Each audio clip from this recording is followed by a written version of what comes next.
Pride and Prejudice. Author, Jane Austen. Chapter 1.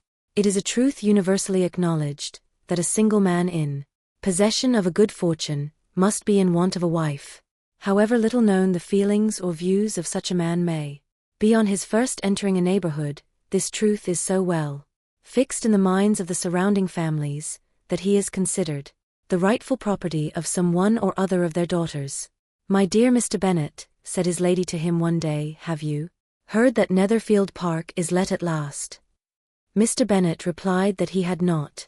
"But it is," returned she, "for Mrs. Long has just been here, and she told me all about it." Mr. Bennet made no answer. "Do you not want to know who has taken it?" cried his wife impatiently. You want to tell me, and I have no objection to hearing it." This was invitation enough.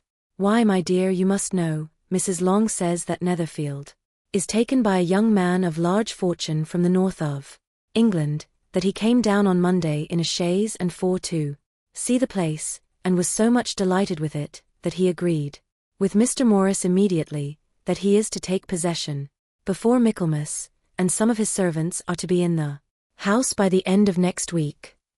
"What is his name?" "Bingley." "Is he married or single?" "Oh, single, my dear, to be sure. A single man of large fortune, 4,000 or 5,000 a year. What a fine thing for our girls." "How so? How can it affect them?" "My dear Mr. Bennet," replied his wife, "how can you be so tiresome? You must know that I am thinking of his marrying one of them." "Is that his design in settling here?" "Design? Nonsense, how can you talk so? But it is very likely that he may fall in love with one of them, and therefore you must visit him as soon as he comes." "I see no occasion for that. You and the girls may go, or you may send them by themselves, which perhaps will be still better, for as you are as handsome as any of them, Mr. Bingley may like you the best of the party." "My dear, you flatter me. I certainly have had my share of beauty, but I do not pretend to be anything extraordinary now. When a woman has 5 grown-up daughters, she ought to give over thinking of her own beauty. In such cases, a woman has not often much beauty to think of. But, my dear, you must indeed go and see Mr. Bingley when he comes into the neighborhood. It is more than I engage for, I assure you. But consider your daughters. Only think what an establishment it would be for one of them. Sir William and Lady Lucas are determined to go, merely on that account, for in general you know, they visit no newcomers. Indeed you must go, for it will be impossible for us to visit him if you do not. You are over-scrupulous, surely. I dare say Mr. Bingley will be very glad to see you, and I will send a few lines by you to assure him of my hearty consent to his marrying whichever he chooses of the girls, though I must throw in a good word for my little Lizzie. I desire you will do no such thing.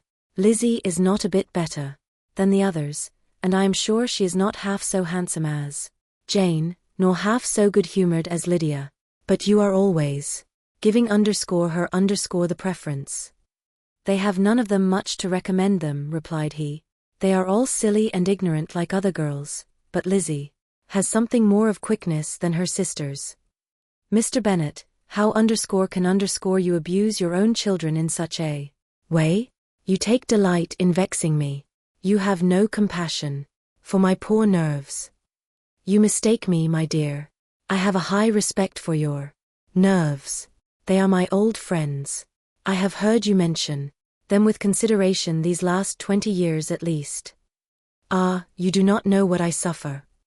But I hope you will get over it, and live to see many young men of 4,000 a year come into the neighborhood. It will be no use to us, if 20 such should come, since you will not visit them. Depend upon it, my dear, that when there are 20 I will visit them all." Mr. Bennet was so odd a mixture of quick parts, sarcastic humor, reserve and caprice, that the experience of 23 years had been insufficient to make his wife understand his character. Her mind was less difficult to develop. She was a woman of mean understanding, little information, and uncertain temper. When she was discontented, she fancied herself nervous. The business of her life was to get her daughters married, its solace was visiting and news. Chapter 2. Mr. Bennet was among the earliest of those who waited on Mr. Bingley. He had always intended to visit him, though to the last, always assuring his wife that he should not go, until the evening after the visit was paid. She had no knowledge of it. It was then disclosed in the following manner. Observing his second daughter employed in trimming a hat, he suddenly addressed her with, "I hope Mr. Bingley will like it, Lizzie." "We are not in a way to know what Mr. Bingley likes," said her mother resentfully, "since we are not to visit." "But you forget, mamma," said Elizabeth, "that we shall meet him at the assemblies, and that Mrs. Long promised to introduce him." "I do not believe Mrs. Long will do any such thing. She has 2 nieces of her own. She is a selfish, hypocritical woman, and I have no opinion of her." "No more have I," said Mr. Bennet, "and I am glad to find that you do not depend on her serving you." Mrs. Bennet deigned not to make any reply, but, unable to contain herself, began scolding one of her daughters. "Don't keep coughing so, Kitty, for heaven's sake. Have a little compassion on my nerves. You tear them to pieces." "Kitty has no discretion in her coughs," said her father. "She times them ill." "I do not cough for my own amusement," replied Kitty fretfully. "When is your next ball to be, Lizzie?" "Tomorrow fortnight." "Aye, so it is," cried her mother, "and Mrs. Long does not come back till the day before, so it will be impossible for her to introduce him, for she will not know him herself." "Then, my dear, you may have the advantage of your friend, and introduce Mr. Bingley to her. "Impossible, Mr. Bennet, impossible, when I am not acquainted with him myself. How can you be so teasing?" "I honor your circumspection. A fortnight's acquaintance is certainly very little. One cannot know what a man really is by the end of a fortnight. But if we do not venture, somebody else will, and after all, Mrs. Long and her daughters must stand their chance, and therefore, as she will think it an act of kindness, if you decline the office, I will take it on myself." The girls stared at their father. Mrs. Bennet said only, "Nonsense, nonsense." "What can be the meaning of that emphatic exclamation?" cried he. "Do you consider the forms of introduction, and the stress that is laid on them, as nonsense? I cannot quite agree with you _their_. What say you, Mary? For you are a young lady of deep reflection, I know, and read great books and make extracts." Mary wished to say something sensible, but knew not how. "While Mary is adjusting her ideas," he continued, "let us return to Mr. Bingley." "I am sick of Mr. Bingley," cried his wife. "I am sorry to hear _that_, but why did not you tell me that before? If I had known as much this morning, I certainly would not have called on him. It is very unlucky, but as I have actually paid the visit, we cannot escape the acquaintance now." The astonishment of the ladies was just what he wished, that of Mrs. Bennet perhaps surpassing the rest, though, when the first tumult of joy was over, she began to declare that it was what she had expected all the while. "How good it was in you, my dear Mr. Bennet. But I knew I should persuade you at last. I was sure you loved your girls too well to neglect such an acquaintance. Well, how pleased I am. And it is such a good joke, too, that you should have gone this morning, and never said a word about it till now." "Now, Kitty, you may cough as much as you choose," said Mr. Bennet, and as he spoke, he left the room fatigued with the raptures of his wife. "What an excellent father you have, girls," said she when the door was shut. "I do not know how you will ever make him amends for his kindness, or me either for that matter. At our time of life it is not so pleasant, I can tell you, to be making new acquaintances every day, but for your sakes, we would do anything. Lydia, my love, though you are the youngest, I dare say Mr. Bingley will dance with you at the next ball." "Oh," said Lydia stoutly, "I am not afraid, for though I am the youngest, I'm the tallest." The rest of the evening was spent in conjecturing how soon he would return Mr. Bennet's visit, and determining when they should ask him to dinner. Chapter 3. Not all that Mrs. Bennet, however, with the assistance of her 5 daughters, could ask on the subject, was sufficient to draw from her husband any satisfactory description of Mr. Bingley. They attacked him in various ways with bare-faced questions, ingenious suppositions, and distant surmises, but he eluded the skill of them all, and they were at last obliged to accept the second-hand intelligence of their neighbour, Lady Lucas. Her report was highly favourable. Sir William had been delighted with him. He was quite young, wonderfully handsome, extremely agreeable, and to crown the whole, he meant to be at the next assembly with a large party. Nothing could be more delightful. To be fond of dancing was a certain step towards falling in love, and very lively hopes of Mr. Bingley's heart were entertained. "If I can but see one of my daughters happily settled at Netherfield," said Mrs. Bennet to her husband, "and all the others equally well married, I shall have nothing to wish for." In a few days Mr. Bingley returned Mr. Bennet's visit, and sat about 10 minutes with him in his library. He had entertained hopes of being admitted to a sight of the young ladies, of whose beauty he had heard much, but he saw only the father. The ladies were somewhat more fortunate, for they had the advantage of ascertaining from an upper window that he wore a blue coat, and rode a black horse. An invitation to dinner was soon afterwards dispatched, and already had Mrs. Bennet planned the courses that were to do credit to her housekeeping, when an answer arrived which deferred it all. Mr. Bingley was obliged to be in town the following day, and consequently unable to accept the honour of their invitation, etc. Mrs. Bennet was quite disconcerted. She could not imagine what business he could have in town so soon after his arrival in Hertfordshire, and she began to fear that he might be always flying about from one place to another, and never settled at Netherfield as he ought to be. Lady Lucas quieted her fears a little by starting the idea of his being gone to London only to get a large party for the ball, and a report soon followed that Mr. Bingley was to bring 12 ladies and 7 gentlemen with him to the assembly. The girls grieved over such a number of ladies, but were comforted the day before the ball by hearing that instead of 12 he brought only 6 with him from London, his 5 sisters and a cousin, and when the party entered the assembly room it consisted of only 5 altogether: Mr. Bingley, his 2 sisters, the husband of the eldest, and another young man. Mr. Bingley was good-looking and gentlemanlike. He had a pleasant countenance, and easy, unaffected manners. His sisters were fine women, with an air of decided fashion. His brother-in-law, Mr. Hurst, merely looked the gentleman, but his friend Mr. Darcy soon drew the attention of the room by his fine tall person, handsome features, noble mien, and the report which was in general circulation within 5 minutes after his entrance, of his having 10,000 a year.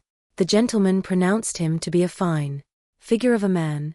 The ladies declared he was much handsomer than Mr. Bingley, and he was looked at with great admiration for about half the evening, till his manners gave a disgust which turned the tide of his popularity, for he was discovered to be proud, to be above his company, and above being pleased, and not all his large estate in Derbyshire could then save him from having a most forbidding, disagreeable countenance, and being unworthy to be compared with his friend.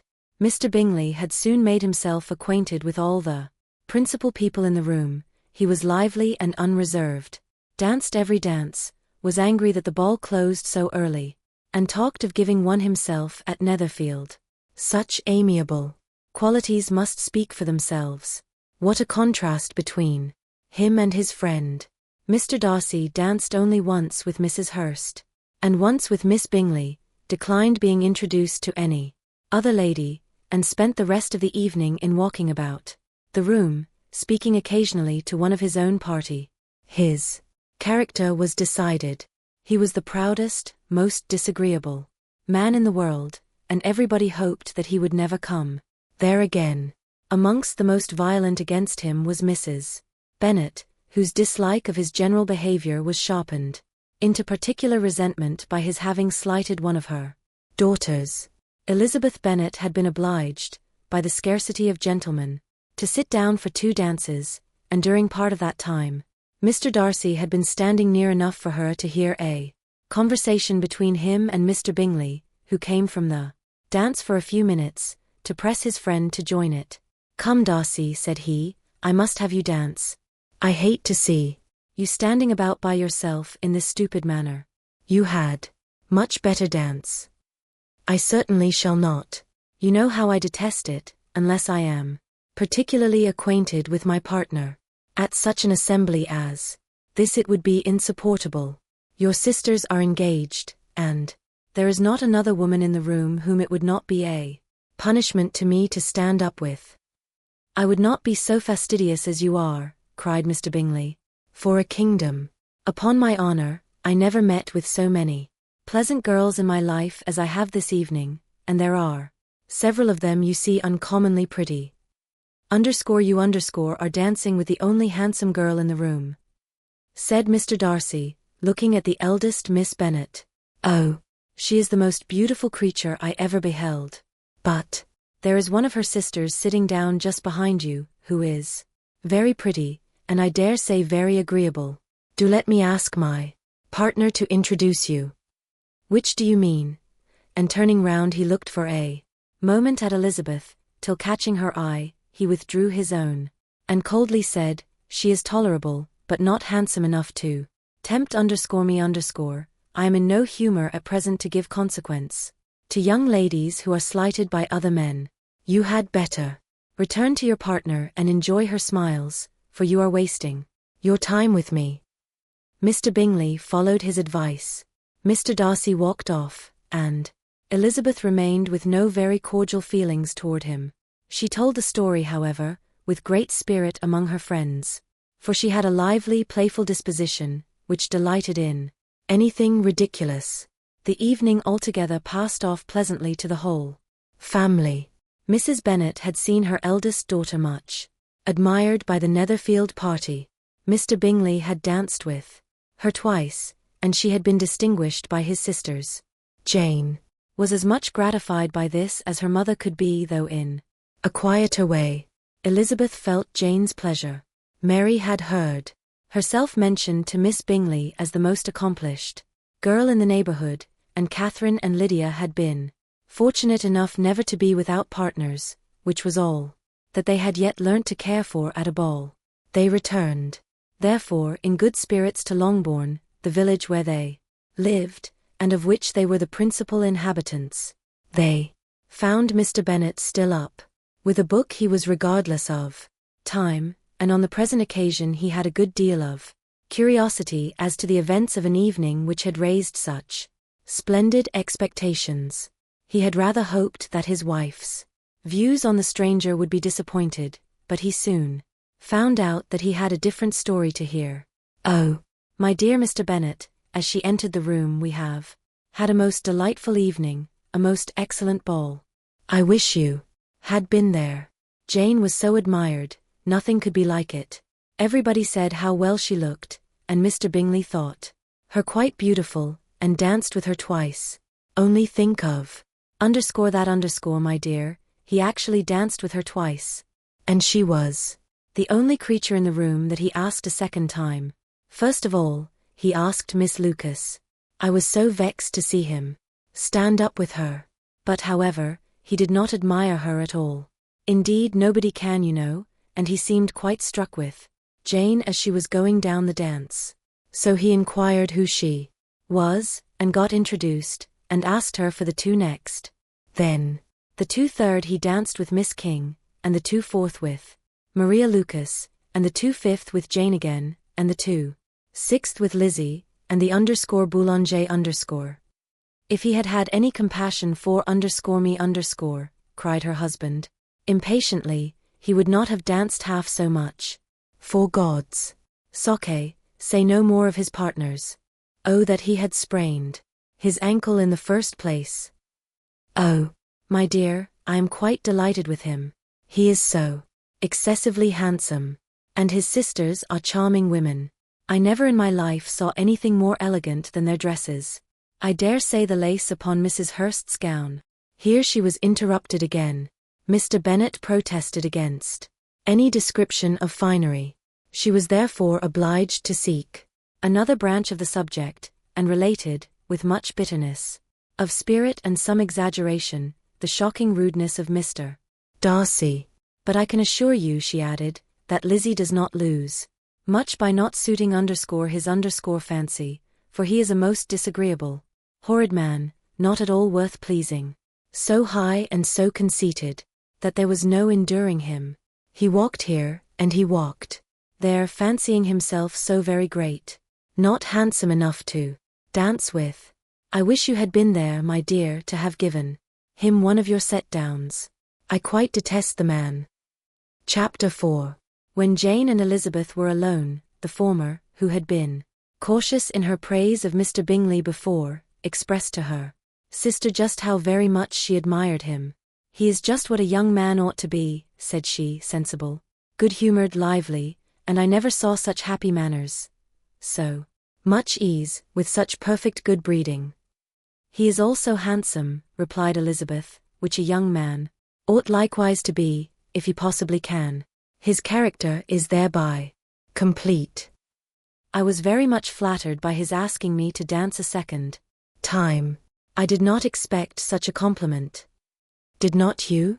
I did for you. But that is one great difference between us. Compliments always take you by surprise, and me never. What could be more natural than his asking you again? He could not help seeing that you were about 5 times as pretty as every other woman in the room. No thanks to his gallantry for that. Well, he certainly is very agreeable, and I give you leave to like him. You have liked many a stupider person. Dear Lizzie. Oh, you are a great deal too apt, to like people in general. You never see a fault in anybody. All the world are good and agreeable in your eyes. I never heard you speak ill of a human being in your life. I would not wish to be hasty in censuring anyone, but I always speak what I think. I know you do, and it is that which makes the wonder. With your good sense, to be so honestly blind to the follies and nonsense of others. Affectation of candor is common enough, one meets with it everywhere. But to be candid without ostentation or design to take the good of everybody's character and make it still better, and say nothing of the bad, belongs to you alone. And so you like this man's sisters too, do you? Their manners are not equal to his. Certainly not at first. But they are very pleasing women when you converse with them. Miss Bingley is to live with her brother and keep his house, and I am much mistaken if we shall not find a very charming neighbour in her. Elizabeth listened in silence, but was not convinced. Their behaviour at the assembly had not been calculated to please in general, and with more quickness of observation and less pliancy of temper than her sister, and with a judgment too unassailed by any attention to herself, she was very little disposed to approve them. They were in fact very fine ladies, not deficient in good humour when they were pleased, nor in the power of making themselves agreeable when they chose it, but proud and conceited. They were rather handsome, had been educated in one of the first private seminaries in town, had a fortune of £20,000, were in the habit of spending more than they ought, and of associating with people of rank, and were therefore in every respect entitled to think well of themselves, and meanly of others. They were of a respectable family in the north of England, a circumstance more deeply impressed on their memories than that their brother's fortune and their own had been acquired by trade. Mr. Bingley inherited property to the amount of nearly £100,000 from his father, who had intended to purchase an estate, but did not live to do it. Mr. Bingley intended it likewise, and sometimes made choice of his county. But as he was now provided with a good house and the liberty of a manor, it was doubtful to many of those who best knew the easiness of his temper, whether he might not spend the remainder of his days at Netherfield, and leave the next generation to purchase. His sisters were anxious for his having an estate of his own, but Though he was now only established as a tenant, Miss Bingley was by no means unwilling to preside at his table, nor was Mrs. Hurst, who had married a man of more fashion than fortune, less disposed to consider his house as her home when it suited her. Mr. Bingley had not been of age 2 years, when he was tempted, by an accidental recommendation, to look at Netherfield House. He did look at it, and into it for half an hour, was pleased with the situation and the principal rooms, satisfied with what the owner said in its praise, and took it immediately. Between him and Darcy there was a very steady friendship, in spite of great opposition of character. Bingley was endeared to Darcy by the easiness, openness, and ductility of his temper, though no disposition could offer a greater contrast to his own, and though with his own he never appeared dissatisfied. On the strength of Darcy's regard, Bingley had the firmest reliance, and of his judgment the highest opinion. In understanding, Darcy was the superior. Bingley was by no means deficient, but Darcy was clever. He was at the same time haughty, reserved, and fastidious, and his manners, though well-bred, were not inviting. In that respect his friend had greatly the advantage. Bingley was sure of being liked wherever he appeared. Darcy was continually giving offence. The manner in which they spoke of the Meryton Assembly was sufficiently characteristic. Bingley had never met with more pleasant people or prettier girls in his life. Everybody had been most kind and attentive to him. There had been no formality, no stiffness. He had soon felt acquainted with all the room, and as to Miss Bennet, he could not conceive an angel more beautiful. Darcy, on the contrary, had seen a collection of people in whom there was little beauty and no fashion, for none of whom he had felt the smallest interest, and from none received either attention or pleasure. Miss Bennet he acknowledged to be pretty, but she smiled too much. Mrs. Hurst and her sister allowed it to be so, but still they admired her and liked her, and pronounced her to be a sweet girl, and one whom they would not object to know more of. Miss Bennet was therefore established as a sweet girl, and their brother felt authorized by such commendation to think of her as he chose. Chapter 5. Within a short walk of Longbourn lived a family with whom the Bennets were particularly intimate. Sir William Lucas had been formerly in trade in Meryton, where he had made a tolerable fortune, and risen to the honour of knighthood by an address to the king during his mayoralty. The distinction had perhaps been felt too strongly. It had given him a disgust to his business, and to his residence in a small market town, and in quitting them both, he had removed with his family to a house about a mile from Meryton, denominated from that period Lucas Lodge, where he could think with pleasure of his own importance, and unshackled by business, occupy himself solely in being civil to all the world. For, though elated by his rank, it did not render him supercilious. On the contrary, he was all attention to everybody. By nature inoffensive, friendly, and obliging, his presentation at St. James's had made him courteous. Lady Lucas was a very good kind of woman, not too clever to be a valuable neighbour to Mrs. Bennet. They had several children. The eldest of them, a sensible, intelligent young woman, about 27, was Elizabeth's intimate friend. That the Miss Lucases and the Miss Bennets should meet to talk over a ball was absolutely necessary, and the morning after, the assembly brought the former to Longbourn to hear and to communicate. You began the evening well, Charlotte, said Mrs. Bennet with civil self-command to Miss Lucas. You were Mr. Bingley's first choice. Yes, but he seemed to like his second better. Oh, you mean Jane, I suppose, because he danced with her twice. To be sure that did seem as if he admired her indeed. I rather believe he did heard something about it, but I hardly know what something about Mr. Robinson. Perhaps you mean what I overheard between him and Mr. Robinson. Did not I mention it to you? Mr. Robinson's asking him how he liked our Meryton assemblies, and whether he did not think there were a great many pretty women in the room, and which he thought the prettiest, and his answering immediately to the last question, oh, the eldest Miss Bennet, beyond a doubt, there Cannot be two opinions on that point. Upon my word. Well, that is very decided indeed, that does. Seem as if, but however, it may all come to nothing, you know. My overhearings were more to the purpose than yours Eliza. Said Charlotte. Mr. Darcy is not so well worth listening to. As his friend, is he? Poor Eliza. To be only just tolerable .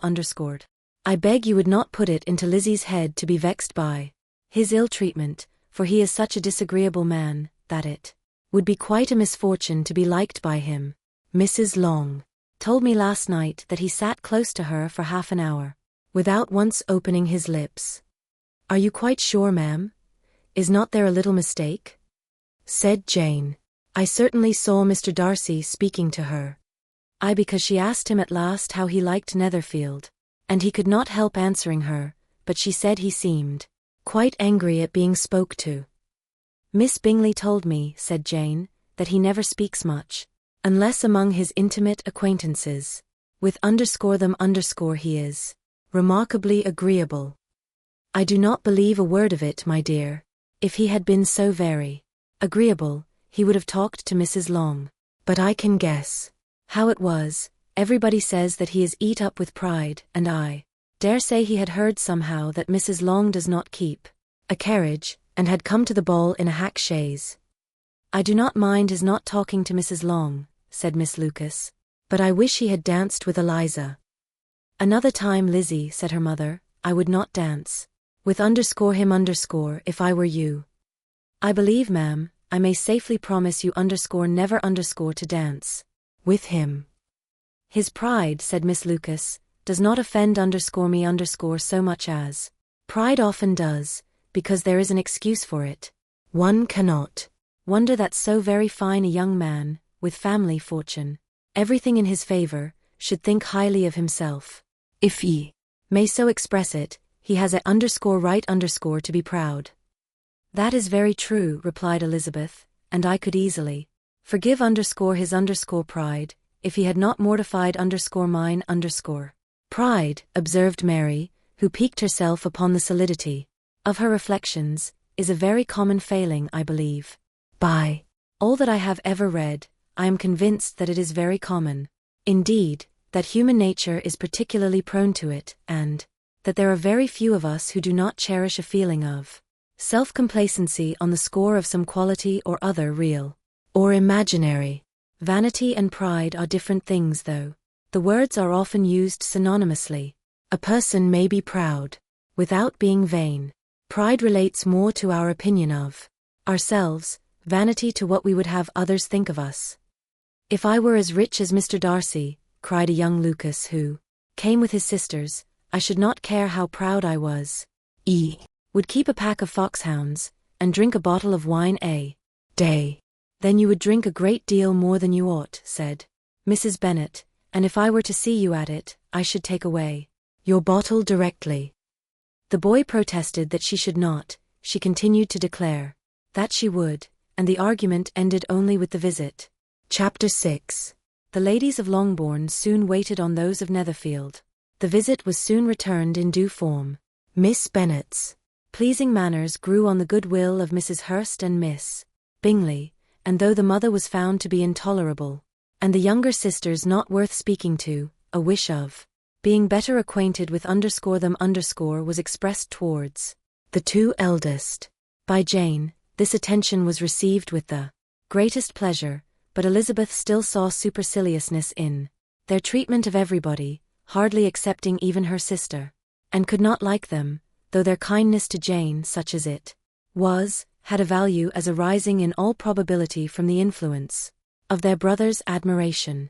It was generally evident, whenever they met, that he did admire her, and to her it was equally evident that Jane was yielding to the preference which she had begun to entertain for him from the first, and was in a way to be very much in love, but she considered with pleasure that it was not likely to be discovered by the world in general, since Jane united, with great strength of feeling, a composure of temper and a uniform cheerfulness of manner which would guard her from the suspicions of the impertinent.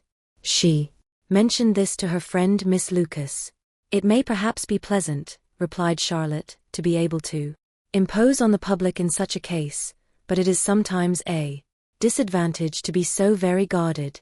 If a woman conceals her affection with the same skill from the object of it, she may lose the opportunity of fixing him, and it will then be but poor consolation to believe the world equally in the dark. There is so much of gratitude or vanity in almost every attachment that it is not safe to leave any to itself. We can all begin freely a slight preference is natural enough, but there are very few of us who have heart enough to be really in love without encouragement. In 9 cases out of 10 a woman had better show more affection than she feels. Bingley likes your sister undoubtedly, but he may never do more than like her, if she does not help him on. But she does help him on, as much as her nature will allow. If I can perceive her regard for him, he must be a simpleton, indeed, not to discover it too. Remember, Eliza, that he does not know Jane's disposition as you do. But if a woman is partial to a man, and does not endeavor to conceal it, he must find it out. Perhaps he must, if he sees enough of her.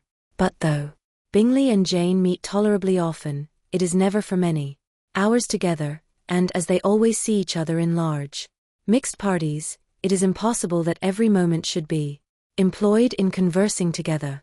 Jane should therefore make the most of every half-hour in which she can command his attention. When she is secure of him, there will be more leisure for falling in love as much as she chooses. Your plan is a good one, replied Elizabeth, where nothing is in question but the desire of being well married, and if I were determined to get a rich husband, or any husband, I dare say I should adopt it. But these are not Jane's feelings. She is not acting by design. As yet, she cannot even be certain of the degree of her own regard nor of its reasonableness. She has known him only a fortnight. She danced 4 dances with him at Meryton. She saw him one morning at his own house, and has since dined with him in company 4 times. This is not quite enough to make her understand his character. Not as you represent it. Had she merely dined with him, she might only have discovered whether he had a good appetite, but you must remember that 4 evenings have also been spent together, and 4 evenings may do a great deal. Yes, these 4 evenings have enabled them to ascertain that they both like Vington better than commerce, but with respect to any other leading characteristic, I do not imagine that much has been unfolded. Well, said Charlotte, I wish Jane success with all my heart, and if she were married to him tomorrow, I should think she had as good a chance of happiness as if she were to be studying his character for a 12-month. Happiness in marriage is entirely a matter of chance. If the dispositions of the parties are ever so well known to each other or ever so similar beforehand, it does not advance their felicity in the least. They always continue to grow sufficiently unlike afterwards to have their share of vexation, and it is better to know as little as possible of the defects of the person with whom you are to pass your life. You make me laugh, Charlotte, but it is not sound. You know it is not sound, and that you would never act in this way yourself. Occupied in observing Mr. Bingley's attentions to her sister, Elizabeth was far from suspecting that she was herself becoming an object of some interest in the eyes of his friend. Mr. Darcy had at first scarcely allowed her to be pretty. He had looked at her without admiration at the ball, and when they next met, he looked at her only to criticize. But no sooner had he made it clear to himself and his friends that she hardly had a good feature in her face, than he began to find it was rendered uncommonly intelligent by the beautiful expression of her dark eyes. To this discovery succeeded some others equally mortifying. Though he had detected with a critical eye more than one failure of perfect symmetry in her form, he was forced to acknowledge her figure to be light and pleasing, and in spite of his asserting that her manners were not those of the fashionable world, he was caught by their easy playfulness. Of this she was perfectly unaware. To her he was only the man who made himself agreeable nowhere, and who had not thought her handsome enough to dance with. He began to wish to know more of her, and as a step towards conversing with her himself, attended to her conversation with others. His doing so drew her notice. It was at Sir William Lucas's, where a large party were assembled. "What does Mr. Darcy mean," said she to Charlotte, "by listening to my conversation with Colonel Forster?" "That is a question which Mr. Darcy only can answer. But if he does it any more, I shall certainly let him know that I see what he is about. He has a very satirical eye, and if I do not begin by being impertinent myself, I shall soon grow afraid of him." On his approaching them soon afterwards, though without seeming to have any intention of speaking, Miss Lucas defied her friend to mention such a subject to him, which immediately provoking Elizabeth to do it, she turned to him and said, "Did you not think, Mr. Darcy, that I expressed myself uncommonly well just now, when I was teasing Colonel Forster to give us a ball at Meryton?" "With great energy, but it is always a subject which makes a lady energetic. You are severe on us." "It will be her turn soon to be teased," said Miss Lucas. "I'm going to open the instrument, Eliza, and you know what follows. You are a very strange creature by way of a friend. Always wanting me to play and sing before anybody and everybody. If my vanity had taken a musical turn, you would have been invaluable, but as it is, I would really rather not sit down before those who must be in the habit of hearing the very best performers." On Miss Lucas's persevering, however, she added, "Very well, if it must be so, it must."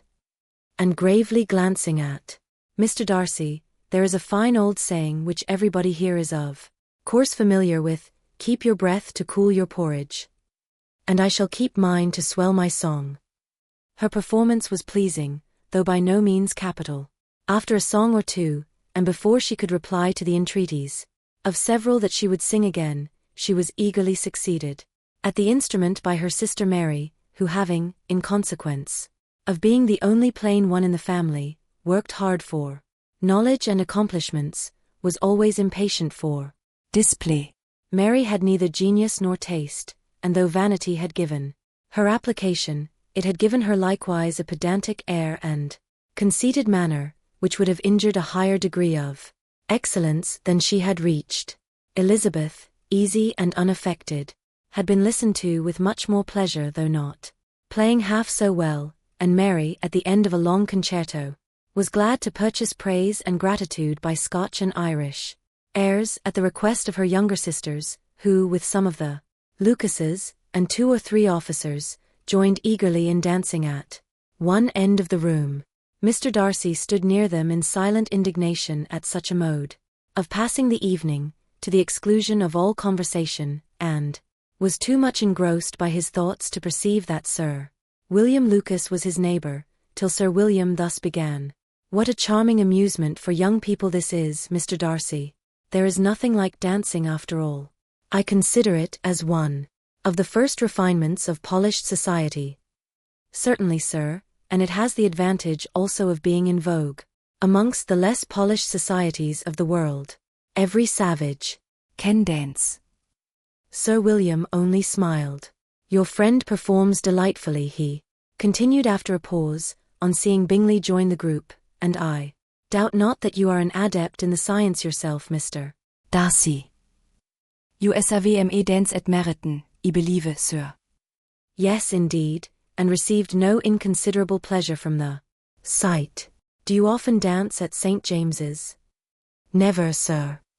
"Do you not think it would be a proper compliment to the place?" "It is a compliment which I never pay to any place if I can avoid it." "You have a house in town, I conclude?" Mr. Darcy bowed. "I had once had some thought of fixing in town myself, for I am fond of superior society, but I did not feel quite certain that the air of London would agree with Lady Lucas." He paused in hopes of an answer, but his companion was not disposed to make any, and Elizabeth at that instant moving towards them, he was struck with the action of doing a very gallant thing, and called out to her, "My dear Miss Eliza, why are you not dancing? Mr. Darcy, you must allow me to present this young lady to you as a very desirable partner. You cannot refuse to dance, I am sure, when So much beauty is before you. And taking her hand he would have given it to Mr. Darcy who, though extremely surprised, was not unwilling to receive it, when she instantly drew back, and said with some discomposure to Sir William, "Indeed, sir, I have not the least intention of dancing. I entreat You not to suppose that I moved this way in order to beg for a partner." Mr. Darcy, with grave propriety, requested to be allowed the honor of her hand, but in vain. Elizabeth was determined, nor did Sir William at all shake her purpose by his attempt at Persuasion. "You excel so much in the dance, Miss Eliza, that it is cruel to deny me the happiness of seeing you, and though this gentleman dislikes the amusement in general, he can have no objection, I am sure, to oblige us for 1/2 hour." "Mr. Darcy is all politeness," said Elizabeth, smiling. "He is indeed, but considering the inducement, my dear Miss Eliza, we cannot wonder at his complaisance, for who would object to such a partner?" Elizabeth looked archly, and turned away. Her resistance had not injured her with the gentleman, and he was thinking of her with some complacency, when thus accosted by Miss Bingley. "I can guess the subject of your reverie." "I should imagine not. You are considering how insupportable it would be to pass many evenings in this manner in such society, and indeed I am quite of your opinion. I was never more annoyed. The insipidity and yet the noise, the nothingness, and yet the self-importance of all those people. What would I give to hear your strictures on them? You conjecture is totally wrong, I assure you. My mind was more agreeably engaged. I have been meditating on the very great pleasure which a pair of fine eyes in the face of a pretty woman can bestow." Miss Bingley immediately fixed her eyes on his face, and desired he would tell her what lady had the credit of inspiring such reflections.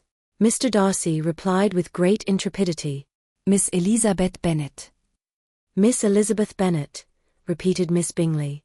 "I am all astonishment. How long has she been such a favourite? And, pray, when am I to wish you joy?" "That is exactly the question which I expected you to ask. A lady's imagination is very rapid, it jumps from admiration to love, from love to matrimony, in a moment.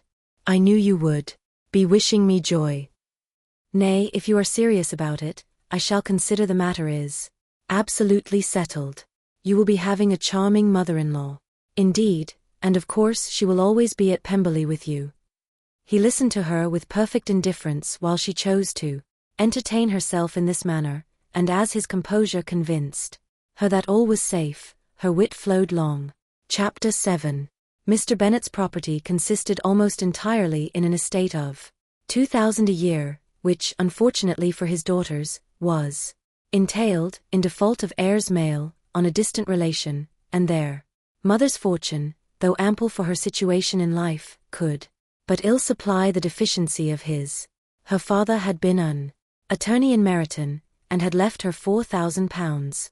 She had a sister married to a Mr. Phillips, who had been a clerk to their father and succeeded him in the business, and a brother settled in London in a respectable line of trade.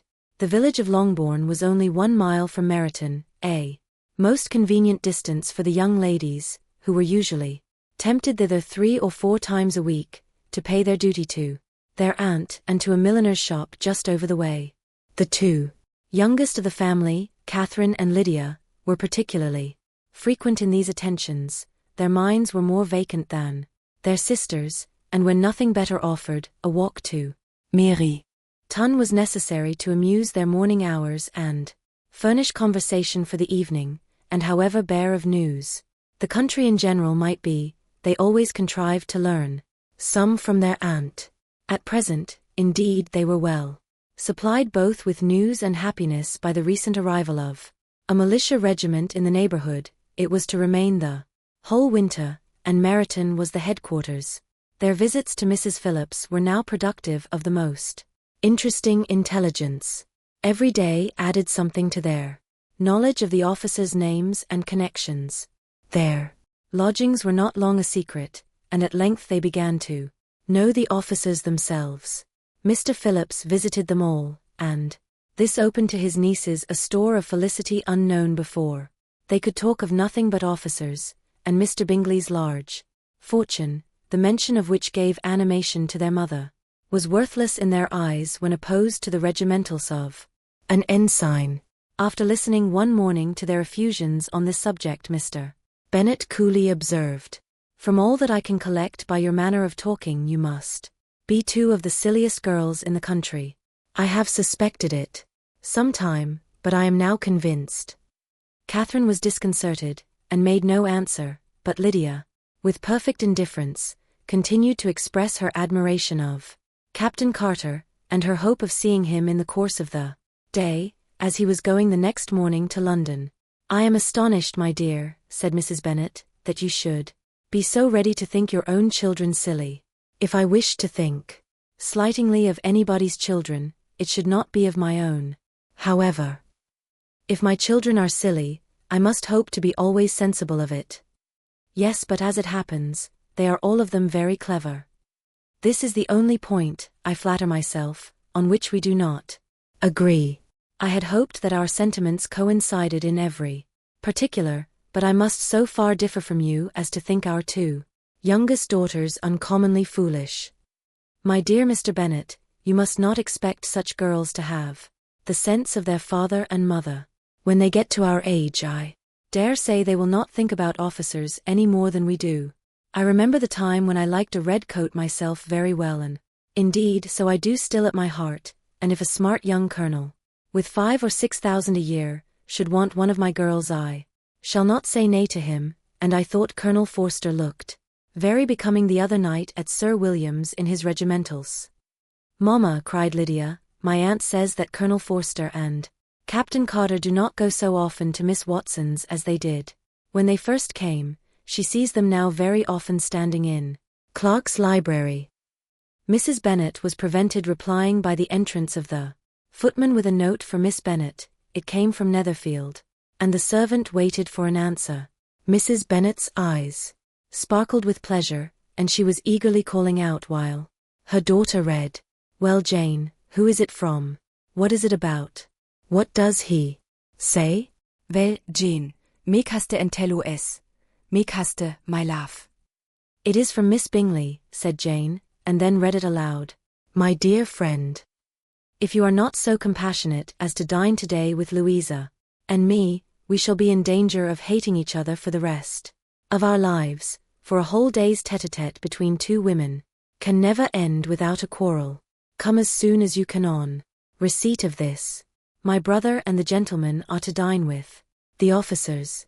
Yours ever, Caroline Bingley." "With the officers," cried Lydia. "I wonder my aunt did not tell us of that underscored dining out," said Mrs. Bennet. "That is very unlucky." "Can I have the carriage?" said Jane. "No, my dear, you had better go on horseback, because it seems likely to rain, and then you must stay all night." "That would be a good scheme," said Elizabeth, "if you were sure that they would not offer to send her home." "Oh, but the gentlemen will have Mr. Bingley's chaise to go to Meryton, and the Hursts have no horses to theirs. I had much rather go in the coach." "But, my dear, your father cannot spare the horses, I am sure. They are wanted in the farm, Mr. Bennet, are they not?" "They are wanted in the farm much oftener than I can get them." "But if you have got them today," said Elizabeth, "my mother's purpose will be answered." She did at last extort from her father an acknowledgment that the horses were engaged. Jane was therefore obliged to go on horseback, and her mother attended her to the door with many cheerful prognostics of a bad day. Her hopes were answered. Jane had not been gone long before it rained hard. Her sisters were uneasy for her, but her mother was delighted. The Rhine continued the whole evening without intermission. Jane certainly could not come back. "This was a lucky idea of mine indeed," said Mrs. Bennet more than once, as if the credit of making it rain were all her own. Till the next morning, however, she was not aware of all the felicity of her contrivance. Breakfast was scarcely over when a servant from Netherfield brought the following note for Elizabeth. "My dearest Lizzie, I find myself very unwell this morning, which I suppose is to be imputed to my getting wet through yesterday. My kind friends will not hear of my returning till I am better. They insist also on my seeing Mr. Jones, therefore do not be alarmed if you should hear of his having been to me, and, excepting a sore throat and headache, there is not much the matter with me. Yours, etc. Well, my dear, said Mr. Bennet, when Elizabeth had read the note aloud, if your daughter should have a dangerous fit of illness, if she should die, it would be a comfort to know that it was all in pursuit of Mr. Bingley, and under your orders. Oh, I am not afraid of her dying. People do not die of little, trifling colds. She will be taken good care of. As long as she stays there, it is all very well. I would go and see her if I could have the carriage. Elizabeth, feeling really anxious, was determined to go to her, though the carriage was not to be had, and as she was no horsewoman, walking was her only alternative. She declared her resolution. How can you be so silly, cried her mother, as to think of such a thing in all this dirt? You will not be fit to be seen when you get there. I shall be very fit to see Jane, which is all I want. Is this a hint to me, Lizzie, said her father, to send for the horses? No, indeed, I do not wish to avoid the walk. The distance is nothing when one has a motive, only 3 miles. I shall be back by dinner. I admire the activity of your benevolence, observed Mary, but every impulse of feeling should be guided by reason, and in my opinion, exertion should always be in proportion to what is required. We will go as far as Meryton with you, said Catherine and Lydia. Elizabeth accepted their company, and the 3 young ladies set off together. If we make haste, said Lydia, as they walked along, perhaps we may see something of Captain Carter before he goes. In Meryton they parted. The 2 youngest repaired to the lodgings of one of the officers' wives, and Elizabeth continued her walk alone, crossing field after field at a quick pace, jumping over stiles, and springing over puddles with impatient activity, and finding herself at last within view of the house, with weary ankles, dirty stockings, and a face glowing with the warmth of exercise. She was shown into the breakfast parlour, where all but Jane were assembled, and where her appearance created a great deal of surprise. That she should have walked 3 miles so early in the day, in such dirty weather, and by herself, was almost incredible to Mrs. Hurst and Miss Bingley, and Elizabeth was convinced that they held her in contempt for it. She was received, however, very politely by them, and in their brothers' manners there was something better than politeness. There was good humor and kindness. Mr. Darcy said very little, and Mr. Hurst nothing at all. The former was divided between admiration of the brilliancy which exercise had given to her complexion, and doubt as to the occasions justifying her coming so far alone. The latter was thinking only of his breakfast. Her inquiries after her sister were not very favorably answered. Miss Bennet had slept ill, and though up, was very feverish, and not well enough to leave her room. Elizabeth was glad to be taken to her immediately, and Jane, who had only been withheld by the fear of giving alarm or inconvenience from expressing in her note how much she longed for such a visit, was delighted at her entrance. She was not equal, however, to much conversation, and when Miss Bingley left them together, could attempt little besides expressions of gratitude for the extraordinary kindness she was treated with. Elizabeth silently attended her. When breakfast was over they were joined by the sisters, and Elizabeth began to like them herself, when she saw how much affection and solicitude they showed for Jane. The apothecary came, and having examined his patient said, as might be supposed, that she had caught a violent cold, and that they must endeavor to get the better of it, advised her to return to bed, and promised her some draughts. The advice was followed readily, for the feverish symptoms increased, and her head ached acutely. Elizabeth did not quit her room for a moment, nor were the other ladies often absent. The gentlemen being out, they had, in fact, nothing to do elsewhere. When the clock struck 3, Elizabeth felt that she must go, and very unwillingly said so.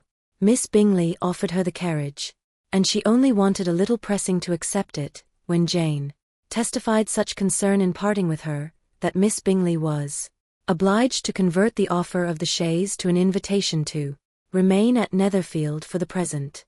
Elizabeth most thankfully consented, and a servant was dispatched to Longbourn to acquaint the family with her stay and bring back a supply of clothes. Chapter 8. At 5 o'clock the two ladies retired to dress, and at 6:30 Elizabeth was summoned to dinner, to the civil inquiries, which then poured in, and amongst which she had the pleasure of distinguishing the much superior solicitude of Mr. Bingley's. She could not make a very favourable answer. Jane was by no means better. The sisters, on hearing this, repeated 3 or 4 times how much they were grieved, how shocking it was to have a bad cold, and how excessively they disliked being ill themselves, and then thought no more of the matter, and their indifference towards Jane, when not immediately before them, restored Elizabeth to the enjoyment of all her former dislike. Their brother, indeed, was the only one of the party whom she could regard with any complacency. His anxiety for Jane was evident, and his attentions to herself most pleasing, and they prevented her feeling herself so much an intruder as she believed she was considered by the others. She had very little notice from any but him. Miss Bingley was engrossed by Mr. Darcy, her sister scarcely less so, and as for Mr. Hurst, by whom Elizabeth sat, he was an indolent man, who lived only to eat, drink, and play at cards, who, when he found her to prefer a plain dish to a ragout, had nothing to say to her. When dinner was over, she returned directly to Jane, and Miss Bingley began abusing her as soon as she was out of the room. Her manners were pronounced to be very bad indeed, a mixture of pride and impertinence. She had no conversation, no style, no beauty. Mrs. Hurst thought the same, and added, "She has nothing, in short, to recommend her, but being an excellent walker. I shall never forget her appearance this morning. She really looked almost wild." "She did, indeed, Louisa. I could hardly keep my countenance. Very nonsensical to come at all. Why must she be scampering about the country, because her sister had a cold? Her hair so untidy, so blowsy." "Yes, and her petticoat. I hope you saw her petticoat, 6 inches deep in mud, I am absolutely certain, and the gown which had been let down to hide it not doing its office." "Your picture may be very exact, Louisa," said Bingley, "but this was all lost upon me. I thought Miss Elizabeth Bennet looked remarkably well when she came into the room this morning. Her dirty petticoat quite escaped my notice." You observed it, Mr. Darcy, I am sure," said Miss Bingley, "and I am inclined to think that you would not wish to see your sister make such an exhibition." "Certainly not. To walk 3 miles, or 4 miles, or 5 miles, or whatever it is, above her ankles in dirt, and alone, quite alone. What could she mean by it? It seems to me to show an abominable sort of conceited independence, a most country town indifference to decorum." "It shows an affection for her sister that is very pleasing," said Bingley. "I am afraid, Mr. Darcy," observed Miss Bingley in a half-whisper, "that this adventure has rather affected your admiration of her fine eyes." "Not at all," he replied, "they were brightened by the exercise." A short pause followed this speech, and Mrs. Hurst began again. "I have an excessive regard for Miss Jane Bennet. She is really a very sweet girl, and I wish with all my heart she were well settled. But with such a father and mother, and such low connections, I am afraid there is no chance of it. I think I have heard you say that their uncle is an attorney on Meryton." "Yes, and they have another, who lives somewhere near Cheapside." "That is capital," added her sister, and they both laughed heartily. "If they had uncles enough to fill all Cheapside," cried Bingley, "it would not make them one jot less agreeable. But it must very materially lessen their chance of marrying men of any consideration in the world," replied Darcy. To this speech Bingley made no answer, but his sisters gave it their hearty assent, and indulged their mirth for some time at the expense of their dear friend's vulgar relations. With a renewal of tenderness, however, they returned to her room on leaving the dining parlour, and sat with her till summoned to coffee. She was still very poorly, and Elizabeth would not quit her at all, till late in the evening, when she had the comfort of seeing her sleep, and when it seemed to her rather right than pleasant that she should go downstairs herself.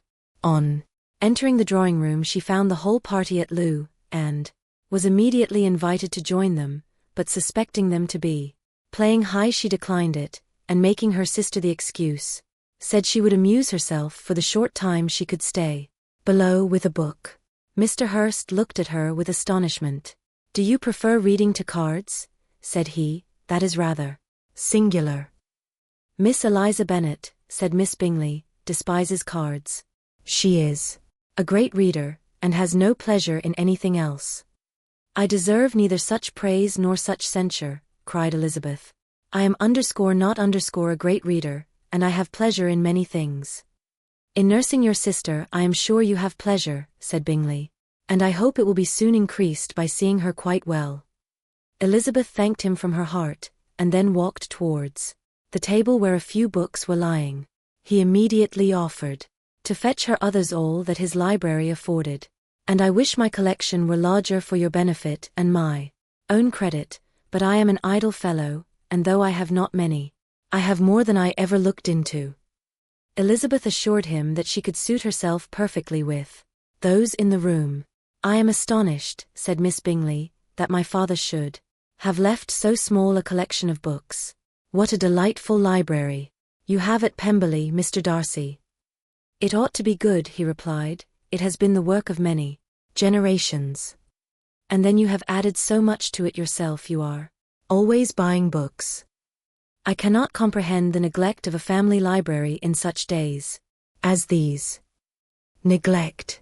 I am sure you neglect nothing that can add to the beauties of that noble place, Charles, when you build your house. I wish it may be half as delightful as Pemberley."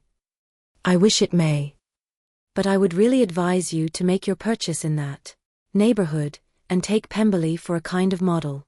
There is not a finer county in England than Derbyshire. With all my heart, I will buy Pemberley itself if Darcy will sell it." "I am talking of possibilities, Charles." "Upon my word, Caroline, I should think it more possible to get Pemberley by purchase than by imitation." Elizabeth was so much caught with what passed, as to leave her very little attention for her book, and soon laying it wholly aside, she drew near the card table, and stationed herself between Mr. Bingley and his eldest sister, to observe the game. "Is Miss Darcy much grown since the spring?" said Miss Bingley. "Will she be as tall as I am?" "I think she will. She is now about Miss Elizabeth Bennet's height, or rather taller. How I long to see her again. I never met with anybody who delighted me so much. Such a countenance, such manners, and so extremely accomplished for her age. Her performance on the pianoforte is exquisite." "It is amazing to me," said Bingley, "how young ladies can have patience to be so very accomplished as they all are." "All young ladies accomplished? My dear Charles, what do you mean?" "Yes, all of them, I think. They all paint tables, cover screens, and net purses.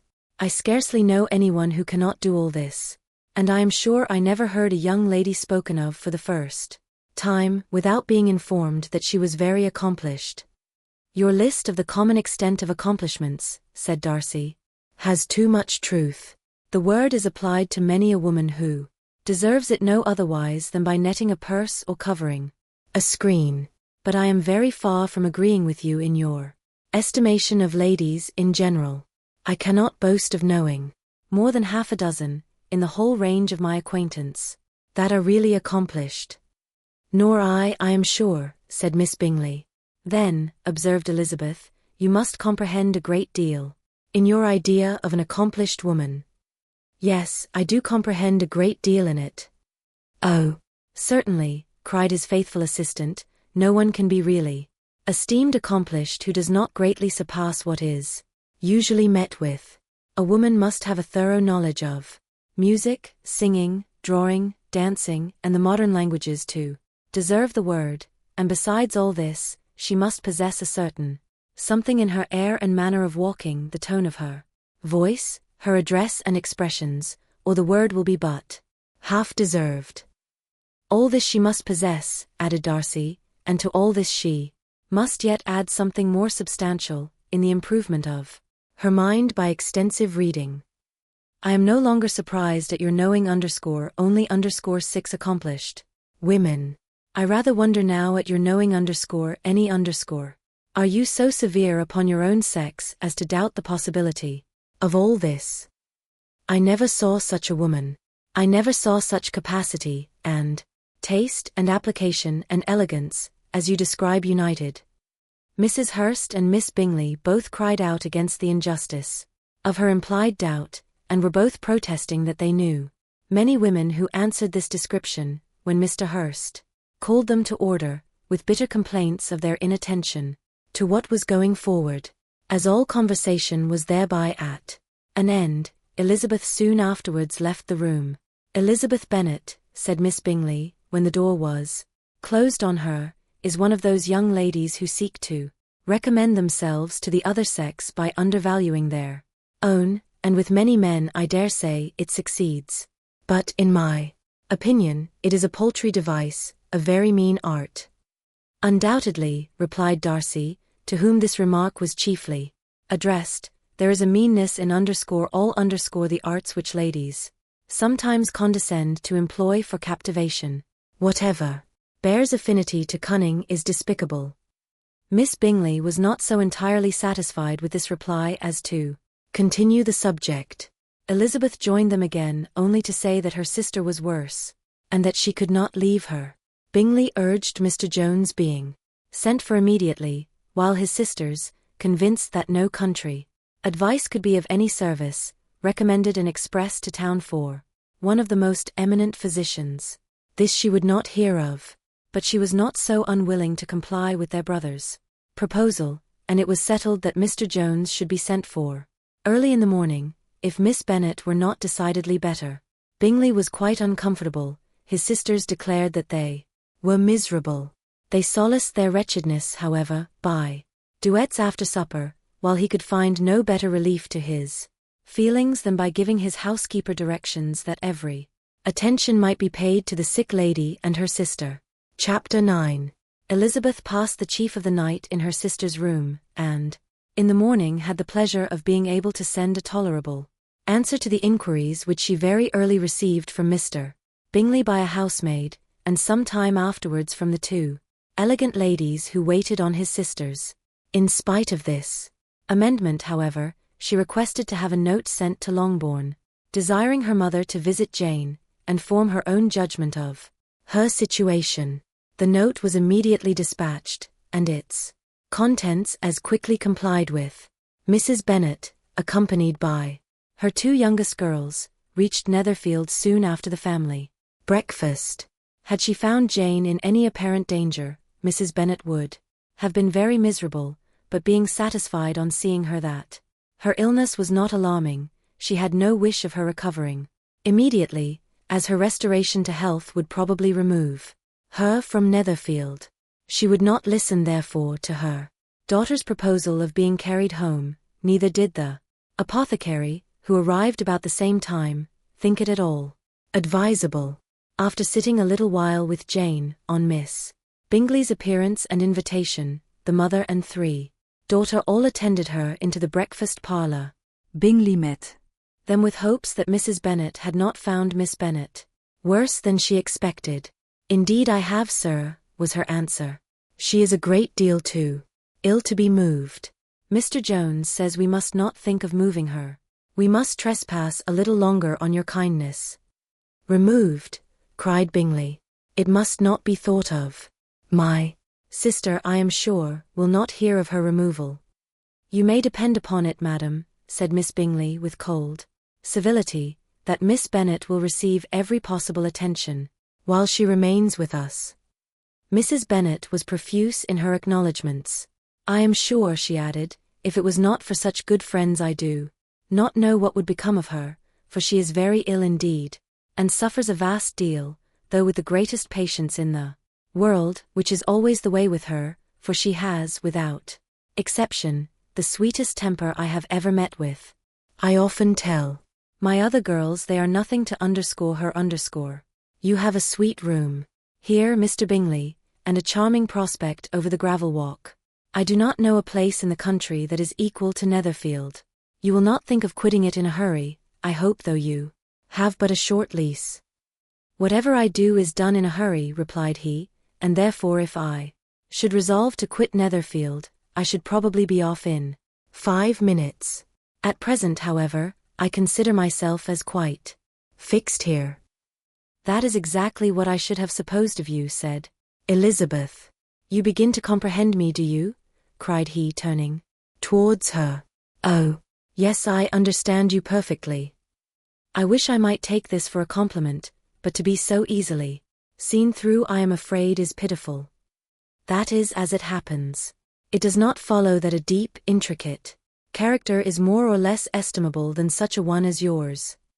Lizzie, cried her mother, remember where you are, and do not run on in the wild manner that you are suffered to do at home.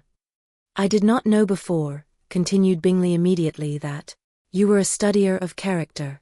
It must be an amusing study. Yes, but intricate characters are the most amusing. They have at least that advantage. The country, said Darcy, can in general supply but a few subjects for such a study. In a country neighborhood you move in a very confined and unvarying society. But people themselves alter so much that there is something new to be observed in them forever. Yes, indeed, cried Mrs. Bennet, offended by his manner of mentioning a country neighborhood. I assure you there is quite as much of that going on in the country as in town. Everybody was surprised, and Darcy, after looking at her for a moment, turned silently away. Mrs. Bennet, who fancied she had gained a complete victory over him, continued her triumph. I cannot see that London has any great advantage over the country for my part, except the shops and public places. The country is a vast deal pleasanter, is it not, Mr. Bingley? When I am in the country, he replied, I never wish to leave it. And when I am in town, it is pretty much the same. They have each their advantages, and I can be equally happy in either. That is because you have the right disposition. But that gentleman, looking at Darcy, seemed to think the country was nothing at all. Indeed, mamma, you are mistaken, said Elizabeth, blushing for her mother. You quite mistook Mr. Darcy. He only meant that there was not such a variety of people to be met with in the country as in the town, which you must acknowledge to be true. Certainly, my dear, nobody said there were, but as to not meeting with many people in this neighborhood, I believe there are few neighborhoods larger. I know we dine with 24 families. Nothing but concern for Elizabeth could enable Bingley to keep his countenance. His sister was less delicate, and directed her eyes towards Mr. Darcy with a very expressive smile.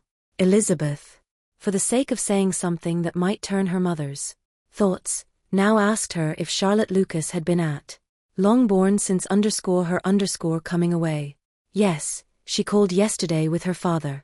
What an agreeable man Sir William is, Mr. Bingley, is not he? So much the man of fashion, so genteel and easy. He had always something to say to everybody. That is my idea of good breeding, and those persons who fancy themselves very important, and never open their mouths, quite mistake the matter. Did Charlotte dine with you? No, she would go home. I fancy she was wanted about the mince pies. For my part, Mr. Bingley, I always keep servants that can do their own work. My daughters are brought up very differently. But everybody is to judge for themselves, and the Lucases are a very good sort of girls, I assure you. It is a pity they are not handsome. Not that I think Charlotte so very plain, but then she is our particular friend. She seems a very pleasant young woman. Oh, dear, yes, but you must own she is very plain. Lady Lucas herself has often said so, and envied me Jane's beauty. I do not like to boast of my own child, but to be sure, Jane one does. Not often see anybody better looking. It is what everybody says. I do not trust my own partiality. When she was only 15, there was a man at my brother Gardiner's in town so much in love with her that my sister-in-law was sure he would make her an offer before we came away. But however, he did not. Perhaps he thought her too young. However, he wrote some verses on her, and very pretty they were. And so ended his affection, said Elizabeth impatiently. There has been many a one, I fancy, overcome in the same way. I wonder who first discovered the efficacy of poetry in driving away love. I have been used to consider poetry as the food of love, said Darcy. Of a fine, stout, healthy love it may. Everything nourishes what is strong already.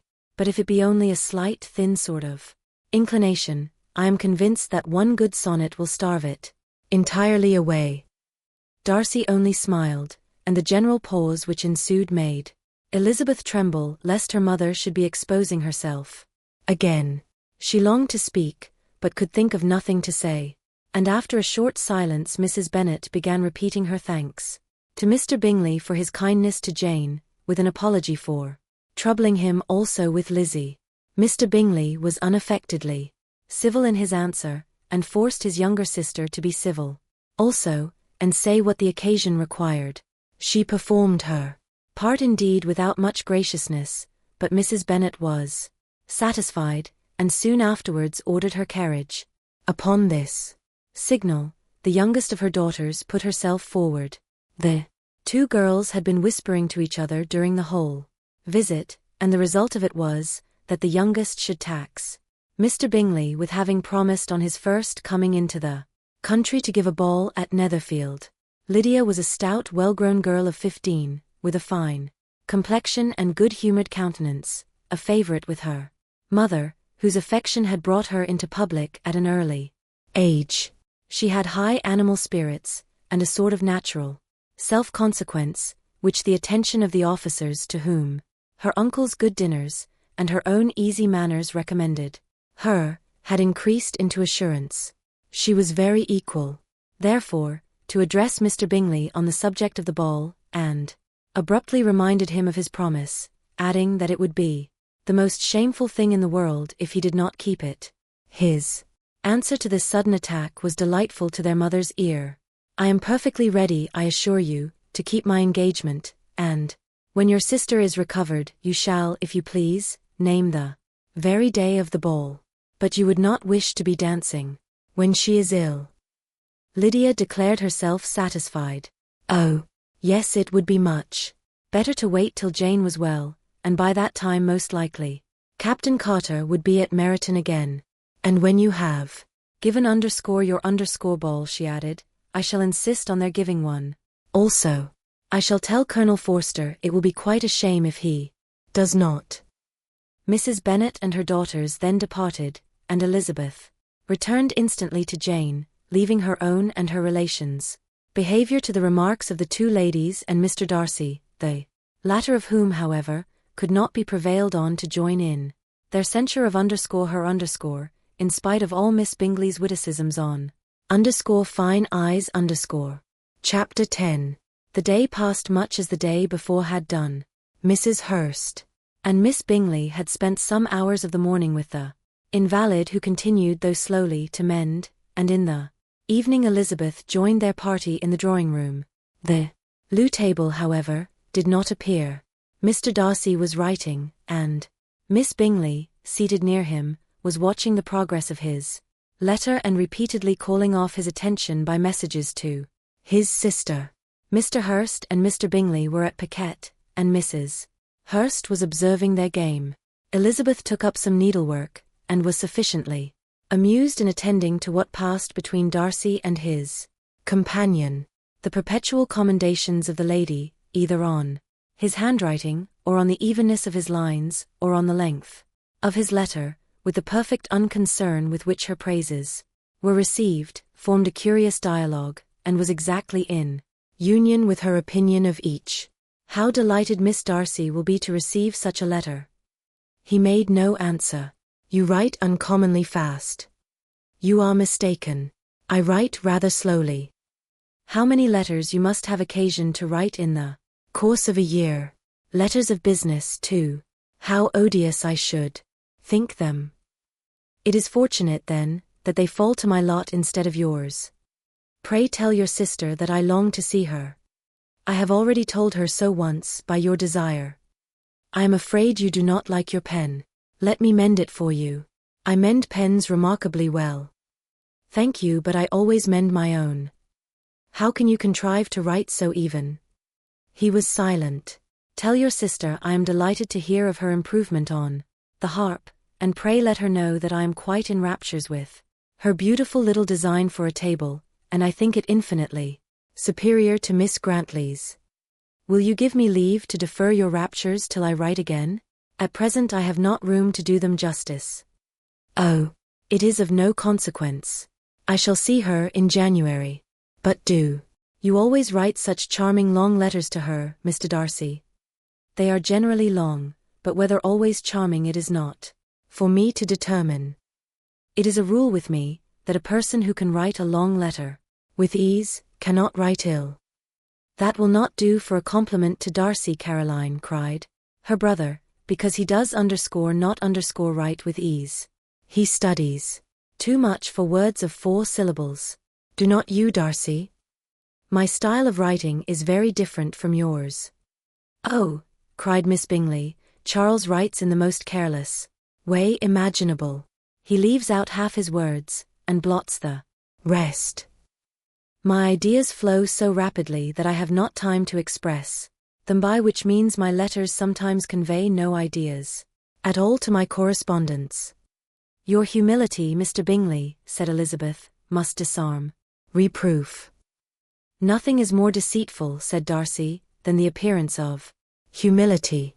It is often only carelessness of opinion, and sometimes an indirect boast. And which of the two do you call my little recent piece of modesty? The indirect boast, for you are really proud of your defects in writing, because you consider them as proceeding from a rapidity of thought and carelessness of execution, which, if not estimable, you think at least highly interesting. The power of doing anything with quickness is always prized much by the possessor, and often without any attention to the imperfection of the performance. When you told Mrs. Bennet this morning that, if you ever resolved upon quitting Netherfield you should be gone in 5 minutes, you meant it to be a sort of panegyric of compliment to yourself, and yet what is there so very laudable in a precipitance which must leave very necessary business undone, and can be of no real advantage to yourself or anyone else? Nay, cried Bingley, this is too much to remember at night all the foolish things that were said in the morning. And yet, upon my honor, I believe what I said of myself to be true, and I believe it at this moment. At least, therefore, I did not assume the character of needless precipitance merely to show off before the ladies. I dare say you believed it, but I am by no means convinced that you would be gone with such celerity. Your conduct would be quite as dependent on chance as that of any man I know, and if, as you were mounting your horse, a friend were to say, Bingley, you had better stay till next week, you would probably do it. You would probably not go, and at another word, might stay a month. You have only proved by this, cried Elizabeth, that Mr. Bingley did not do justice to his own disposition. You have shown him off now much more than he did himself. I am exceedingly gratified, said Bingley, by your converting what my friend says into a compliment on the sweetness of my temper. But I am afraid you are giving it a turn which that gentleman did by no means intend, for he would certainly think better of me, if under such a circumstance I were to give a flat denial, and ride off as fast as I could. Would Mr. Darcy then consider the rashness of your original intentions as atoned for by your obstinacy in adhering to it? Upon my word, I cannot exactly explain the matter. Darcy must speak for himself. You expect me to account for opinions which you choose to call mine, but which I have never acknowledged. Allowing the case, however, to stand according to your representation, you must remember, Miss Bennet, that the friend who is supposed to desire his return to the house and the delay of his plan has merely desired it, asked it without offering one argument in favor of its propriety.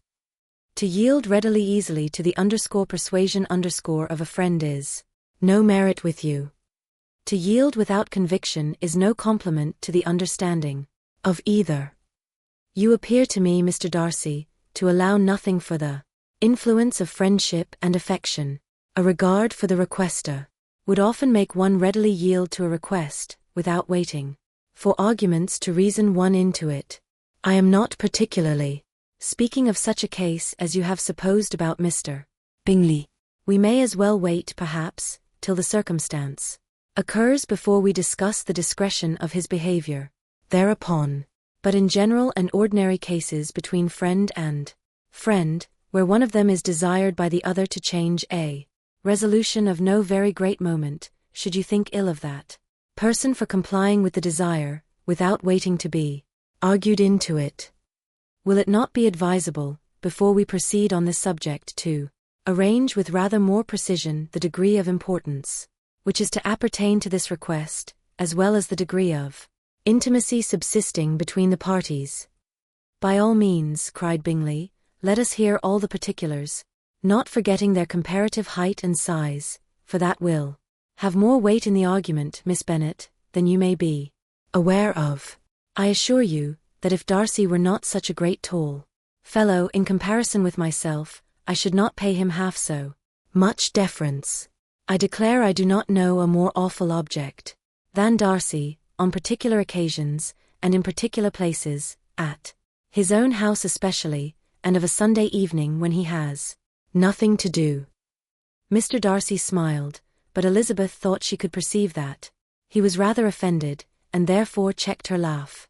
Miss Bingley warmly resented the indignity he had received, in an expostulation with her brother for talking such nonsense. I see your design, Bingley, said his friend. You dislike an argument, and want to silence this. Perhaps I do. Arguments are too much like disputes. If you and Miss Bennet will defer yours till I am out of the room, I shall be very thankful, and then you may say whatever you like of me. What you ask, said Elizabeth, is no sacrifice on my side, and Mr. Darcy had much better finish his letter. Mr. Darcy took her advice, and did finish his letter. When that business was over, he applied to Miss Bingley and Elizabeth for an indulgence of some music. Miss Bingley moved with some alacrity to the pianoforte, and after a polite request that Elizabeth would lead the way, which the other as politely and more earnestly negatived, she seated herself.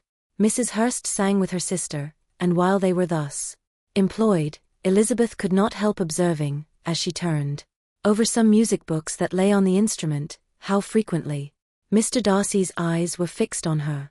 She hardly knew how to suppose that she could be an object of admiration to so great a man, and yet that he should look at her because he disliked her was still more strange.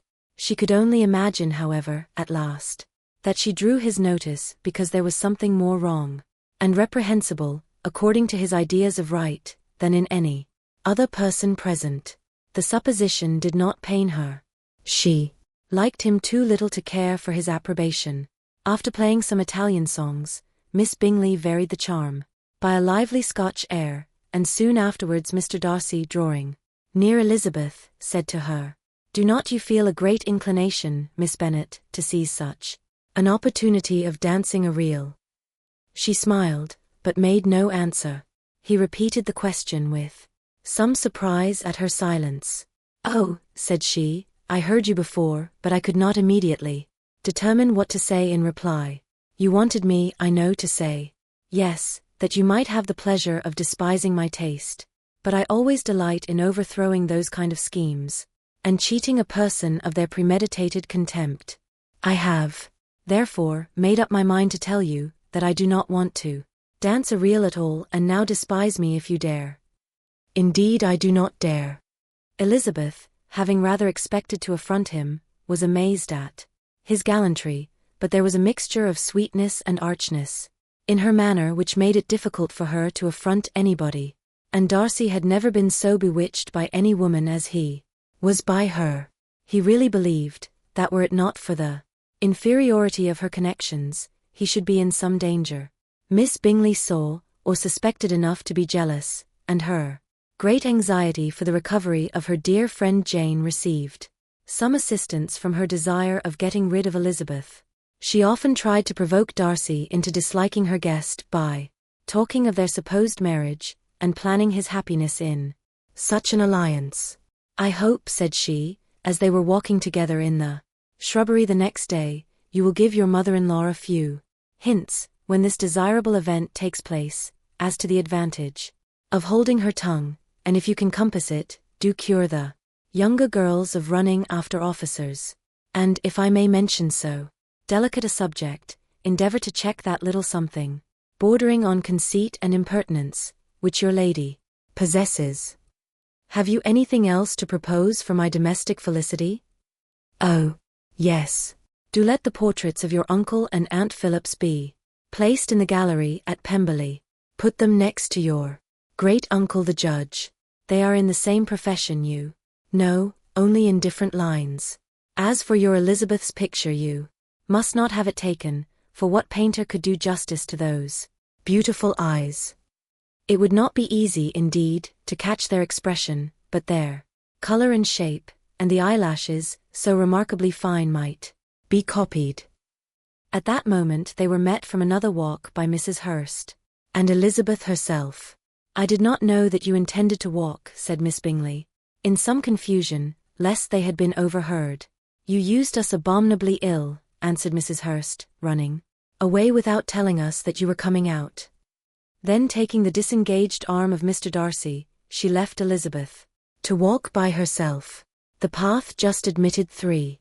Mr. Darcy felt their rudeness, and immediately said, "This walk is not wide enough for our party. We had better go into the avenue."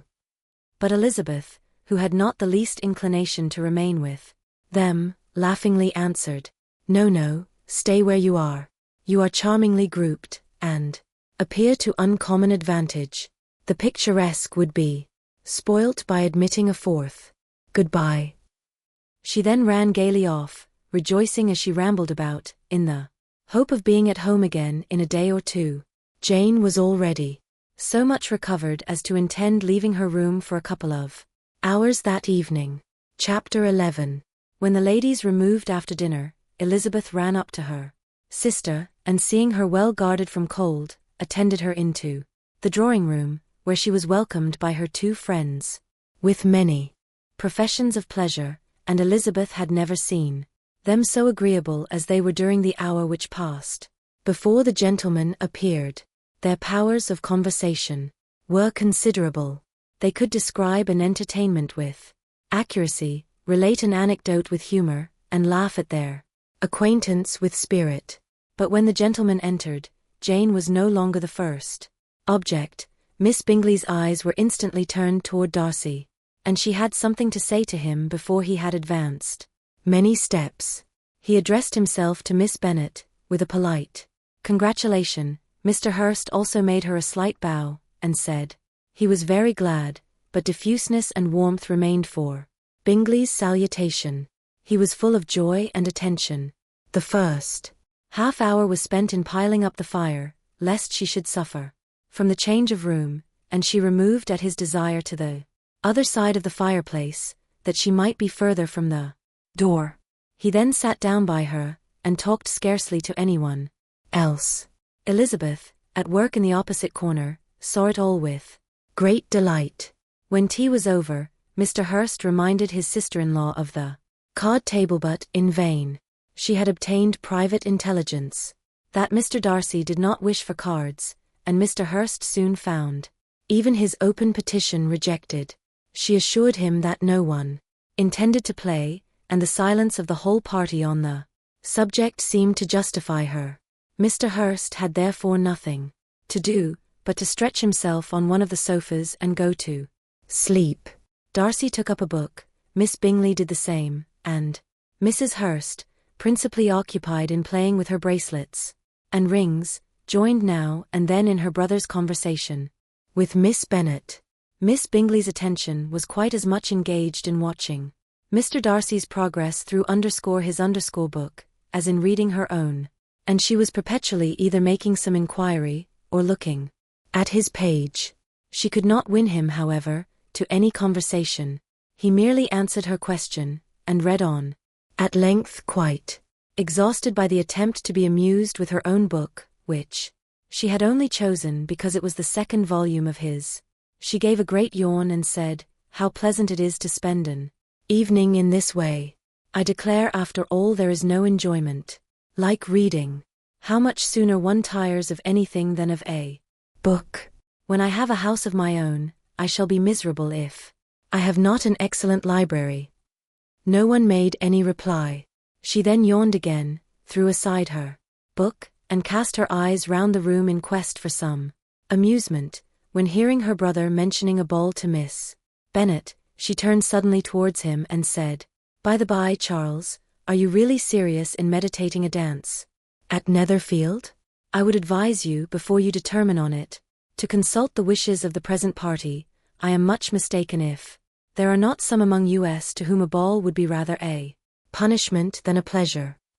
"If you mean Darcy," cried her brother, "he may go to bed if he chooses, before it begins, but as for the ball, it is quite a settled thing, and as soon as Nichols has made white soup enough I shall send round my cards."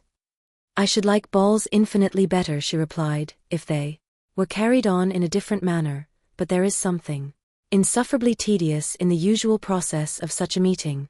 It would surely be much more rational if conversation instead of dancing were made the order of the day." "Much more rational, my dear Caroline, I dare say, but it would not be near so much like a ball." Miss Bingley made no answer, and soon afterwards she got up and walked about the room. Her figure was elegant, and she walked well, but Darcy, at whom it was all aimed, was still inflexibly studious. In the desperation of her feelings she resolved on one effort more, and turning to Elizabeth said, "Miss Eliza Bennet, let me persuade you to follow my example, and take a turn about the room. I assure you it is very refreshing after sitting so long in one attitude." Elizabeth was surprised, but agreed to it immediately. Miss Bingley succeeded no less in the real object of her civility. Mr. Darcy looked up. He was as much awake to the novelty of attention in that quarter as Elizabeth herself could be, and unconsciously closed his book. He was directly invited to join their party, but he declined it, observing that he could imagine but two motives for their choosing to walk up and down the room together, with either of which motives his joining them would interfere. What could he mean? She was dying to know. What could be his meaning? And asked Elizabeth whether she could at all understand him. "Not at all," was her answer, "but depend upon it he means to be severe on us, and our surest way of disappointing him will be to ask nothing about it." Miss Bingley, however, was incapable of disappointing Mr. Darcy in anything, and persevered therefore in requiring an explanation of his two motives. "I have not the smallest objection to explaining them," said he, as soon as she allowed him to speak. "You either choose this method of passing the evening because you are in each other's confidence, and have secret affairs to discuss, or because you are conscious that your figures appear to the greatest advantage in walking. If the first, I would be completely in your way, and if the second, I can admire you much better as I sit by the fire." "Oh, shocking!"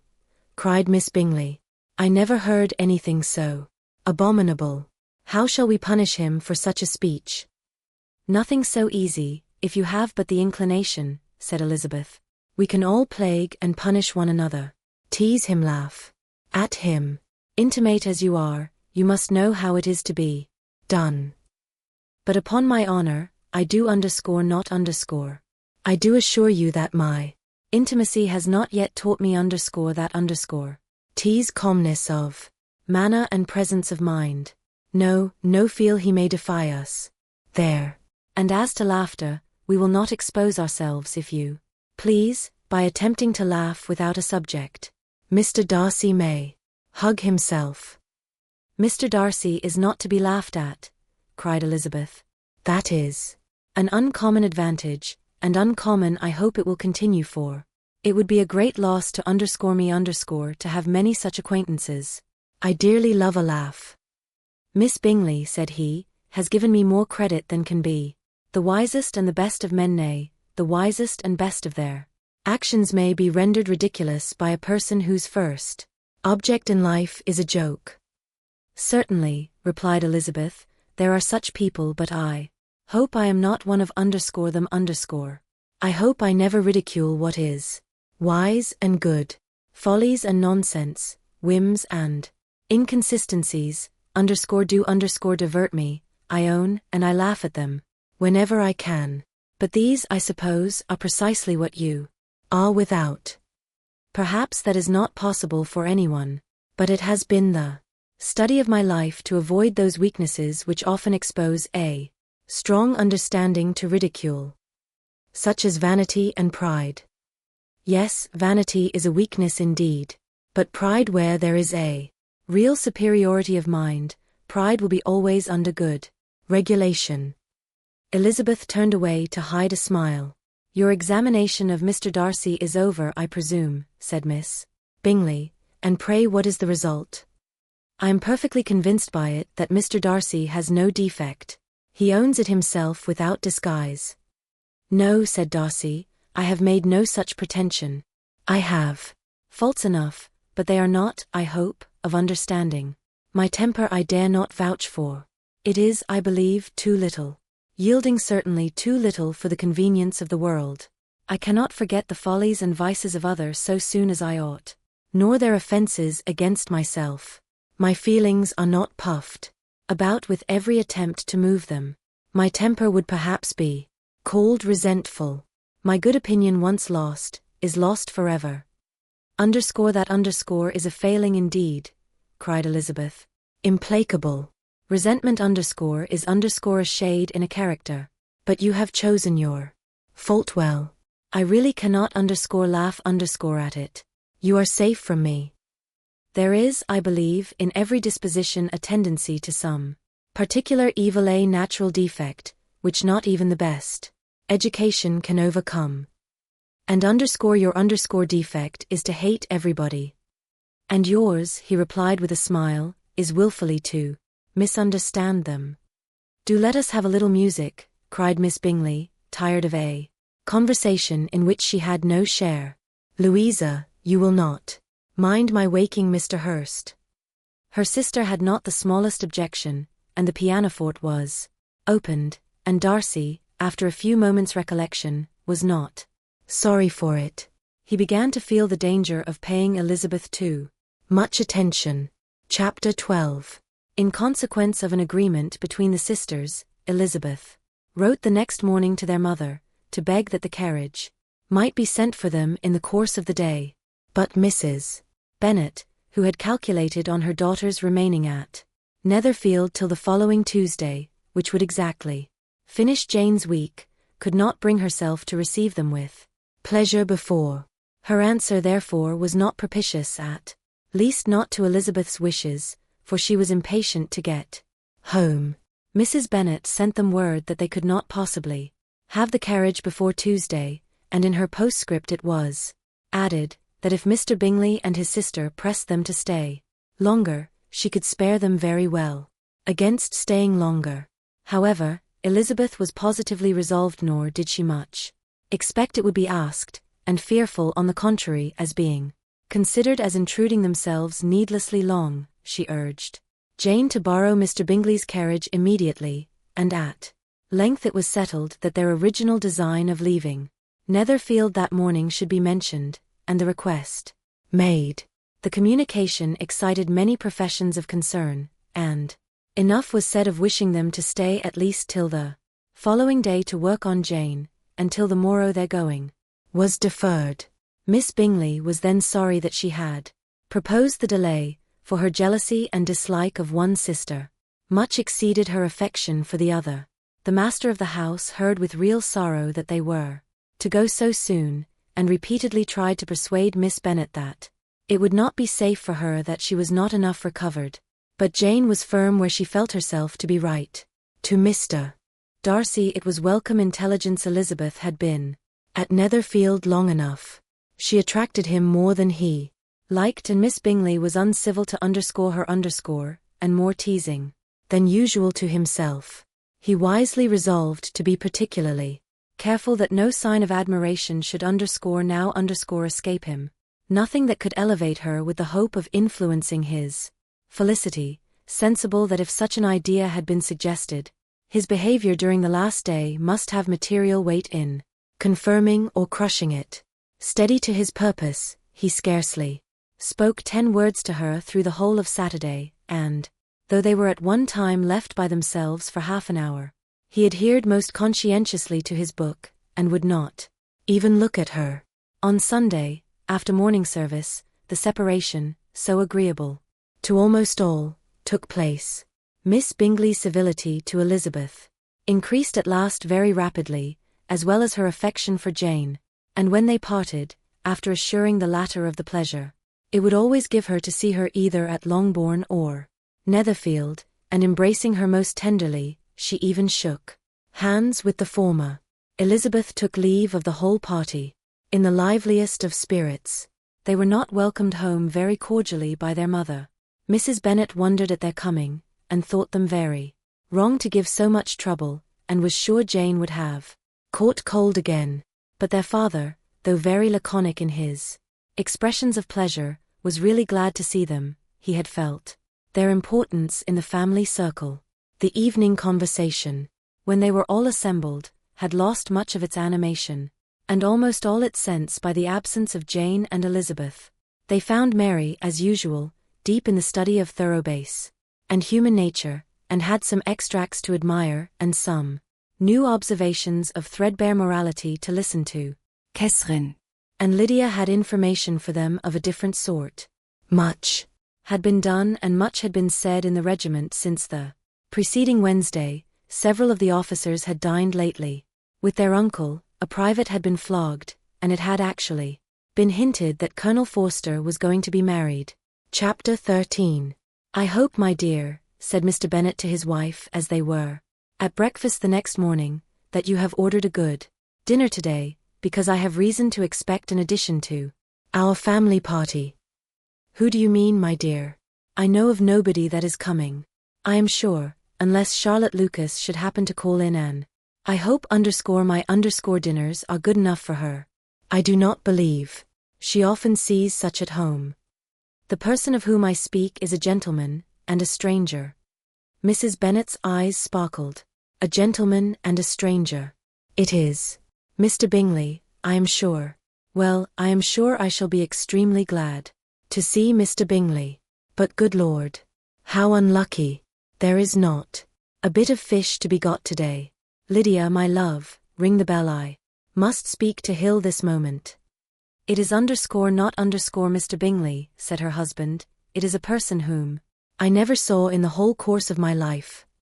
This roused a general astonishment, and he had the pleasure of being eagerly questioned by his wife and his 5 daughters at once. After amusing himself some time with their curiosity, he thus explained. About a month ago I received this letter, and about a fortnight ago I answered it, for I thought it a case of some delicacy and requiring early attention. It is from my cousin Mr. Collins, who, when I am dead, may turn you all out of this house as soon as he pleases. Oh, my dear, cried his wife, I cannot bear to hear that mentioned. Pray do not talk of that odious man. I do think it is the hardest thing in the world, that your estate should be entailed away from your own children, and I am sure if I had been you I should have tried long ago to do something or other about it. Jane and Elizabeth tried to explain to her the nature of an entail. They had often attempted to do it before, but it was a subject on which Mrs. Bennet was beyond the reach of reason, and she continued to rail bitterly against the cruelty of settling an estate away from a family of 5 daughters, in favor of a man whom nobody cared anything about. It certainly is a most iniquitous affair, said Mr. Bennet, and nothing can clear Mr. Collins from the guilt of inheriting Longbourn. But if you will listen to his letter, you may perhaps be a little softened by his manner of expressing himself. No, that I am sure I shall not, and I think it is very impertinent of him to write to you at all, and very hypocritical. I hate such false friends. Why could he not keep on quarreling with you as his father did before him? Why, indeed, he does seem to have had some filial scruples on that head, as you will hear. Hunsford, near Westerham, Kent, October 15th. Dear Sir, the disagreement subsisting between yourself and my late honored father always gave me much uneasiness, and since I have had the misfortune to lose him, I have frequently wished to heal the breach, but for some time I was kept back by my own doubts, fearing lest it might seem disrespectful to his memory for me to be on good terms with anyone with whom it had always pleased him to be at variance. There, Mrs. Bennet. My mind, however, is now made up on the subject, for having received ordination at Easter, I have been so fortunate as to be distinguished by the patronage of the Right Honourable Lady Catherine de Bourgh, widow of Sir Louis de Bourgh, whose bounty and beneficence has preferred me to the valuable rectory of this parish, where it shall be my earnest endeavour to demean myself with grateful respect towards her ladyship, and be ever ready to perform those rites and ceremonies which are instituted by the Church of England. As a clergyman, moreover, I feel it my duty to promote and establish the blessing of peace in all families within the reach of my influence, and on these grounds I flatter myself that my present overtures are highly commendable, and that the circumstance of my being next in the entail of Longbourn estate will be kindly overlooked on your side, and not lead you to reject the offered olive branch. I cannot be otherwise than concerned at being the means of injuring your amiable daughters, and beg leave to apologize for it, as well as to assure you of my readiness to make them every possible amends, but of this hereafter. If you should have no objection to receive me into your house, I propose myself the satisfaction of waiting on you and your family Monday, November 18th, by 4 o'clock, and shall probably trespass on your hospitality till the Saturday night following, which I can do without any inconvenience, as Lady Catherine is far from objecting to my occasional absence on a Sunday, provided that some other clergyman is engaged to do the duty of the day. I remain, dear sir, with respectful compliments to your lady and daughters, your well-wisher and friend, William Collins. At 4 o'clock, therefore, we may expect this peacemaking gentleman, said Mr. Bennet, as he folded up the letter.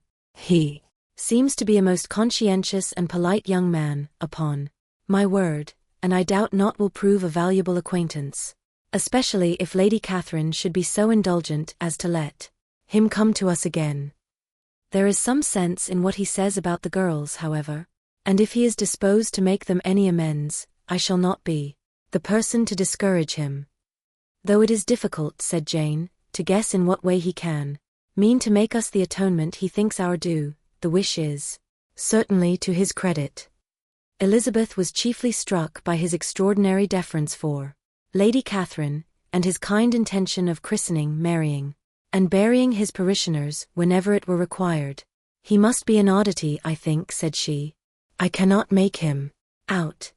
There is something very pompous in his style. And what can he mean by apologizing for being next in the entail? We cannot suppose he would help it if he could. Could he be a sensible man, sir? No, my dear, I think not. I have great hopes of finding him quite the reverse.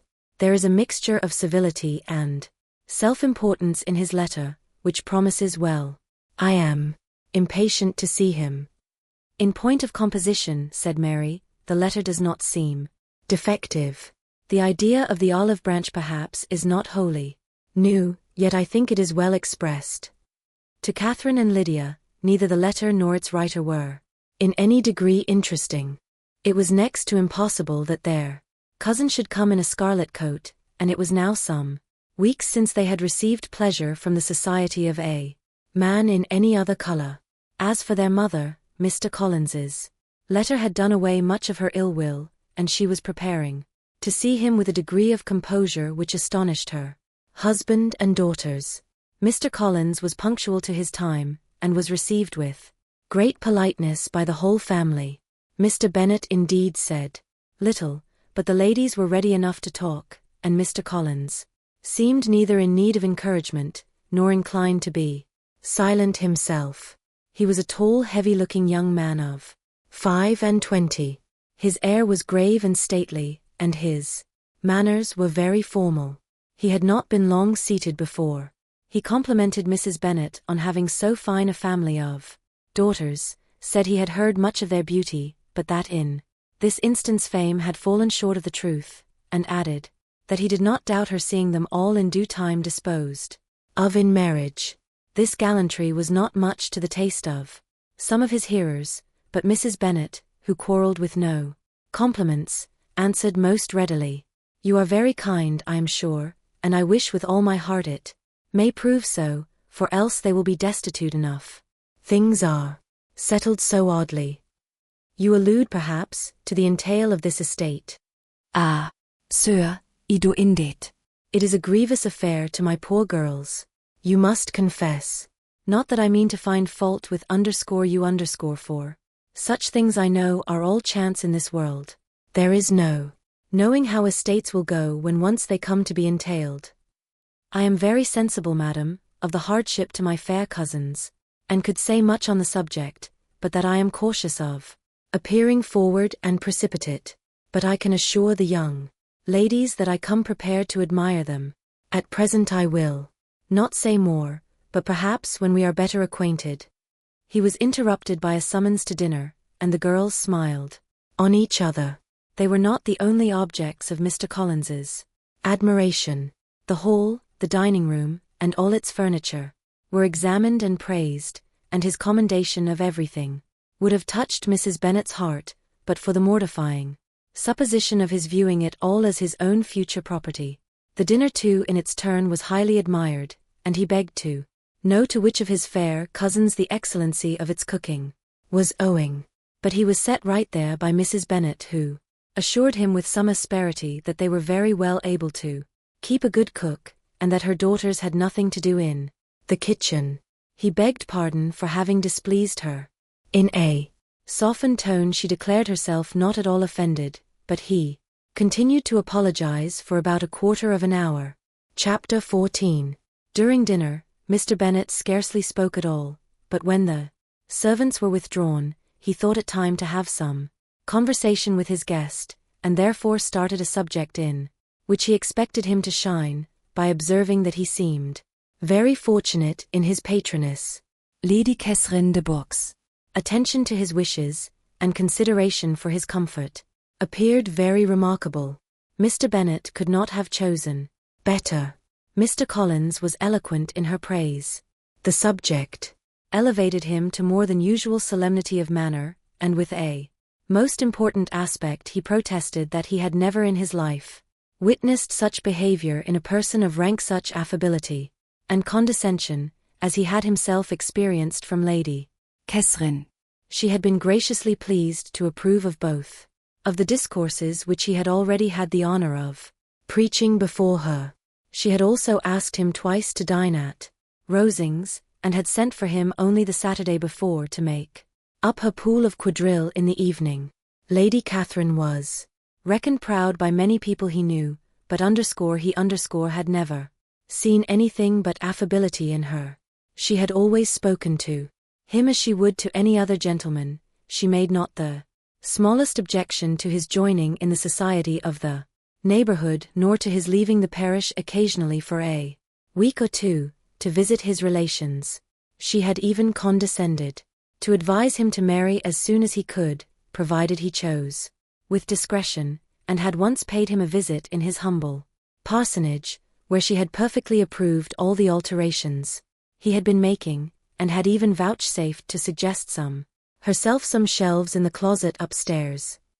"That is all very proper and civil, I am sure," said Mrs. Bennet, "and I dare say she is a very agreeable woman. It is a pity that great ladies in general are not more like her. Does she live near you, sir?" "The garden in which stands my humble abode is separated only by a lane from Rosings Park, her ladyship's residence." "I think you said she was a widow, sir? Has she any family?"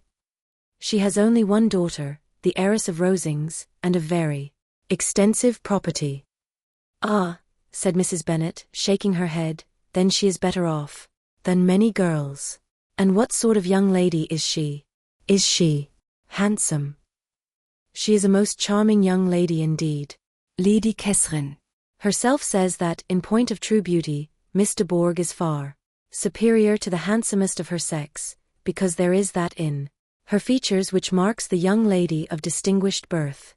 She is unfortunately of a sickly constitution, which has prevented her from making that progress in many accomplishments which she could not have otherwise failed of, as I am informed by the lady who superintended her education, and who still resides with them. But she is perfectly amiable, and often condescends to drive by my humble abode in her little phaeton and ponies. Has she been presented? I do not remember her name among the ladies at court. Her indifferent state of health unhappily prevents her being in town, and by that means, as I told Lady Catherine one day, has deprived the British court of its brightest ornaments. Her ladyship seemed pleased with the idea, and you may imagine that I am happy on every occasion to offer those little, delicate compliments which are always acceptable to ladies. I have more than once observed to Lady Catherine that her charming daughter seemed born to be a duchess, and that the most elevated rank, instead of giving her consequence, would be adorned by her. These are the kind of little things which please her ladyship, and it is a sort of attention which I conceive myself peculiarly bound to pay. You judge very properly, said Mr. Bennet, and it is happy for you that you possess the talent of flattering with delicacy. May I ask whether these pleasing attentions proceed from the impulse of the moment, or are the result of previous study?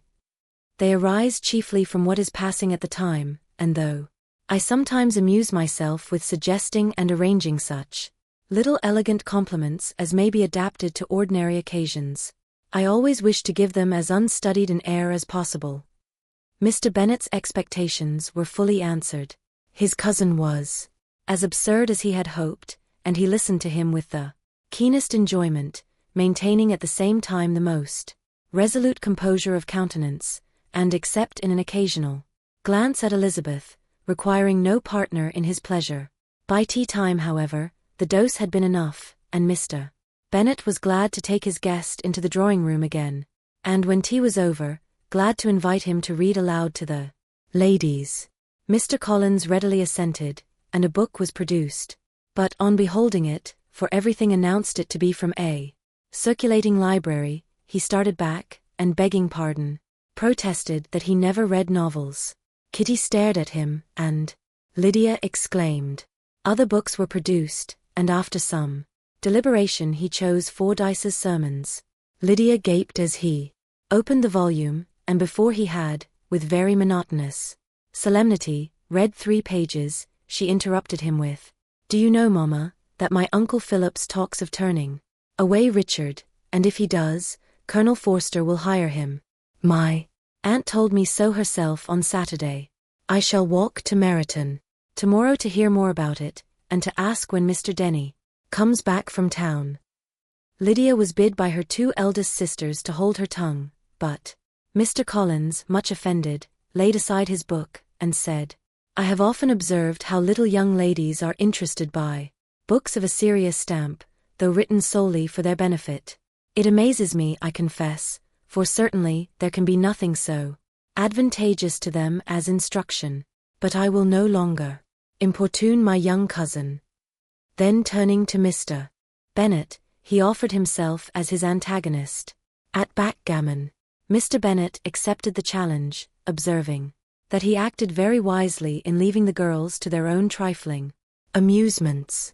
Mrs. Bennet and her daughters apologized most civilly for Lydia's interruption, and promised that it should not occur again, if he would resume his book, but Mr. Collins, after assuring them that he bore his young cousin no ill will, and should never resent her behavior as any affront, seated himself at another table with Mr. Bennet, and prepared for backgammon.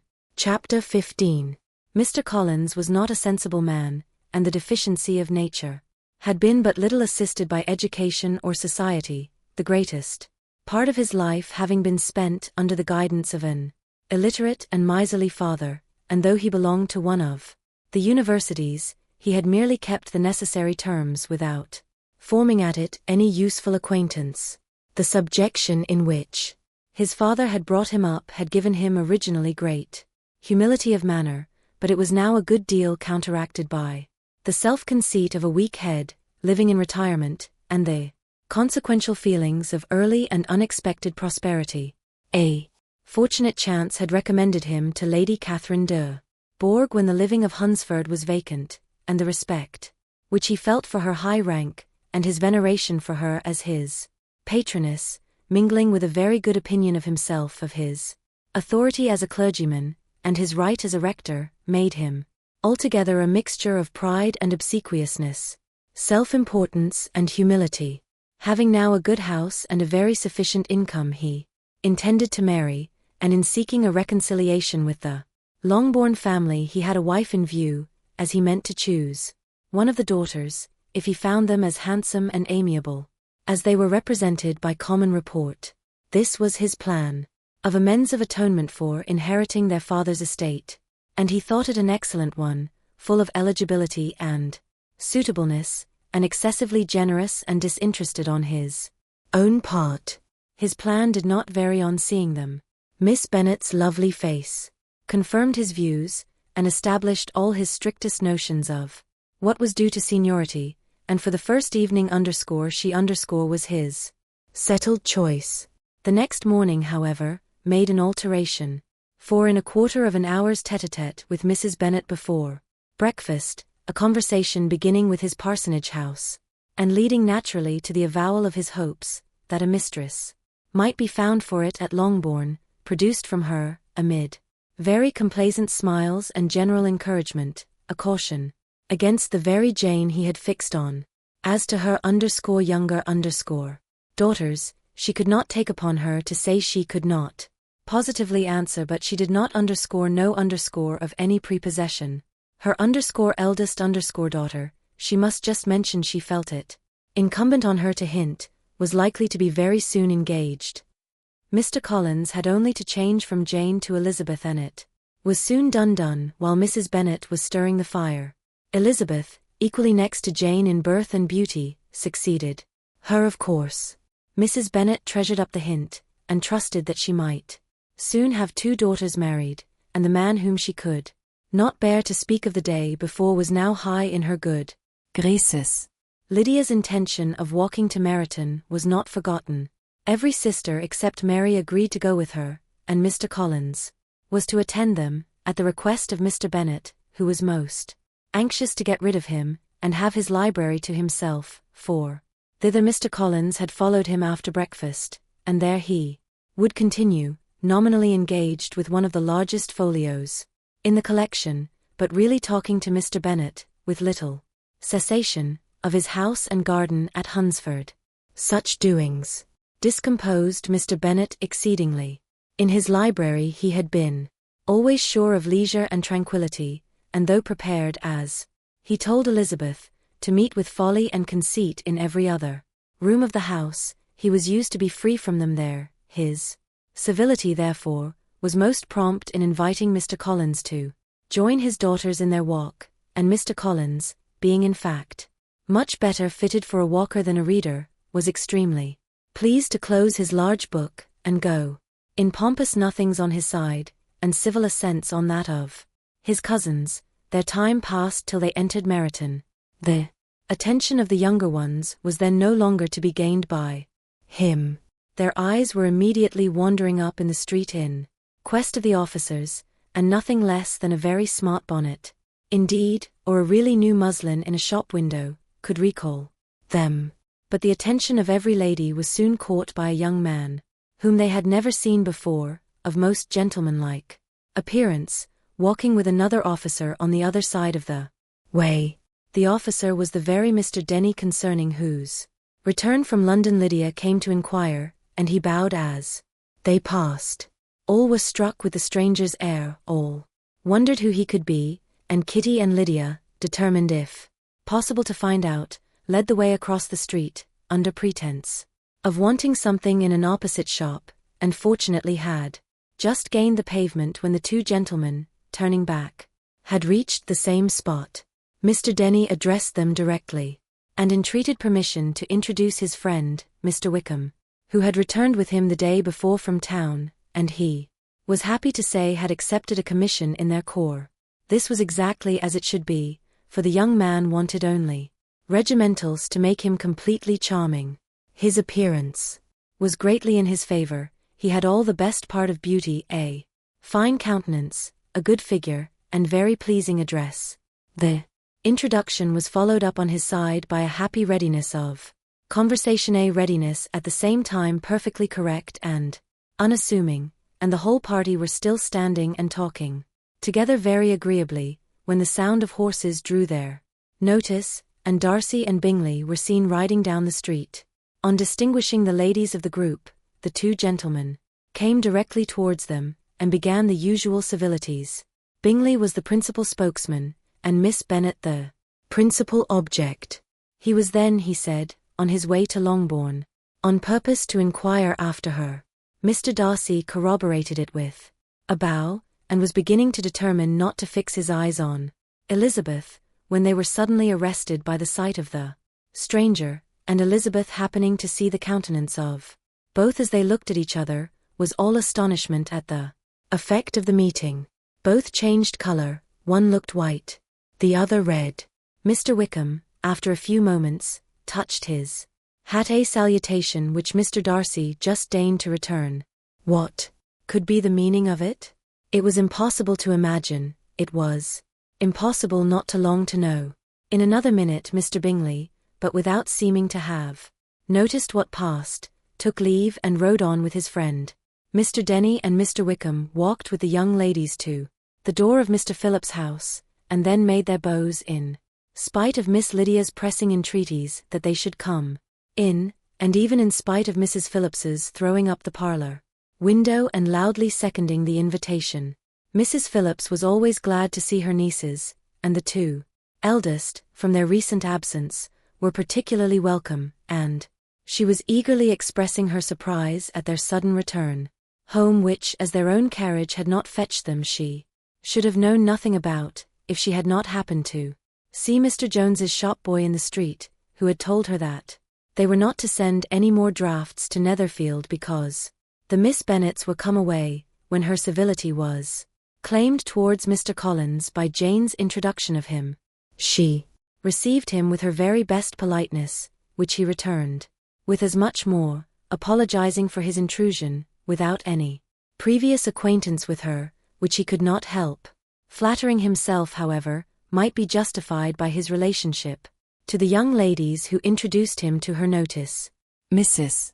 Phillips was quite awed by such an excess of good breeding, but her contemplation of one stranger was soon put to an end by exclamations and inquiries about the other, of whom, however, she could only tell her nieces what they already knew, that Mr. Denny had brought him from London, and that he was to have a lieutenant's commission in the shire. She had been watching him the last hour, she said, as he walked up and down the street, and had Mr. Wickham appeared, Kitty and Lydia would certainly have continued the occupation, but unluckily no one passed windows now except a few of the officers, who, in comparison with the stranger, were become stupid, disagreeable fellows. Some of them were to dine with the Phillipses the next day, and their aunt promised to make her husband call on Mr. Wickham, and give him an invitation also, if the family from Longbourn would come in the evening. This was agreed to, and Mrs. Phillips protested that they would have a nice, comfortable, noisy game of lottery tickets, and a little bit of hot supper afterwards. The prospect of such delights was very cheering, and they parted in mutual good spirits. Mr. Collins repeated his apologies in quitting the room, and was assured with unwearying civility that they were perfectly needless. As they walked home, Elizabeth related to Jane what she had seen pass between the two gentlemen, but though Jane would have defended either or both, had they appeared to be in the wrong, she could no more explain such behavior than her sister. Mr. Collins on his return highly gratified Mrs. Bennet by admiring Mrs. Phillips's manners and politeness. He protested that, except Lady Catherine and her daughter, he had never seen a more elegant woman, for she had not only received him with the utmost civility, but even pointedly included him in her invitation for the next evening, although utterly unknown to her before. Something, he supposed, might be attributed to his connection with them, but yet he had never met with so much attention in the whole course of his life. Chapter 16. As no objection was made to the young people's engagement with their aunt, and all Mr. Collins's scruples of leaving Mr. and Mrs. Bennet for a single evening during his visit were most steadily resisted, the coach conveyed him and his 5 cousins at a suitable hour to Meryton, and the girls had the pleasure of hearing, as they entered the drawing-room, that Mr. Wickham had accepted their uncle's invitation, and was then in the house. When this information was given, and they had all taken their seats, Mr. Collins was at leisure to look around him and admire, and he was so much struck with the size and furniture of the apartment, that he declared he might almost have supposed himself in the small summer breakfast parlour at Rosings, a comparison that did not at first convey much gratification, but when Mrs. Phillips understood from him what Rosings was, and who was its proprietor, when she had listened to the description of only one of Lady Catherine's drawing-rooms, and found that the chimney-piece alone had cost £800, she felt all the force of the compliment, and would hardly have resented a comparison with the housekeeper's room, in describing to her all the grandeur of Lady Catherine and her mansion, with occasional digressions in praise of his own humble abode, and the improvements it was receiving. He was happily employed until the gentlemen joined them, and he found in Mrs. Phillips a very attentive listener, whose opinion of his consequence increased with what she heard, and who was resolving to retail it all among her neighbours as soon as she could.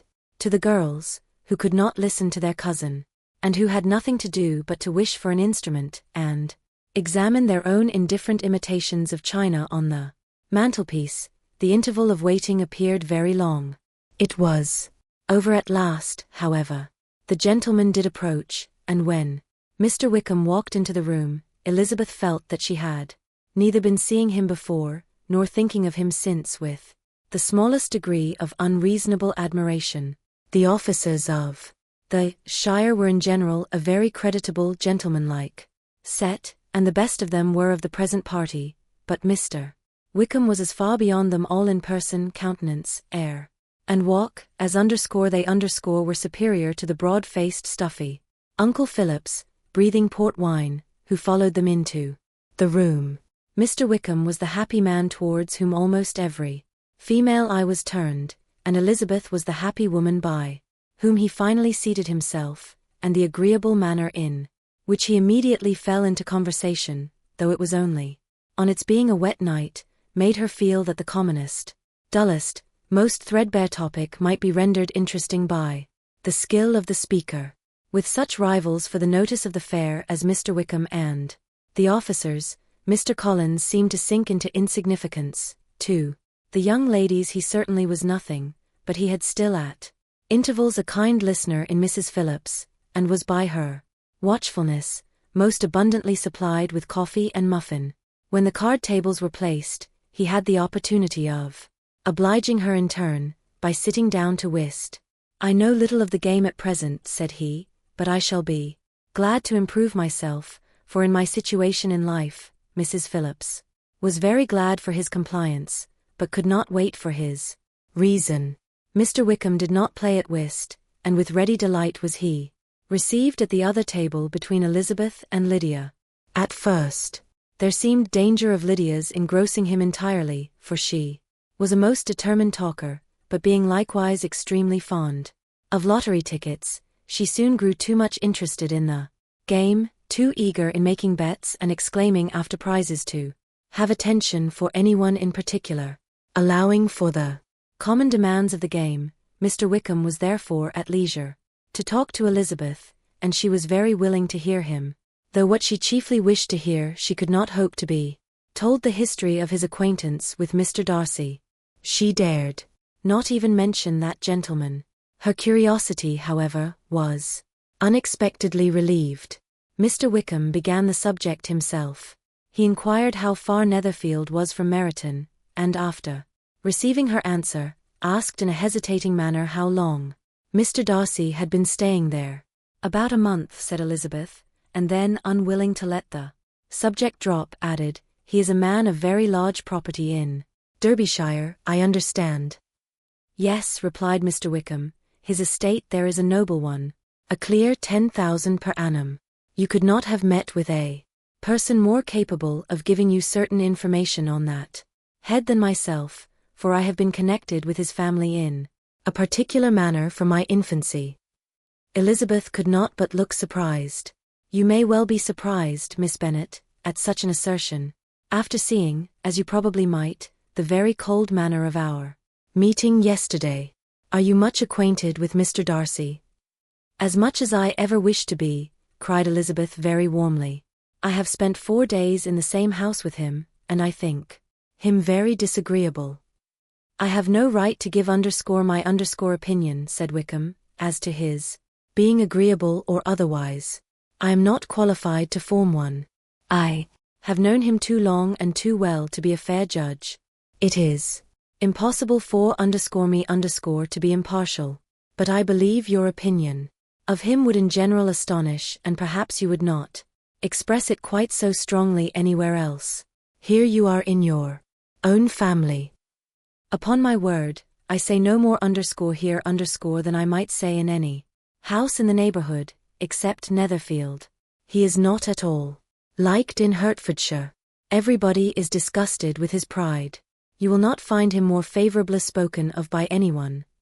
I cannot pretend to be sorry, said Wickham, after a short interruption, that he or that any man should not be estimated beyond their deserts, but with him I believe it does not often happen. The world is blinded by his fortune and consequence, or frightened by his high and imposing manners, and sees him only as he chooses to be seen. I should take him, even on my slight acquaintance, to be an ill-tempered man. Wickham only shook his head. I wonder, said he, at the next opportunity of speaking, whether he is likely to be in this country much longer. I do not at all know, but I heard nothing of his going away when I was at Netherfield. I hope your plans in favour of the Shire will not be affected by his being in the neighbourhood. Oh, no, it is not for me to be driven away by Mr. Darcy. If he wishes to avoid seeing me he must go. We are not on friendly terms, and it always gives me pain to meet him, but I have no reason for avoiding him but what I might proclaim before all the world, a sense of very great ill usage, and most painful regrets at his being what he is. His father, Miss Bennet, the late Mr. Darcy, was one of the best men that ever breathed, and the truest friend I ever had, and I can never be in company with this Mr. Darcy without being grieved to the soul by 1,000 tender recollections. His behaviour to myself has been scandalous, but I verily believe I could forgive him anything and everything, rather than his disappointing the hopes and disgracing the memory of his father. Elizabeth found the interest of the subject increase, and listened with all her heart, but the delicacy of it prevented further inquiry. Mr. Wickham began to speak on more general topics, Meryton, the neighbourhood, the society, appearing highly pleased with all that he had yet seen, and speaking of the latter with gentle but very intelligible gallantry. It was the prospect of constant society, and good society, he added, which was my chief inducement to enter their shire. I knew it to be a most respectable, agreeable corps, and my friend Denny tempted me further by his account of their present quarters, and the very great attentions and excellent acquaintances Meryton had procured them. Society, I own, is necessary to me. I have been a disappointed man, and my spirits will not bear solitude. I must have employment and society. A military life is not what I was intended for, but circumstances have now made it eligible. The church ought to have been my profession. I was brought up for the church, and I should at this time have been in possession of a most valuable living had it pleased the gentleman we were speaking of just now. Indeed. Yes, the late Mr. Darcy bequeathed me the next presentation of the best living in his gift. He was my godfather, and excessively attached to me. I cannot do justice to his kindness. He meant to provide for me amply, and thought he had done it. But when the living fell, it was given elsewhere. Good heavens, cried Elizabeth, but how could that be? How could his will be disregarded? Why did you not seek legal redress? There was just such an informality in the terms of the bequest as to give me no hope from law. A man of honor could not have doubted the intention, but Mr. Darcy chose to doubt it or to treat it as a merely conditional recommendation, and to assert that I had forfeited all claim to it by extravagance, imprudence in short anything or nothing. Certain it is, that the living became vacant 2 years ago, exactly as I was of an age to hold it, and that it was given to another man, and no less certain is it that I cannot accuse myself of having really done anything to deserve to lose it. I have a warm, unguarded temper, and I may have spoken my opinion of him, and to him, too freely. I can recall nothing worse. But the fact is, that we are very different sort of men, and that he hates me. This is quite shocking. He deserves to be publicly disgraced. Some time or other he will be, but it shall not be by me. Till I can forget his father, I can never defy or expose him. Elizabeth honored him for such feelings, and thought him handsomer than ever as he expressed them. But what, said she, after a pause, can have been his motive? What can have induced him to behave so cruelly? A thorough determined dislike of me, a dislike which I cannot but attribute in some measure to jealousy. Had the late Mr. Darcy liked me less, his son might have borne with me better. But his father's uncommon attachment to me irritated him, I believe, very early in life. He had not a temper to bear the sort of competition in which we stood, the sort of preference which was often given me. I had not thought Mr. Darcy so bad as this, though I have never liked him. I had not thought so very ill of him. I had supposed him to be despising his fellow creatures in general, but did not suspect him of descending to such malicious revenge, such injustice, such inhumanity as this. After a few minutes' reflection, however, she continued, I remember his boasting one day, at Netherfield, of the implacability of his resentments, of his having an unforgiving temper. His disposition must be dreadful. I will not trust myself on the subject, replied Wickham. I can hardly be just to him. Elizabeth was again deep in thought, and after a time exclaimed, to treat in such a manner the godson, the friend, the favourite of his father. She could have added, a young man too, like you, whose very countenance may vouch for your being amiable, but she contented herself with, and one too who had probably been his companion from childhood, connected together, as I think you said, in the closest manner.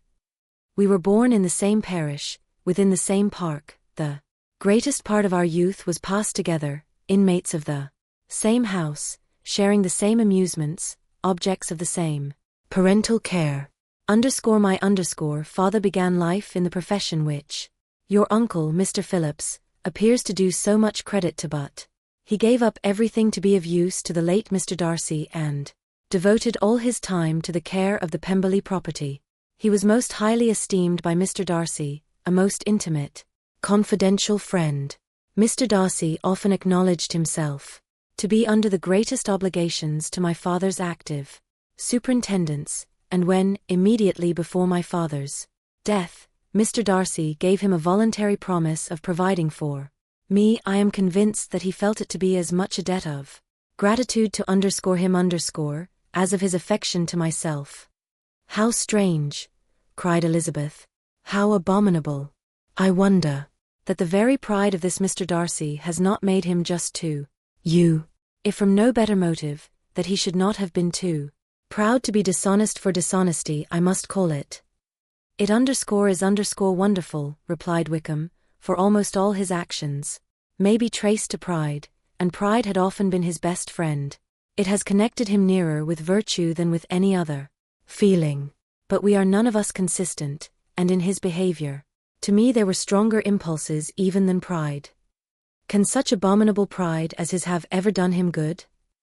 Yes. It has often led him to be liberal and generous, to give his money freely, to display hospitality, to assist his tenants, and relieve the poor. Family pride, and filial pride, for he is very proud of what his father was have done this, not to appear to disgrace his family, to degenerate from the popular qualities, or lose the influence of the Pemberley house, is a powerful motive. He has also brotherly pride, which, with some brotherly affection, makes him a very kind and careful guardian of his sister, and you will hear him generally cried up as the most attentive and best of brothers. What sort of girl is Miss Darcy? He shook his head. I wish I could call her amiable. It gives me pain to speak ill of a Darcy, but she is too much like her brother, very, very proud. As a child, she was affectionate and pleasing and extremely fond of me, and I have devoted hours and hours to her amusement. But she is nothing to me now. She is a handsome girl, about 15 or 16, and I understand, highly accomplished. Since her father's death, her home has been London, where a lady lives with her, and superintends her education. After many pauses and many trials of other subjects, Elizabeth could not help reverting once more to the first, and saying, I am astonished at his intimacy with Mr. Bingley. How can Mr. Bingley, who seems good humour itself, and is, I really believe, truly amiable, be in friendship with such a man? How can they suit each other? Do you know Mr. Bingley? Not at all. He is a sweet-tempered, amiable, charming man. He cannot know what Mr. Darcy is. Probably not, but Mr. Darcy can please where he chooses. He does not want abilities. He can be a conversable companion if he thinks it worth his while, among those who are at all his equals. In consequence, he is a very different man from what he is to the less prosperous. His pride never deserts him, but with the rich. He is liberal-minded, just, sincere, rational, honorable, and perhaps agreeable, allowing something for fortune and figure. The whist party soon afterwards breaking up, the players gathered round the other table, and Mr. Collins took his station between his cousin Elizabeth and Mrs. Phillips. The usual inquiries as to his success was made by the latter. It had not been very great, he had lost every point, but when Mrs. Phillips began to express her concern thereupon, he assured her with much earnest gravity that it was not of the least importance, that he considered the money as a mere trifle, and begged that she would not make herself uneasy. I know very well, madam, said he, that when persons sit down to a card table, they must take their chances of these things, and happily I am not in such circumstances as to make 5 shillings any object. There are undoubtedly many who could not say the same, but thanks to Lady Catherine de Bourgh, I am removed far beyond the necessity of regarding little matters. Mr. Wickham's attention was caught, and after observing Mr. Collins for a few moments, he asked Elizabeth in a low voice whether her relation was very intimately acquainted with the family of de Bourgh. Lady Catherine de Bourgh, she replied, has very lately given him a living. I hardly know how Mr. Collins was first introduced to her notice, but he certainly has not known her long. You know of course that Lady Catherine de Bourgh and Lady and Darcy were sisters, consequently that she is aunt to the present Mr. Darcy. No, indeed, I did not. I knew nothing at all of Lady Catherine's connections. I never heard of her existence till the day before yesterday. Her daughter, Miss de Bourgh, will have a very large fortune, and it is believed that she and her cousin will unite the 2 estates. This information made Elizabeth smile, as she thought of poor Miss Bingley. Vain indeed must be all her attentions, vain and useless her affection for his sister and her praise of himself, if he were already self-destined for another. Mr. Collins, said she, speaks highly both of Lady Catherine and her daughter, but from some particulars that he has related of her ladyship, I suspect his gratitude misleads him, and that in spite of her being his patroness, she is an arrogant, conceited woman. I believe her to be both in a great degree, replied Wickham. I have not seen her for many years, but I very well remember that I never liked her, and that her manners were dictatorial and insolent. She has the reputation of being remarkably sensible and clever, but I rather believe she derives part of her abilities from her rank and fortune, part from her authoritative manner, and the rest from the pride for her nephew, who chooses that everyone connected with him should have an understanding of the first class. Elizabeth allowed that he had given a very rational account of it, and they continued talking together, with mutual satisfaction, till supper put an end to cards, and gave the rest of the ladies their share of Mr. Wickham's attentions. There could be no conversation in the noise of Mrs. Phillips's supper party, but his manners recommended him to everybody.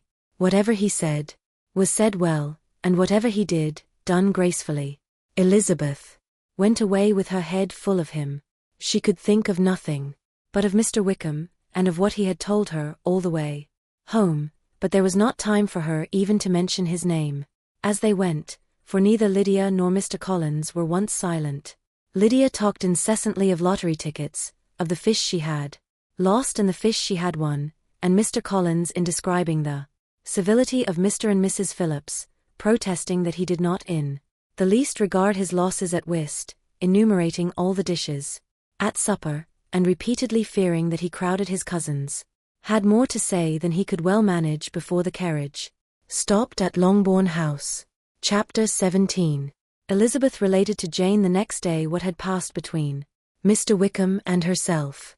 Jane listened with astonishment and concern. She knew not how to believe that Mr. Darcy could be so unworthy of Mr. Bingley's regard, and yet it was not in her nature to question the veracity of a young man of such amiable appearance as Wickham. The possibility of his having endured such unkindness was enough to interest all her tender feelings, and nothing remained therefore to be done, but to think well of them both, to defend the conduct of each, and throw into the account of accident or mistake whatever could not be otherwise explained. They have both, said she, been deceived, I dare say, in some way or other, of which we can form no idea. Interested people have perhaps misrepresented each to the other.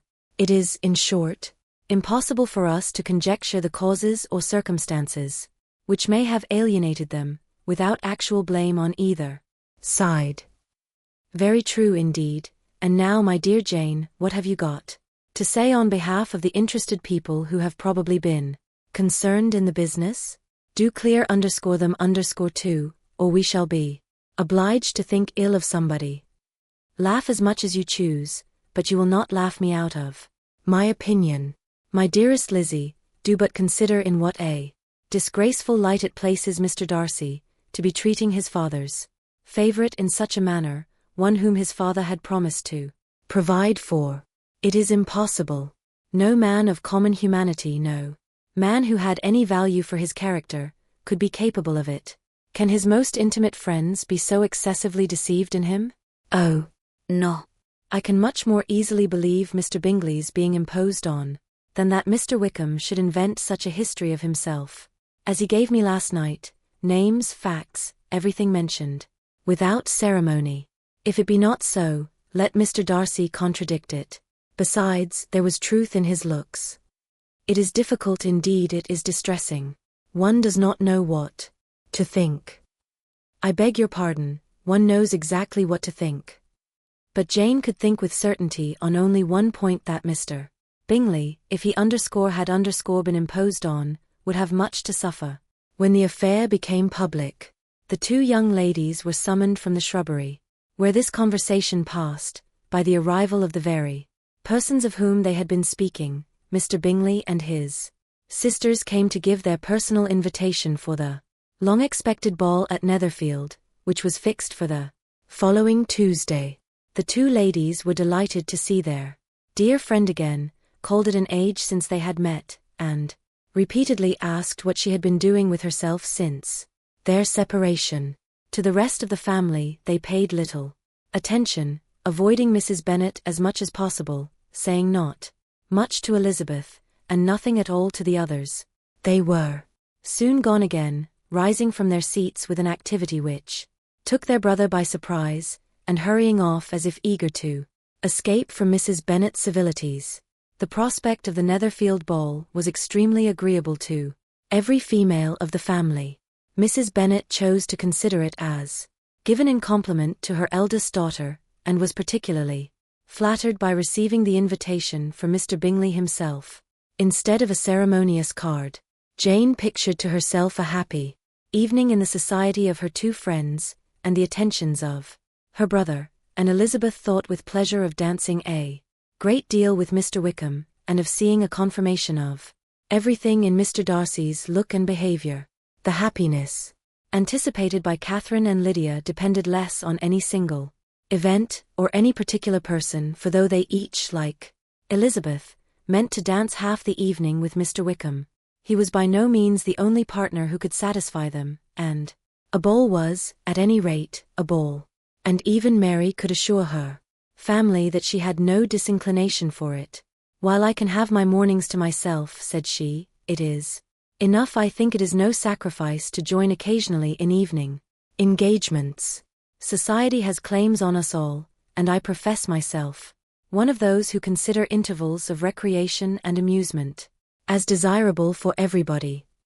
Elizabeth's spirits were so high on this occasion, that though she did not often speak unnecessarily to Mr. Collins, she could not help asking him whether he intended to accept Mr. Bingley's invitation, and if he did, whether he would think it proper to join in the evening's amusement, and she was rather surprised to find that he entertained no scruple whatever on that head, and was very far from dreading a rebuke either from the Archbishop, or Lady Catherine de Bourgh, by venturing to dance.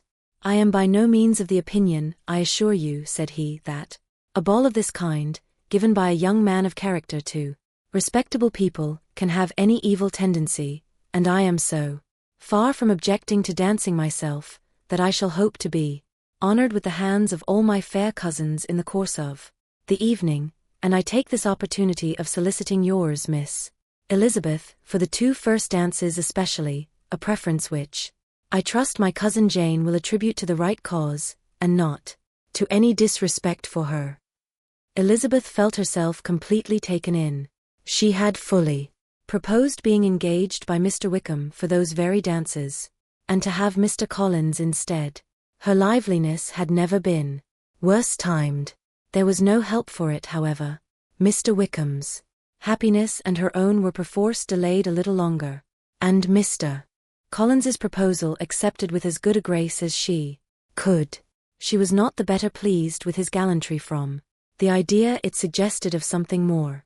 It now first struck her that she was selected from among her sisters as worthy of being mistress of Hunsford Parsonage, and of assisting to form a quadrille table at Rosings, in the absence of more eligible visitors.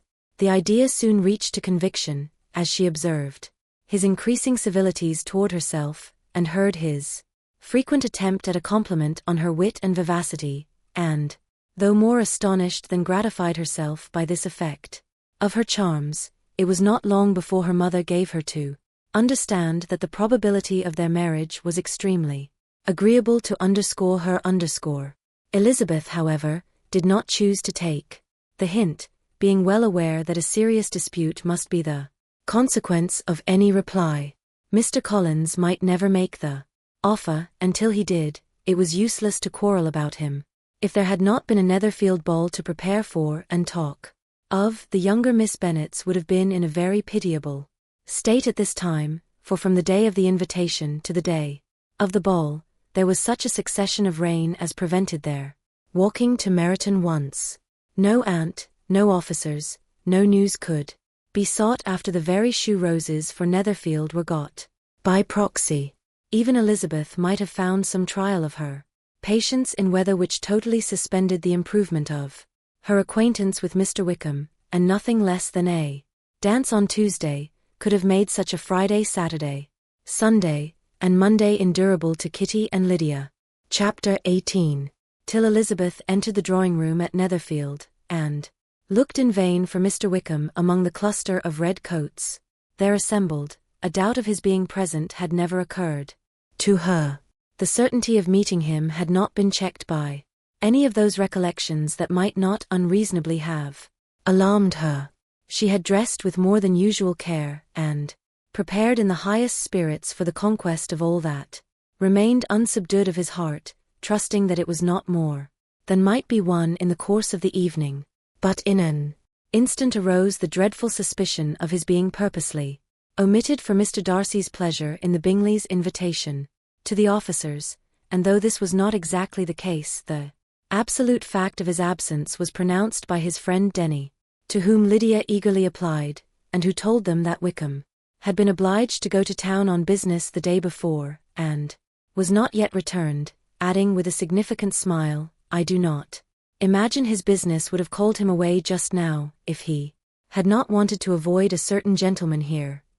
This part of his intelligence, though unheard by Lydia, was caught by Elizabeth, and as it assured her that Darcy was not less answerable for Wickham's absence than if her first surmise had been just, every feeling of displeasure against the former was so sharpened by immediate disappointment that she could hardly reply with tolerable civility to the polite inquiries which he directly afterwards approached to make.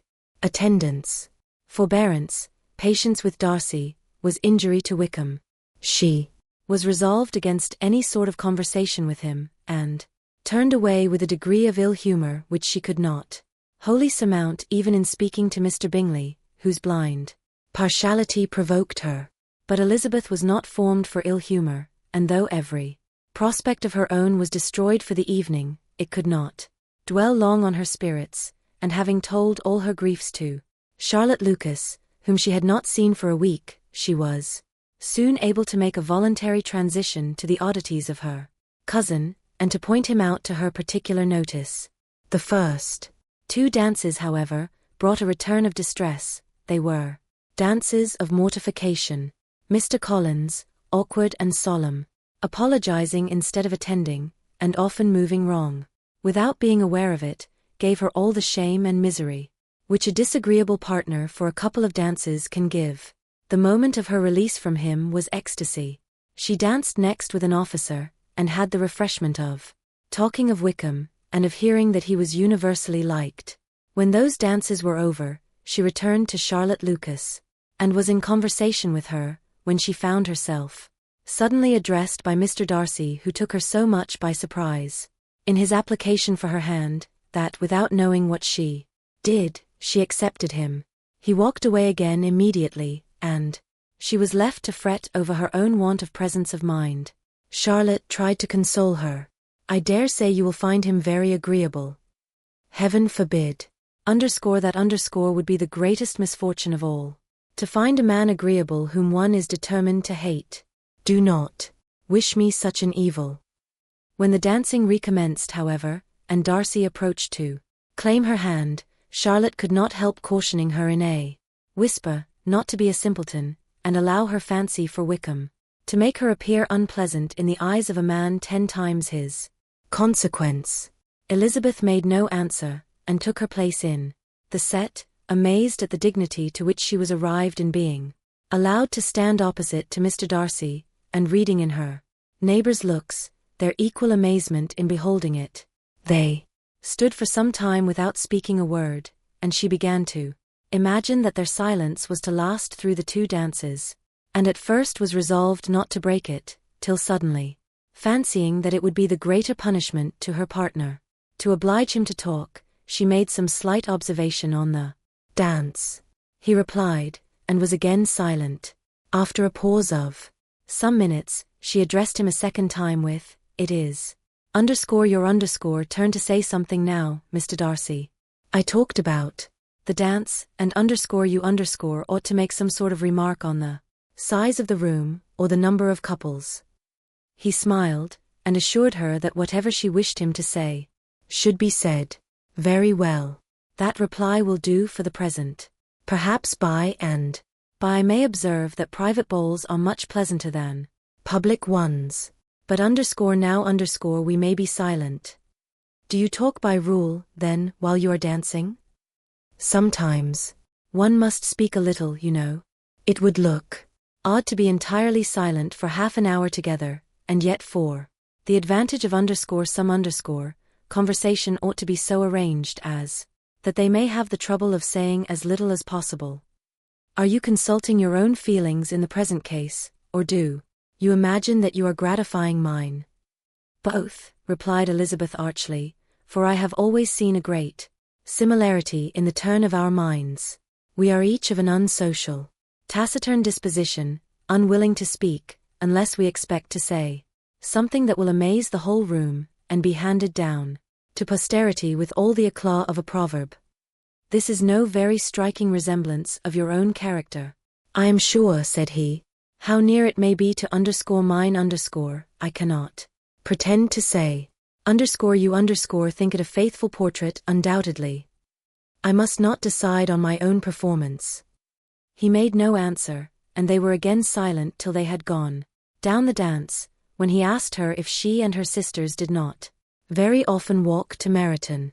She answered in the affirmative, and, unable to resist the temptation, added, when you met us there the other day, we had just been forming a new acquaintance. The effect was immediate. A deeper shade of hauteur overspread his features, but he said not a word, and Elizabeth, though blaming herself for her own weakness, could not go on. At length Darcy spoke, and in a constrained manner said, Mr.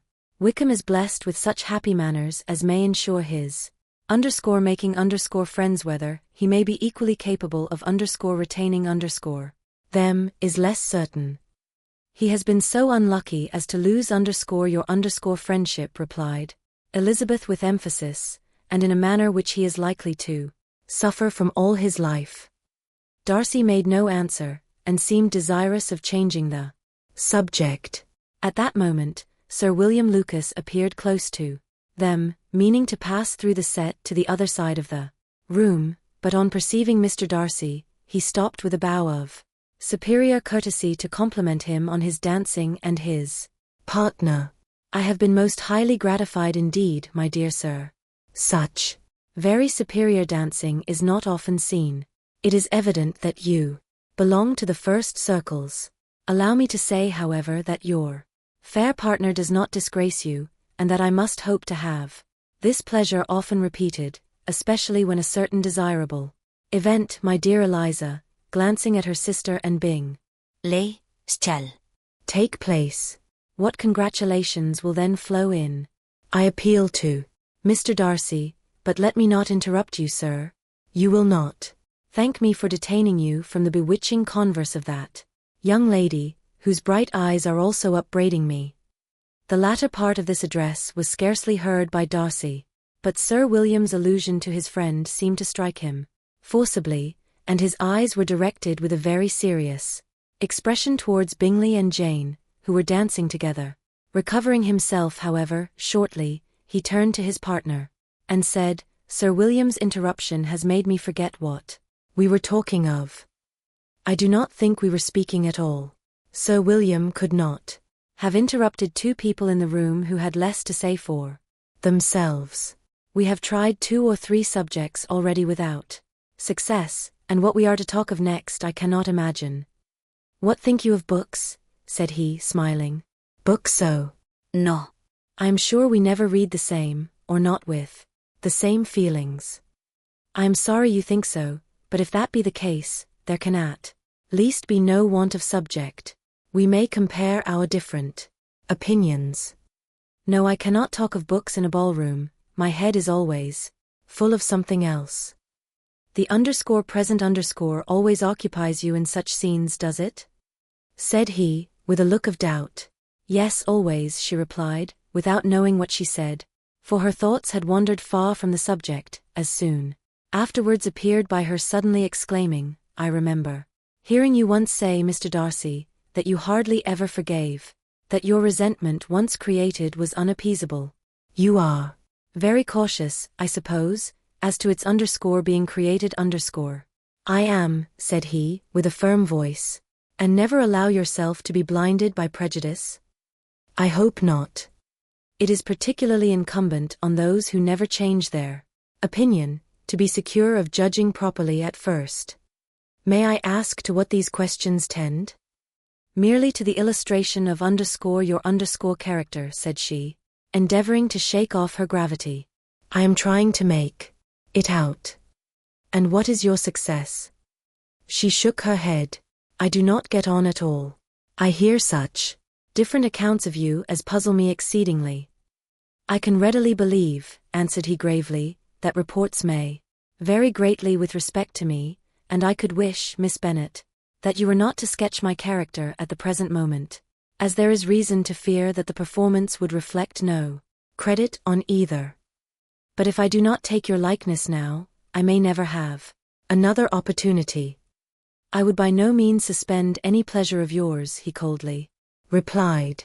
She said no more, and they went down the other dance, and parted in silence, and on each side dissatisfied though not to an equal degree, for in Darcy's breast there was a tolerable, powerful feeling towards her, which soon procured her pardon, and directed all his anger against another.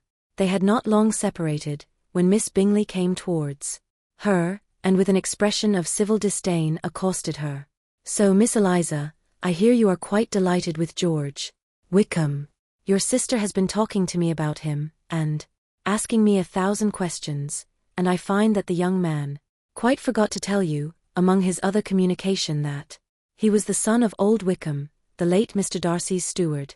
Let me recommend you, however, as a friend, not to give implicit confidence to all his assertions, for as to Mr. Darcy's using him ill, it is perfectly false, for on the contrary he has always been remarkably kind to him, though George Wickham has treated Mr. Darcy in a most infamous manner.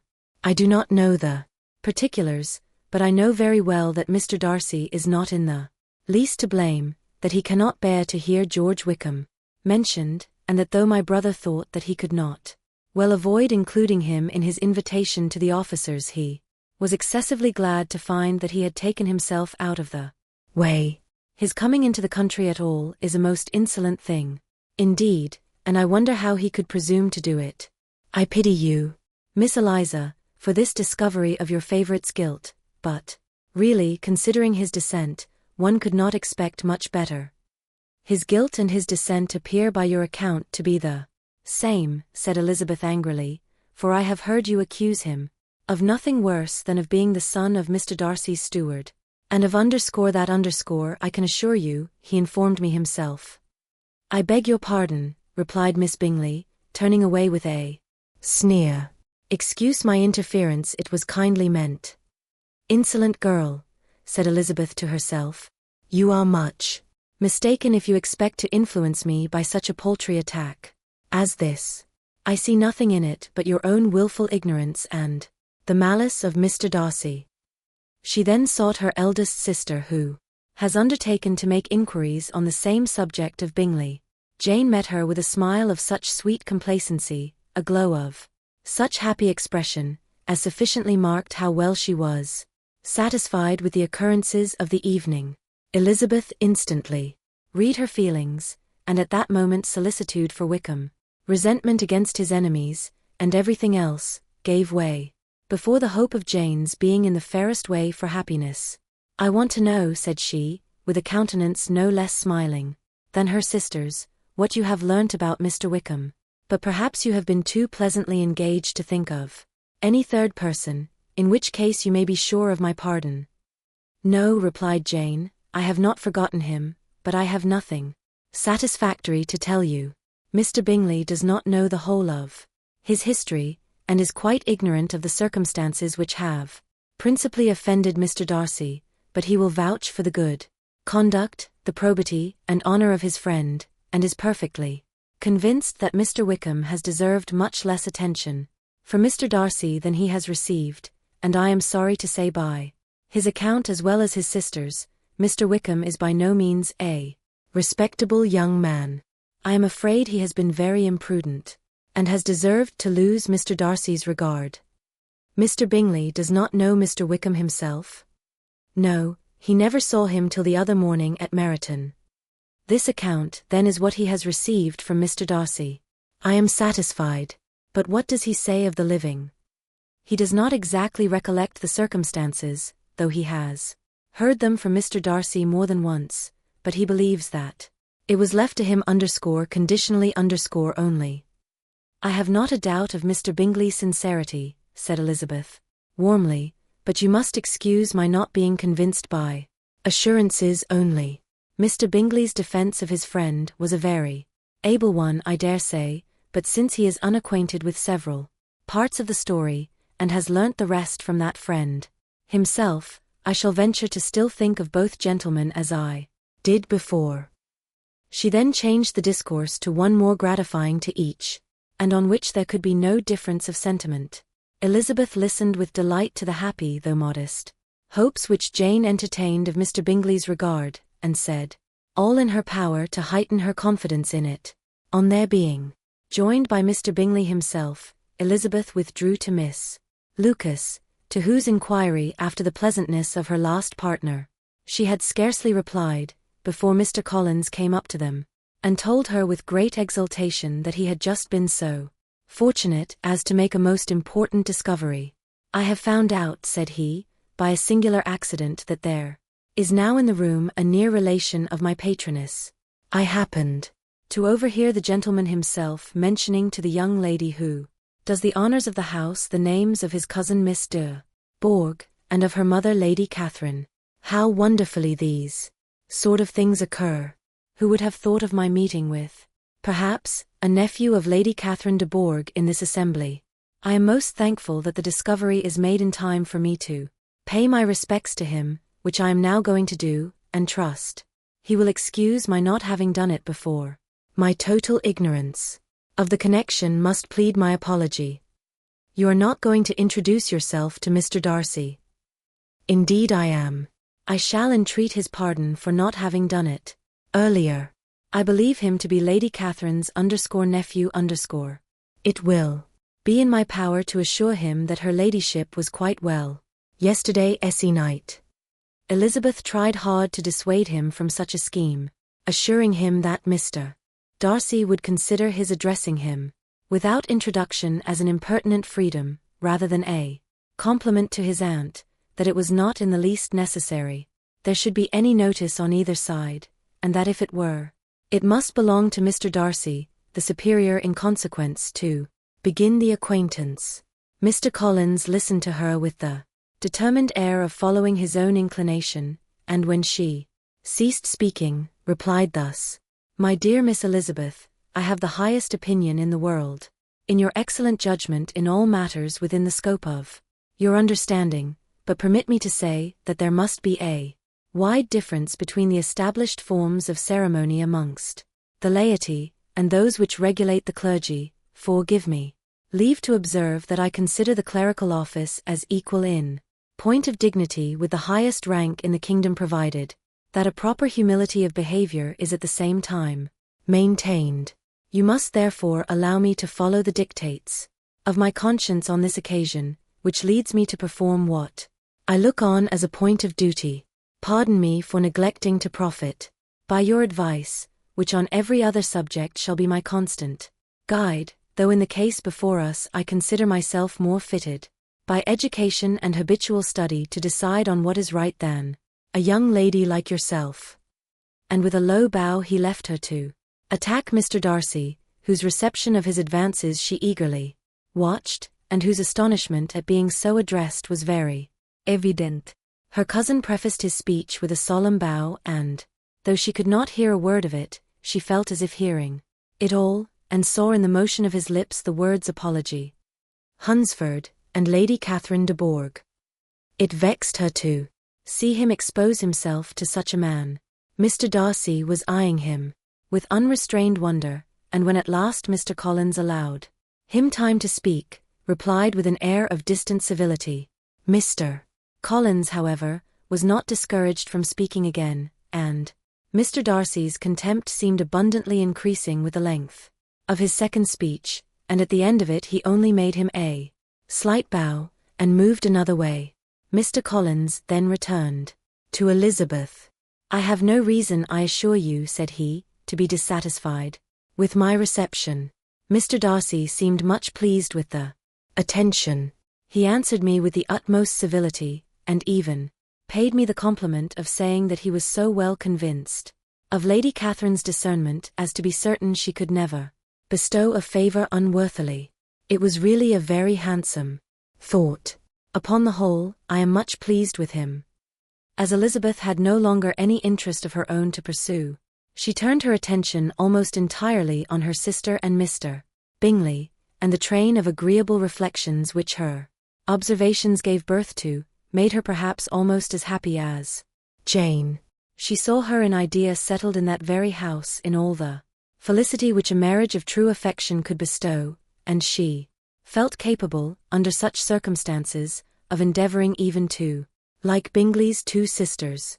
Her mother's thoughts she plainly saw were bent the same way, and she determined not to venture near her, lest she might hear too much.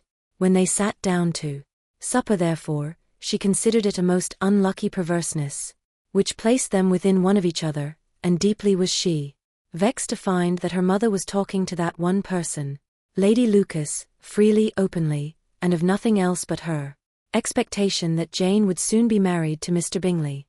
It was an animating subject, and Mrs. Bennet seemed incapable of fatigue while enumerating the advantages of the match. His being such a charming young man, and so rich, and living but 3 miles from them, were the first points of self-gratulation, and then it was such a comfort to think how fond the two sisters were of Jane, and to be certain that they must desire the connection as much as she could do.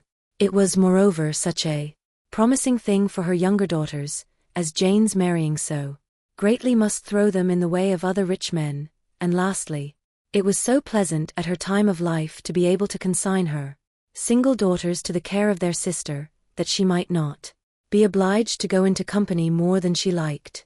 It was necessary to make this circumstance a matter of pleasure, because on such occasions it is the etiquette, but no one was less likely than Mrs. Bennet to find comfort in staying home at any period of her life.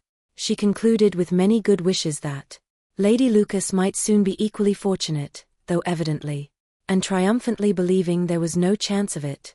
In vain did Elizabeth endeavour to check the rapidity of her mother's words, or persuade her to describe her felicity in a less audible whisper, for to her inexpressible vexation she could perceive that the chief of it was overheard by Mr. Darcy, who sat opposite to them. Her mother only scolded her for being nonsensical. "What is Mr. Darcy to me, pray, that I should be afraid of him? I am sure we owe him no such particular civility as to be obliged to say nothing he may not like to hear. For heaven's sake, madam, speak lower. What advantage can it be for you to offend Mr. Darcy? You will never recommend yourself to his friend by so doing." Nothing that she could say, however, had any influence. Her mother would talk of her views in the same intelligible tone. Elizabeth blushed and blushed again with shame and vexation. She could not help frequently glancing her eye at Mr. Darcy, though every glance convinced her of what she dreaded, for, though he was not always looking at her mother, she was convinced that his attention was invariably fixed by her. The expression of his face changed gradually from indignant contempt to a composed and steady gravity.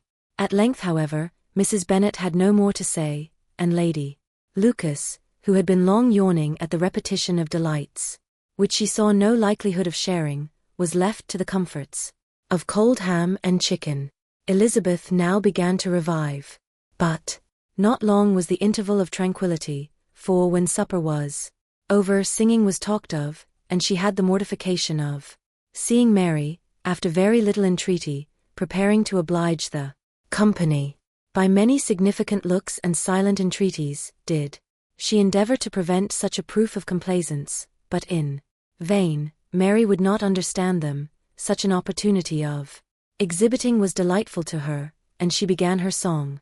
Elizabeth's eyes were fixed on her with most painful sensations, and she watched her progress through the several stanzas with an impatience which was very ill rewarded at their close, for Mary, on receiving, amongst the thanks of the table, the hint of a hope that she might be prevailed on to favour them again after the pause of half a minute, began another. Mary's powers were by no means fitted for such a display. Her voice was weak, and her manner affected. Elizabeth was in agonies. She looked at Jane to see how she bore it, but Jane was very composedly talking to Bingley.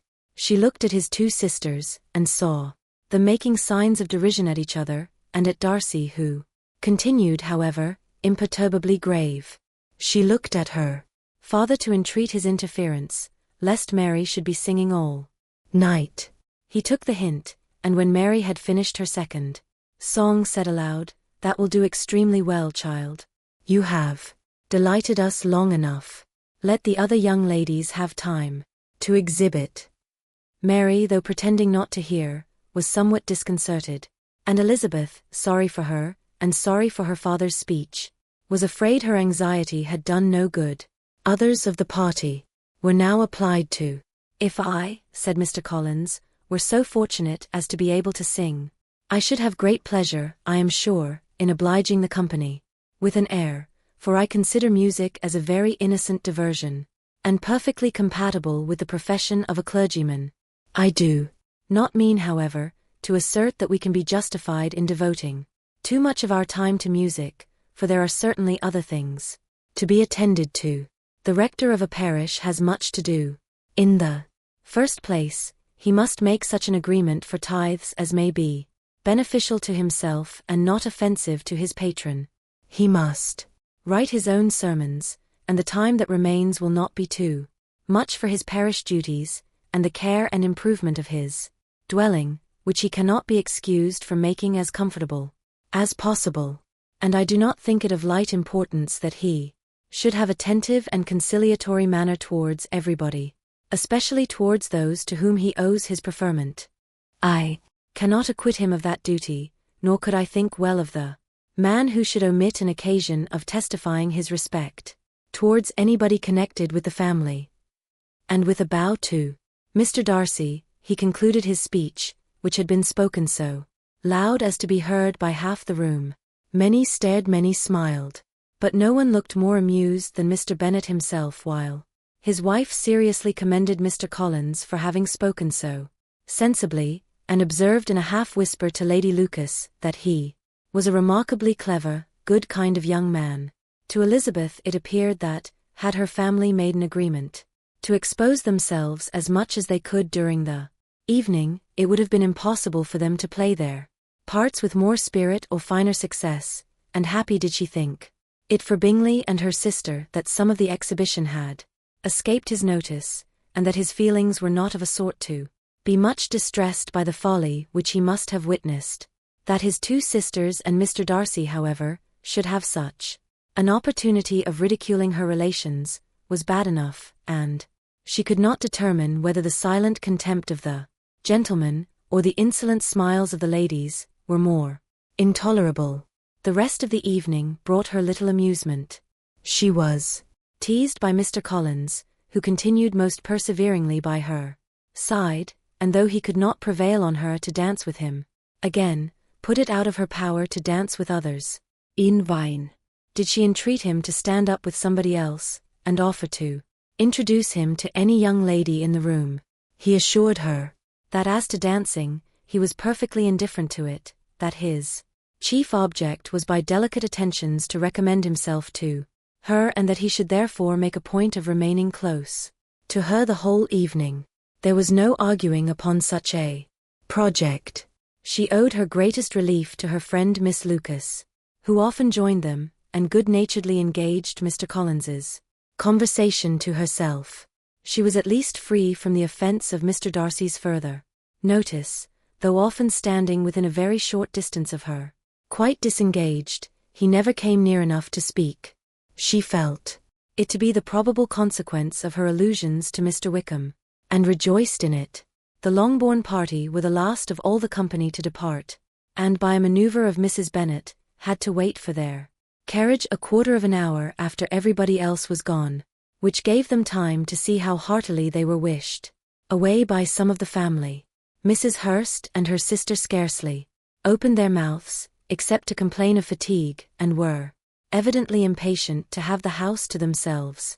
They repulsed every attempt of Mrs. Bennet at conversation, and by so doing threw a languor over the whole party, which was very little relieved by the long speeches of Mr. Collins, who was complimenting Mr. Bingley and his sisters on the elegance of their entertainment, and the hospitality and politeness which had marked their behavior to their guests. Darcy said nothing at all. Mr. Bennet, in equal silence, was enjoying the scene. Mr. Bingley and Jane were standing together, a little detached from the rest, and talked only to each other. Elizabeth preserved as steady a silence as either Mrs. Hurst or Miss Bingley, and even Lydia was too much fatigued to utter more than the occasional exclamation of "Lord, how tired I am," accompanied by a violent yawn. When at length they arose to take leave, Mrs. Bennet was most pressingly civil in her hope of seeing the whole family soon at Longbourn, and addressed herself especially to Mr. Bingley, to assure him how happy he would make them by eating a family dinner with them at any time, without the ceremony of a formal invitation. Bingley was all grateful pleasure, and he readily engaged for taking the earliest opportunity of waiting on her, after his return from London, whither he was obliged to go the next day for a short time. Mrs. Bennet was perfectly satisfied, and quitted the house under the delightful persuasion that, allowing for the necessary preparations of settlements, new carriages, and wedding clothes, she should undoubtedly see her daughter settled at Netherfield in the course of 3 or 4 months. Of having another daughter married to Mr. Collins, she thought with equal certainty, and with considerable, though not equal, pleasure. Elizabeth was the least dear to her of all her children, and though the man and the match were quite good enough for her, the worth of each was eclipsed by Mr. Bingley and Netherfield. Chapter 19. The next day opened a new scene at Longbourn. Mr. Collins made his declaration in form, having resolved to do it without loss of time, as his leave of absence extended only to the following Saturday, and having no feelings of diffidence to make it distressing to himself even at the moment, he set about it in a very orderly manner, with all the observances which he supposed a regular part of the business. On finding Mrs. Bennet, Elizabeth, and one of the younger girls together, soon after breakfast, he addressed the mother in these words: "May I hope, madam, for your interest with your fair daughter, Elizabeth, when I solicit for the honor of a private audience with her in the course of this morning?" Before Elizabeth had time for anything but a blush of surprise, Mrs. Bennet answered instantly, "Oh dear, yes, certainly. I am sure Lizzie will be very happy. I am sure she can have no objection. Come, Kitty, I want you upstairs." And, gathering her work together, she was hastening away, when Elizabeth called out, "Dear madam, do not go. I beg you will not go. Mr. Collins must excuse me. He can have nothing to say to me that anybody need not hear. I am going away myself." No, nonsense, Lizzie. "I desire you to stay where you are." And upon Elizabeth seeming really, with vexed and embarrassed looks about to escape, she added, "Lizzie, I insist upon your staying and hearing Mr. Collins." Elizabeth would not oppose such an injunction a moment's consideration, making her also sensible that it would be wisest to get it over as soon and as quietly as possible. She sat down again, and tried to conceal, by incessant employment, the feelings which were divided between distress and diversion. Mrs. Bennet and Kitty walked off, and as soon as they were gone, Mr. Collins began: "Believe me, my dear Miss Elizabeth, that your modesty, so far from doing you any disservice, rather adds to your other perfections. You would have been less amiable in my eyes had there not been this little unwillingness, but allow me to assure you that I have your respected mother's permission for this address. You can hardly doubt the purport of my discourse. However your natural delicacy may lead you to dissemble, my attentions have been too marked to be mistaken. Almost as soon as I entered the house, I singled you out as the companion of my future life. But before I am run away with by my feelings on this subject, perhaps it would be advisable for me to state my reasons for marrying and, moreover, for coming into Hertfordshire, with the design of selecting a wife, as I certainly did." The idea of Mr. Collins, with all his solemn composure, being run away with by his feelings, made Elizabeth so near laughing that she could not use the short pause he allowed in any attempt to stop him further, and he continued, "My reasons for marrying are, first, that I think it a right thing for every clergyman in easy circumstances, like myself, to set the example of matrimony in his parish; secondly, that I am convinced that it will add very greatly to my happiness; and, thirdly, which perhaps I ought to have mentioned earlier, that it is the particular advice and recommendation of the very noble lady whom I have the honor of calling patroness. Twice has she condescended to give me her opinion, unasked too, on this subject, and it was but the very Saturday night before I left Hunsford between our pools at quadrille, while Mrs. Jenkinson was arranging Miss de Bourgh's footstool, that she said, 'Mr. Collins, you must marry a clergyman like you must marry. Choose properly, choose a gentlewoman for my sake, and for your own let her be an active, useful sort of person, not brought up high, but able to make a small income go a good way. This is my advice. Find such a woman as soon as you can, bring her to Hunsford, and I will visit her. Allow me, by the way, to observe, my fair cousin, that I do not reckon the notice and kindness of Lady Catherine de Bourgh as among the least of the advantages in my power to offer. You will find her manners beyond anything I can describe, and your wit and vivacity, I think, must be acceptable to her, especially when tempered with the silence and respect which her rank will inevitably excite. Thus much for my general intention in favor of matrimony. It remains to be told why my views were directed towards Longbourn instead of my own neighborhood, where I can assure you there are many amiable young women. But the fact is that being as I am, to inherit this estate after the death of your honored father, who, however, may live many years longer, I could not satisfy myself without resolving to choose a wife from among his daughters, that the loss to them might be as little as possible, when the melancholy event takes place which, however, as I have already said, may not be for several years. This has been my motive, my fair cousin, and I flatter myself it will not sink me in your esteem. And now nothing remains for me but to assure you in the most animated language of the violence of my affection.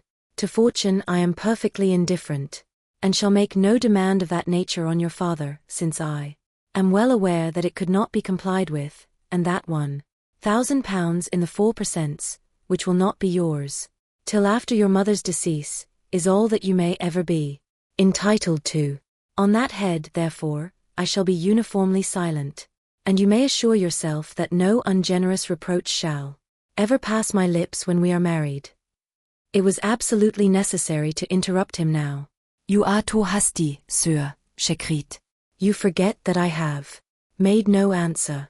Let me do it without further loss of time. Accept my thanks for the compliment you are paying me. I am very sensible of the honor of your proposals, but it is impossible for me to do otherwise than to decline them. I am not now to learn, replied Mr. Collins, with a formal wave of the hand, that it is usual with young ladies to reject the addresses of the man whom they secretly mean to accept when he first applies for their favor, and that sometimes the refusal is repeated a second, or even a third time. I am therefore by no means discouraged by what you have just said, and shall hope to lead you to the altar ere long. Upon my word, sir, cried Elizabeth, your hope is a rather extraordinary one after my declaration. I do assure you that I am not one of those young ladies, if such young ladies there are, who are so daring as to risk their happiness on the chance of being asked a second time. I am perfectly serious in my refusal. You could not make me happy, and I am convinced that I am the last woman in the world who could make you so. Nay, were your friend Lady Catherine to know me, I am persuaded she would find me in every respect ill qualified for the situation. Were it certain that Lady Catherine would think so, said Mr. Collins very gravely, but I cannot imagine that her ladyship would at all disapprove of you, and you may be certain when I have the honor of seeing her again, I shall speak in the very highest terms of your modesty, economy, and other amiable qualification. Indeed, Mr. Collins, All praise of me will be unnecessary. You must give me leave to judge for myself, and pay me the compliment of believing what I say. I wish you very happy and very rich, and by refusing your hand, do all in my power to prevent your being otherwise. In making me the offer, you must have satisfied the delicacy of your feelings with regard to my family, and may take possession of Longbourn estate whenever it falls, without any self-reproach. This matter may be considered therefore as finally settled. And rising as she thus spoke, she would have quitted the room, had Mr. Collins not thus addressed her. When I do myself the honor of speaking to you next on the subject, I shall hope to receive a more favorable answer than you have now given me, though I am far from accusing you of cruelty at present, because I know it to be the established custom of your sex to reject a man on the first application, and perhaps you have even now said as much to encourage my suit as would be consistent with the true delicacy of the female character.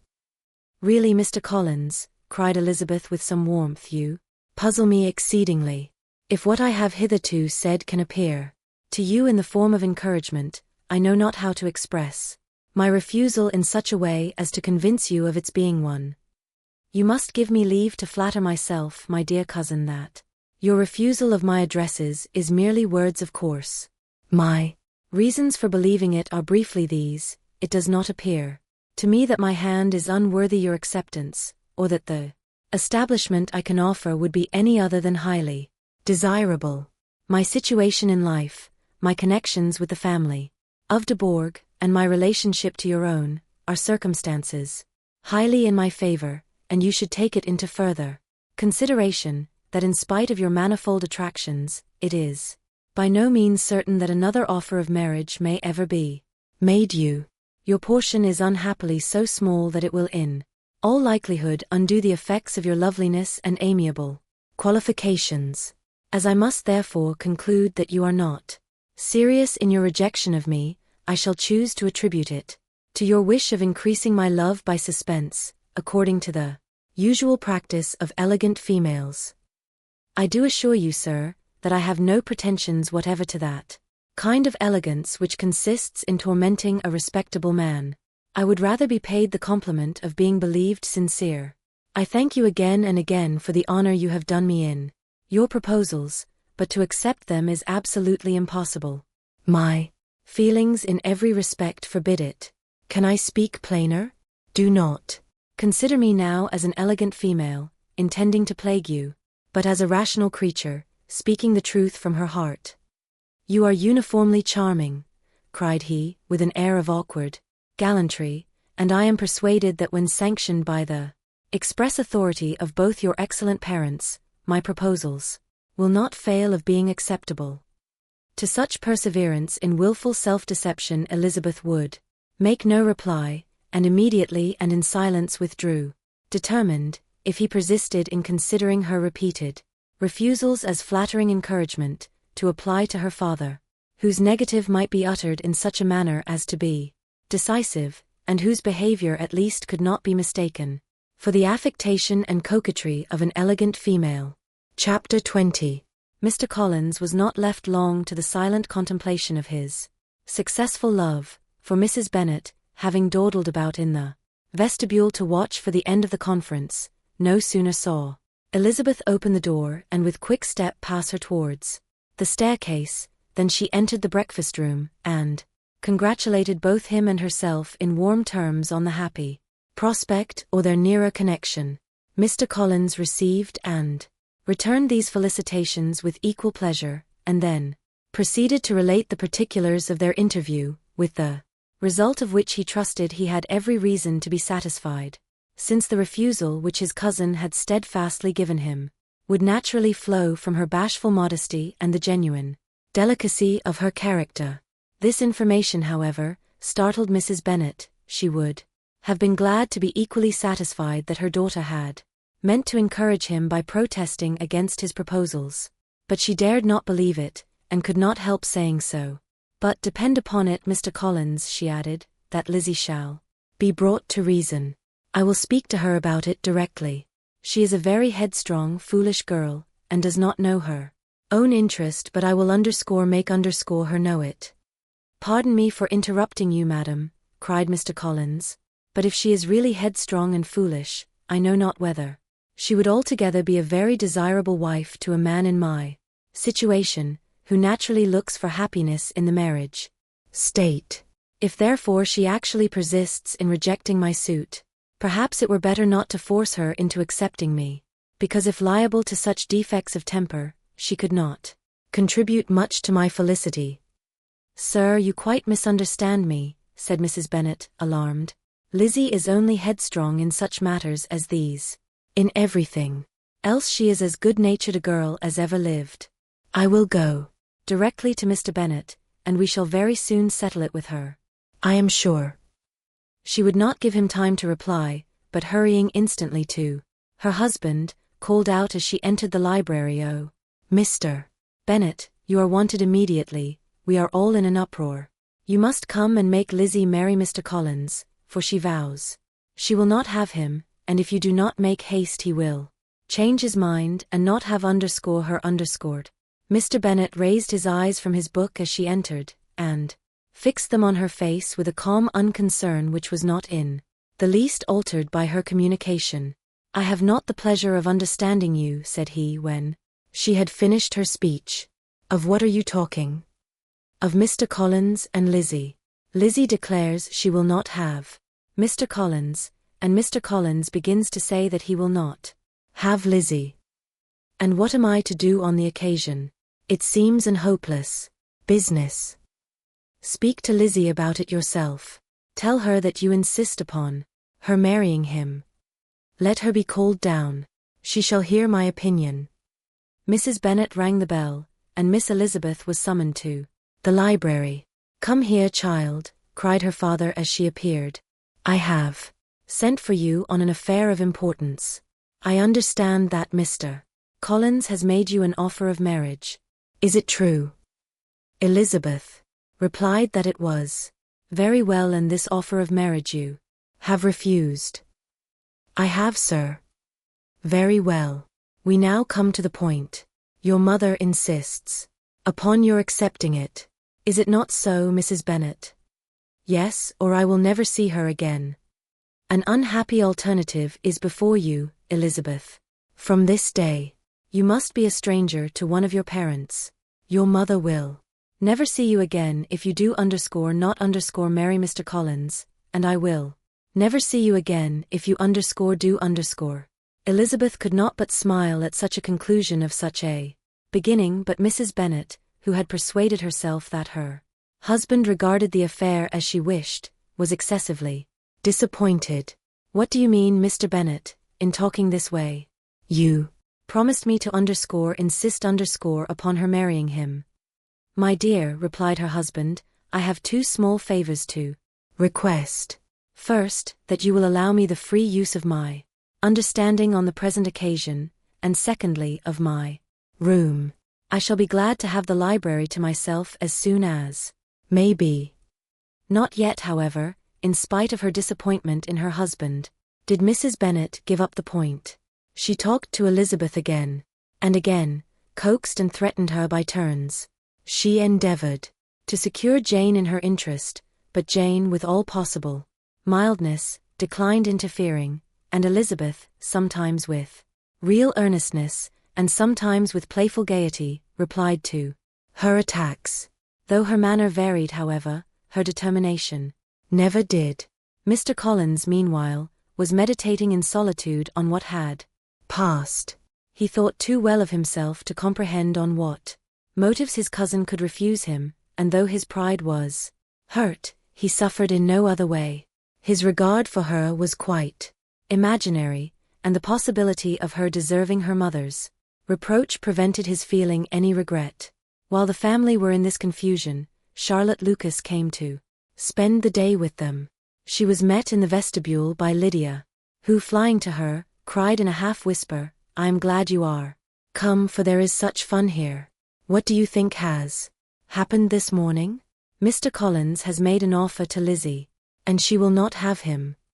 Charlotte hardly had time to answer, before they were joined by Kitty, who came to tell the same news, and no sooner had they entered the breakfast room, where Mrs. Bennet was alone, than she likewise began on the subject, calling on Miss Lucas for her compassion, and entreating her to persuade her friend Lizzie to comply with the wishes of all her family.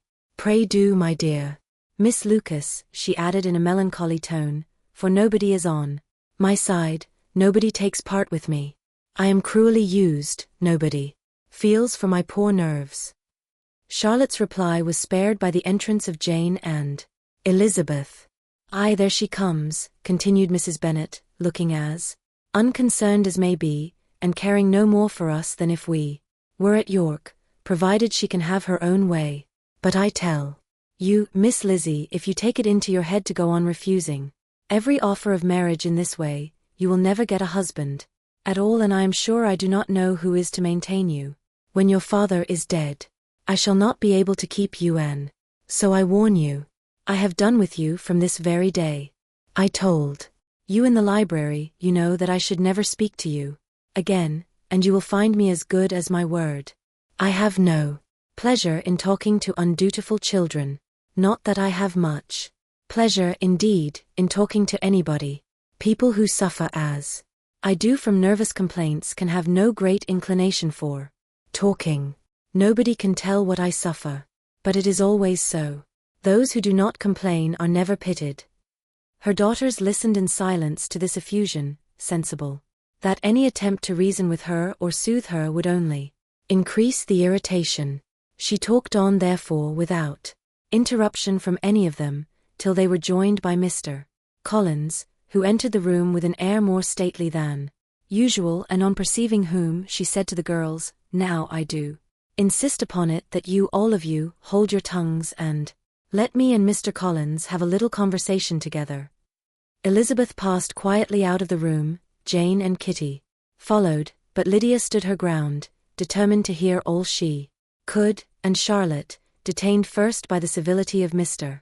Collins, whose inquiries after herself and all her family were very minute, and then by a little curiosity, satisfied herself with walking to the window and pretending not to hear.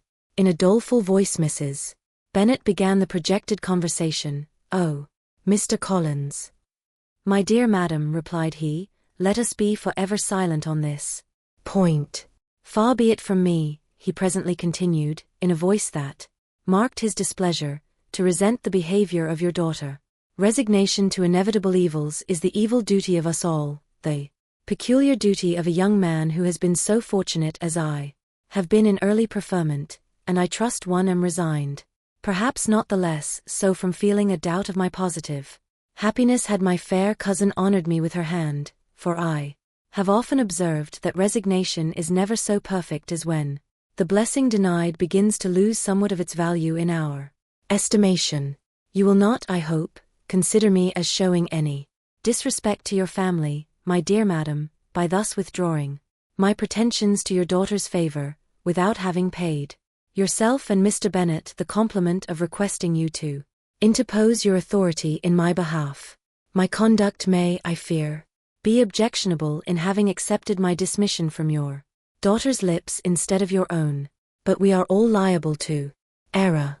I have certainly meant well through the whole affair. My object has been to secure an amiable companion for myself with due consideration for the advantage of all your family, and if my manner has been at all reprehensible, I here beg leave to apologize. Chapter 21. The discussion of Mr. Collins's offer was now nearly at an end, and Elizabeth had only to suffer from the uncomfortable feelings necessarily attending it, and occasionally from some peevish allusions of her mother. As for the gentleman himself, his feelings were chiefly expressed, not by embarrassment or dejection, or by trying to avoid her, but by stiffness of manner and resentful silence. He scarcely ever spoke to her, and the assiduous attentions which he had been so sensible of himself were transferred for the rest of the day to Miss Lucas, whose civility in listening to him was a seasonable relief to them all, and especially to her friend. The morrow produced no abatement of Mrs. Bennet's ill humor or ill health. Mr. Collins was also in the same state of angry Elizabeth had hoped that his resentment might shorten his visit, but his plan did not appear in the least affected by it.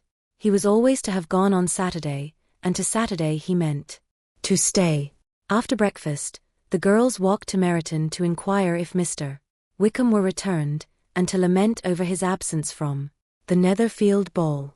He joined them on their entering the town, and attended them to their aunt's, where his regret and vexation, and the concern of everybody, was well talked over. To Elizabeth, however, he voluntarily acknowledged that the necessity of his absence had been self-imposed.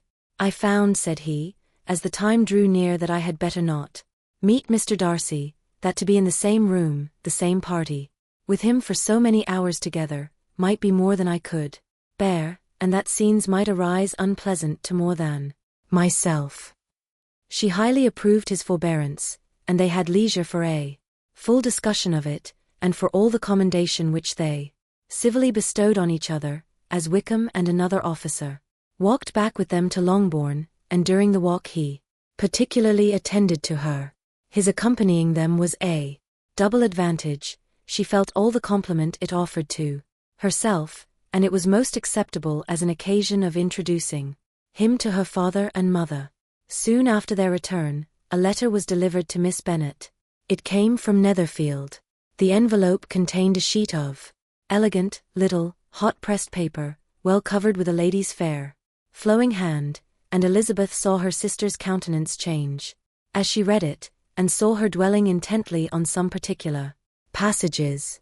Jane recollected herself soon, and putting the letter away, tried to join with her usual cheerfulness in the general conversation, but Elizabeth felt an anxiety on the subject which drew off her attention even from Wickham, and no sooner had he and his companion taken leave, than a glance from Jane invited her to follow her upstairs. When they had gained their own room, Jane, taking out the letter, said, "This is from Caroline Bingley. What it contains has surprised me a good deal. The whole party have left Netherfield by this time, and are on their way to Town Ann without any intention of coming back again. You shall hear what she says." She then read the first sentence aloud, which comprised the information of their having just resolved to follow their brother to town directly, and of their meaning to dine in Grosvenor Street, where Mr. Hurst had a house. The next was in these words: "I do not pretend to regret anything I shall leave in Hertfordshire, except your society, my dearest friend, but we will hope, at some future period, to enjoy many returns of that delightful intercourse we have known, and in the meanwhile may lessen the pain of separation by a very frequent and most unreserved correspondence. I depend on you for that." To these high-flown expressions Elizabeth listened with all the insensibility of distrust, and though the suddenness of their removal surprised her, she saw nothing in it really to lament. It was not to be supposed that their absence from Netherfield would prevent Mr. Bingley's being there, and as to the loss of their society, she was persuaded that Jane must cease to regard it in the enjoyment of his. "It is unlucky," said she, after a short pause, "that you should not be able to see your friends before they leave the country. But may we not hope that the period of future happiness to which Miss Bingley looks forward may arrive earlier than she is aware, and that the delightful intercourse you have known as friends will be renewed with yet greater satisfaction as sisters? Mr. Bingley will not be detained in London by them.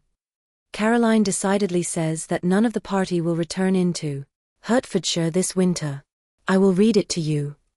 When my brother left us yesterday, he imagined that the business which took him to London might be concluded in 3 or 4 days, but as we are certain it cannot be so, and at the same time convinced that when Charles gets to town he will be in no hurry to leave it again, we have determined on following him thither, that he may not be obliged to spend his vacant hours in a comfortless hotel.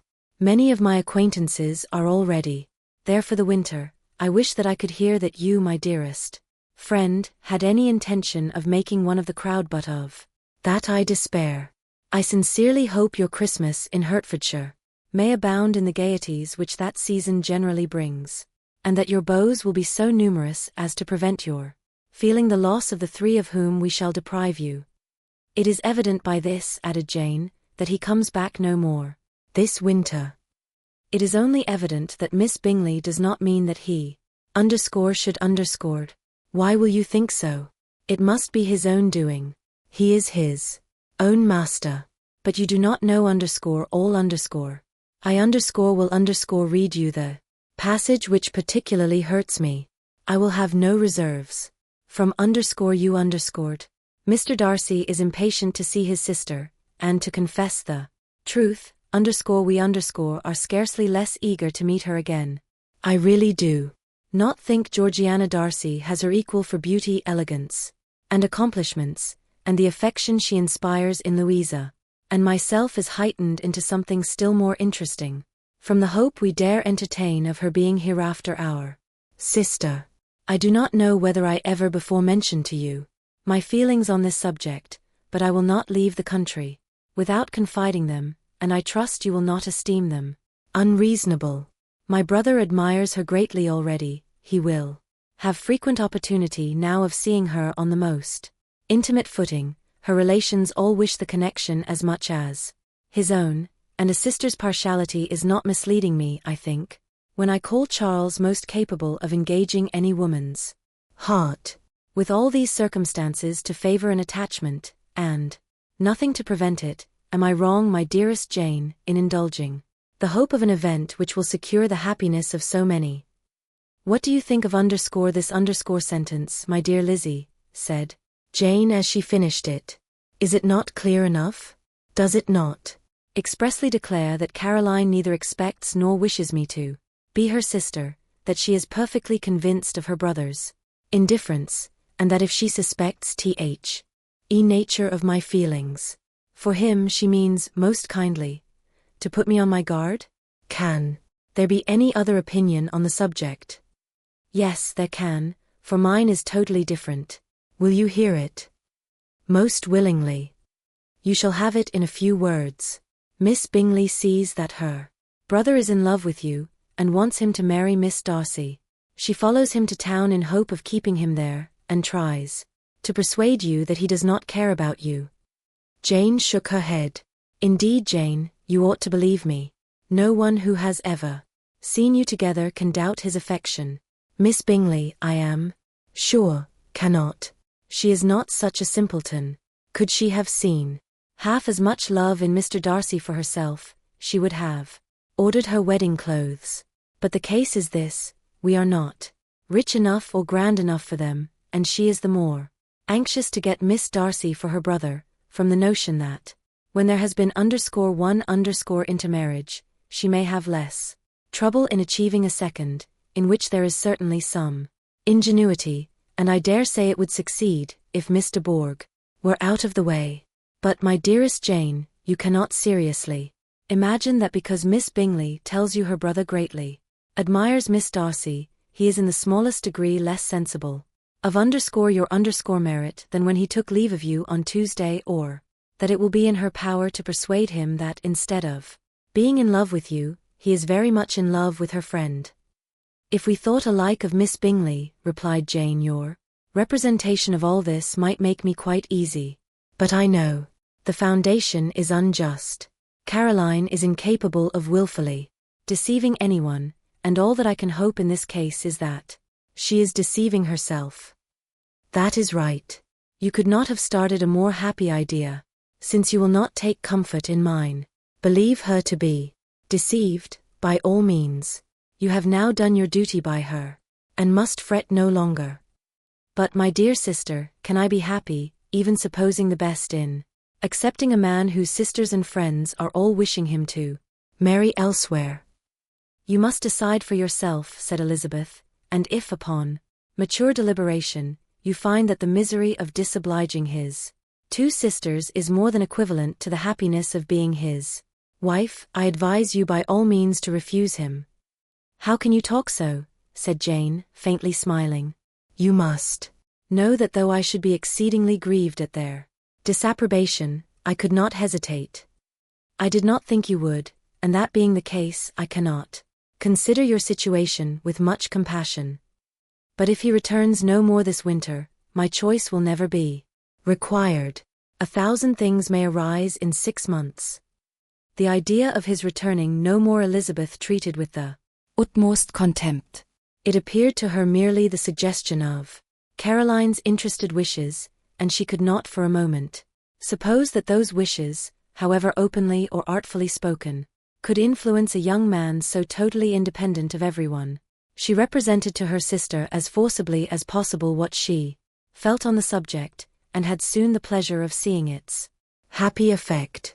Jane's temper was not desponding, and she was gradually led to hope, though the diffidence of affection sometimes overcame the hope, that Bingley would return to Netherfield and answer every wish of her heart.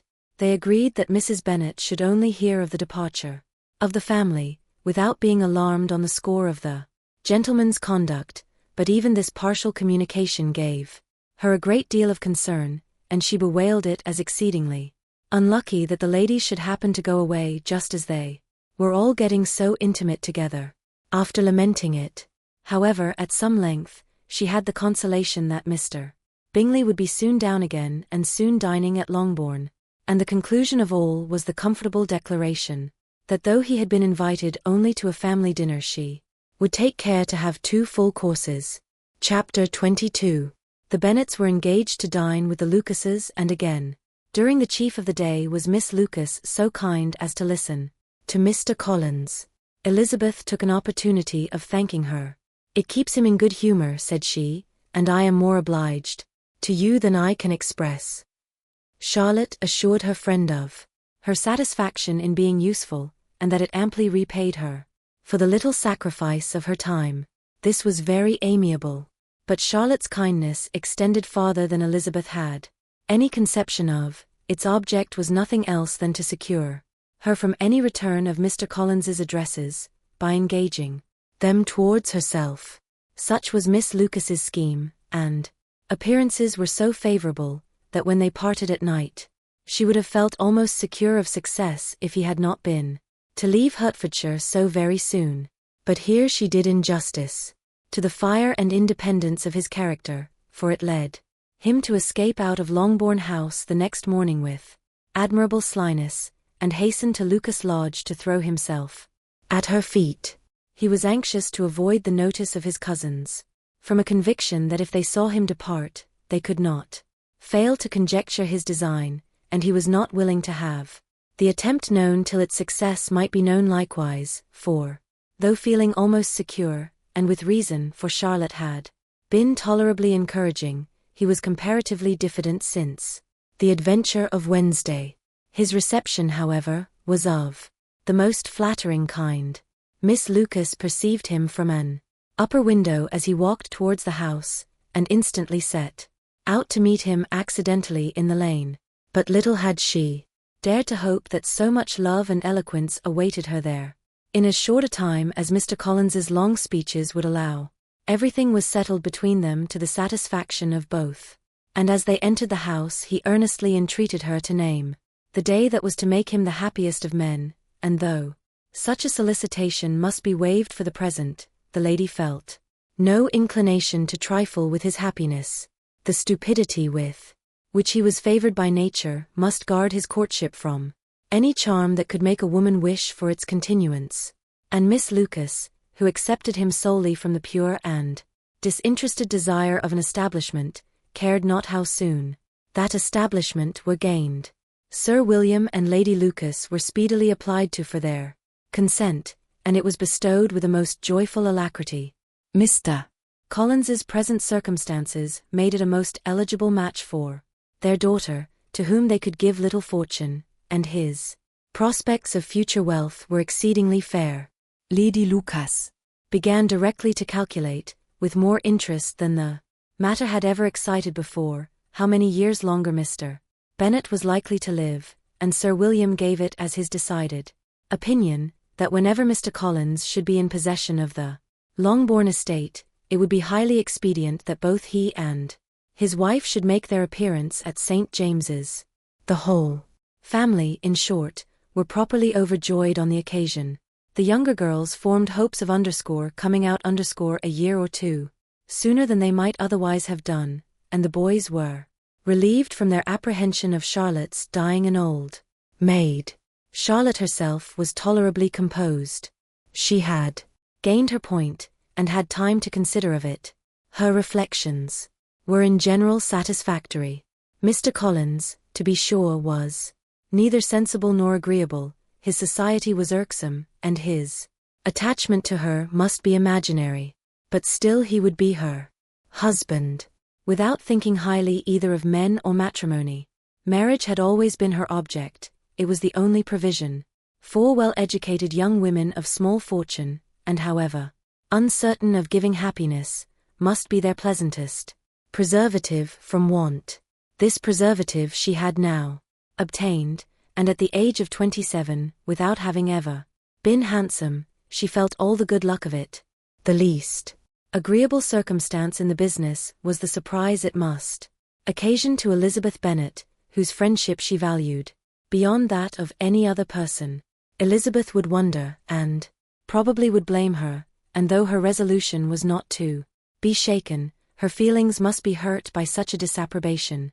She resolved to give her the information herself, and therefore charged Mr. Collins, when he returned to Longbourn to dinner, to drop no hint of what had passed before any of the family.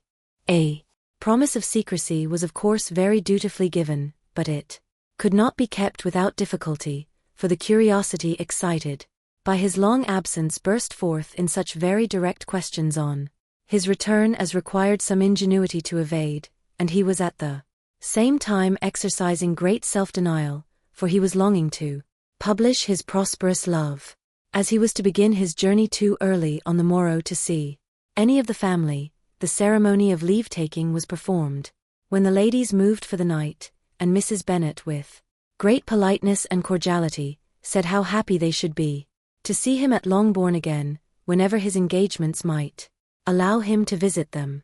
"My dear madam," he replied, "this invitation is particularly gratifying, because it is what I have been hoping to receive, and you may be very certain that I shall avail myself of it as soon as possible."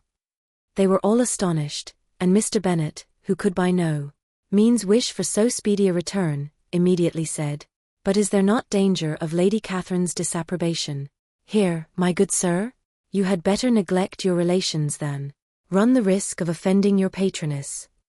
"My dear sir," replied Mr. Collins, "I am particularly obliged to you for this friendly caution, and you may depend upon my not taking so material a step without her ladyship's concurrence.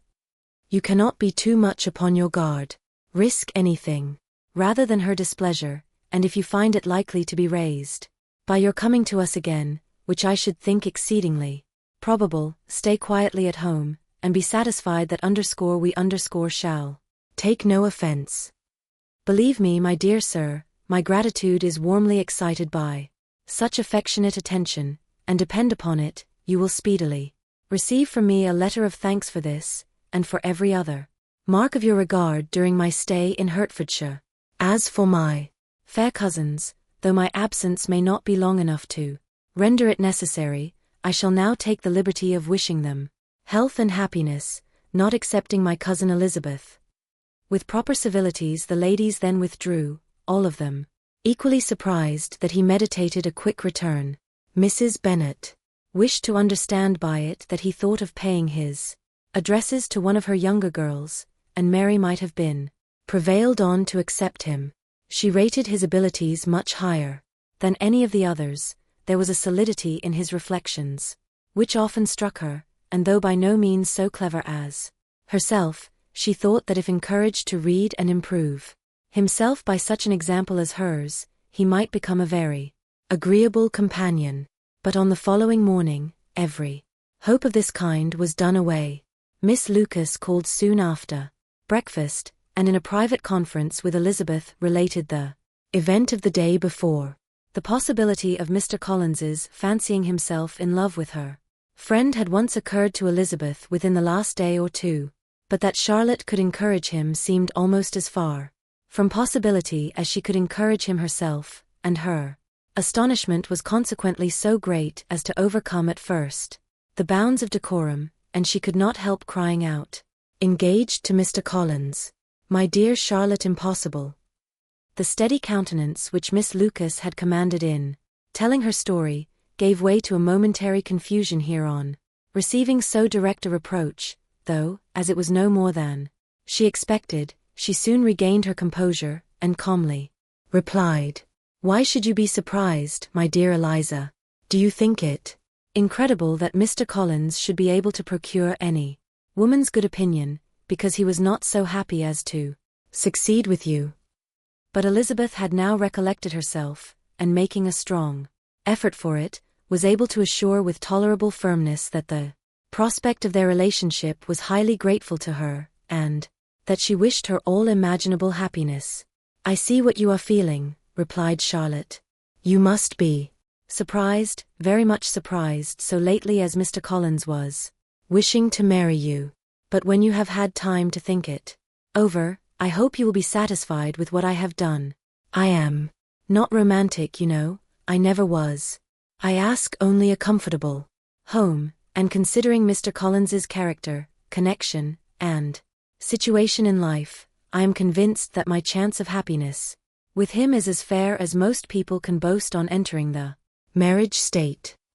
Elizabeth quietly answered undoubtedly, and after an awkward pause, they returned to the rest of the family.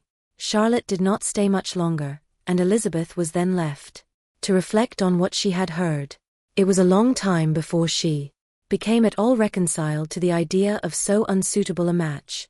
The strangeness of Mr. Collins's making 2 offers of marriage within 3 days was nothing in comparison of his being now accepted. She had always felt that Charlotte's opinion of matrimony was not exactly like her own, but she had not supposed it to be possible that when called into action she would have sacrificed every better feeling to worldly advantage. Charlotte, the wife of Mr. Collins, was a most humiliating picture, and to the pang of a friend disgracing herself and sunk in her esteem, was added the distressing conviction that it was impossible for that friend to be tolerably happy in the lot she had chosen. Chapter 23. Elizabeth was sitting with her mother and sisters, reflecting on what she had heard, and doubting whether she was authorized to mention it, when Sir William Lucas himself appeared, sent by his daughter, to announce her engagement to the family. With many compliments to them, and much self-gratulation on the prospect of a connection between the houses, he unfolded the matter to an audience not merely wondering, but incredulous, for Mrs. Bennet, with more perseverance than politeness, protested he must be entirely mistaken, and Lydia, always unguarded and often uncivil, boisterously exclaimed, "Good Lord, Sir William, how can you tell such a story? Do not you know that Mr. Collins wants to marry Lizzie?" Nothing less than the complaisance of a courtier could have borne without anger such treatment, but Sir William's good breeding carried him through it all, and though he begged leave to be positive as to the truth of his information, he listened to all their impertinence with the most forbearing courtesy. Elizabeth, feeling it incumbent on her to relieve him from so unpleasant a situation, now put herself forward to confirm his account, by mentioning her prior knowledge of it from Charlotte herself, and endeavored to put a stop to the exclamations of her mother and sisters by the earnestness of her congratulations to Sir William, in which she was readily joined by Jane, and by making a variety of remarks on the happiness that might be expected from the match, the excellent character of Mr. Collins, and the convenient distance of Hunsford from London. Mrs. Bennet was in fact too much overpowered to say a great deal while Sir William remained, but no sooner had he left them than her feelings found a rapid vent. In the first place, she persisted in disbelieving the whole of the matter. Secondly, she was very sure that Mr. Collins had been taken in. Thirdly, she trusted that they would never be happy together, and fourthly, that the match might be broken off. 2 inferences, however, were plainly deduced from the whole: one, that Elizabeth was the real cause of the mischief, and the other that she herself had been barbarously misused by them all, and on these 2 points she principally dwelt during the rest of the day. Nothing could console and nothing could appease her, nor did that day wear out her resentment. A week elapsed before she could see Elizabeth without scolding her, a month passed away before she could speak to Sir William or Lady Lucas without being rude, and many months were gone before she could at all forgive their daughter. Mr. Bennet's emotions were much more tranquil on the occasion, and such as he did experience he pronounced to be of a most agreeable sort, for it gratified him, he said, to discover that Charlotte Lucas, whom he had been used to think tolerably sensible, was as foolish as his wife, and more foolish than his daughter. Jane confessed herself a little surprised at the match, but she said less of her astonishment than of her earnest desire for their happiness, nor could Elizabeth persuade her to consider it as improbable. Kitty and Lydia were far from envying Miss Lucas, for Mr. Collins was only a clergyman, and it affected them in no other way than as a piece of news to spread at Meryton. Lady Lucas could not be insensible of triumph on being able to retort on Mrs. Bennet the comfort of having a daughter well married, and she called at Longbourn rather oftener than usual, to say how happy she was, though Mrs. Bennet's sour looks and ill-natured remarks might have been enough to drive happiness away. Between Elizabeth and Charlotte there was a restraint which kept them mutually silent on the subject, and Elizabeth felt persuaded that no real confidence could ever subsist between them again. Her disappointment in Charlotte made her turn with fonder regard to her sister, of whose rectitude and delicacy she was sure her opinion could never be shaken, and for whose happiness she grew daily more anxious, as Bingley had now been gone a week and nothing more was heard of his return. Jane had sent Caroline an early answer to her letter, and was counting the days till she might reasonably hope to hear again. The promised letter of thanks from Mr. Collins arrived on Tuesday, addressed to their father, and written with all the solemnity of gratitude which a 12 months' abode in the family might have prompted. After discharging his conscience on that head, he proceeded to inform them, with many rapturous expressions, of his happiness in having obtained the affection of their amiable neighbor, Miss Lucas, and then explained that it was merely with the view of enjoying her society that he had been so ready to close with their kind wish of seeing him again at Longbourn, whither he hoped to be able to return on Monday fortnight, for Lady Catherine, he added, so heartily approved his marriage, that she wished it to take place as soon as possible, which he trusted would be an unanswerable argument with his amiable Charlotte to name an early day for making him the happiest of men. Mr. Collins's return into Hertfordshire was no longer a matter of pleasure to Mrs. Bennet. On the contrary, she was as much disposed to complain of it as her husband. It was very strange that he should come to Longbourn instead of to Lucas Lodge. It was also very inconvenient and exceedingly troublesome. She hated having visitors in the house while her health was so indifferent, and lovers were of all people the most disagreeable. Such were the gentle murmurs of Mrs. Bennet, and they gave way only to the greater distress of Mr. Bingley's continued absence. Neither Jane nor Elizabeth were comfortable on this subject. Day after day passed away without bringing any other tidings of him than the report which shortly prevailed in Meryton of his coming no more to Netherfield the whole winter, a report which highly incensed Mrs. Bennet, and which she never failed to contradict as a most scandalous falsehood. Even Elizabeth began to fear not that Bingley was indifferent but that his sisters would be successful in keeping him away. Unwilling as she was to admit an idea so destructive of Jane's happiness, and so dishonorable to the stability of her lover, she could not prevent its frequently occurring. The united efforts of his two unfeeling sisters and of his overpowering friend, assisted by the attractions of Miss Darcy and the amusements of London, might be too much, she feared, for the strength of his attachment. As for Jane, her anxiety under this suspense was, of course, more painful than Elizabeth's, but whatever she felt she was desirous of concealing, and between herself and Elizabeth. Therefore, the subject was never alluded to.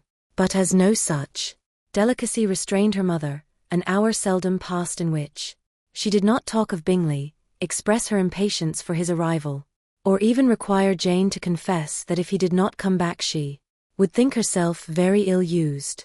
It needed all Jane's steady mildness to bear these attacks with tolerable tranquillity.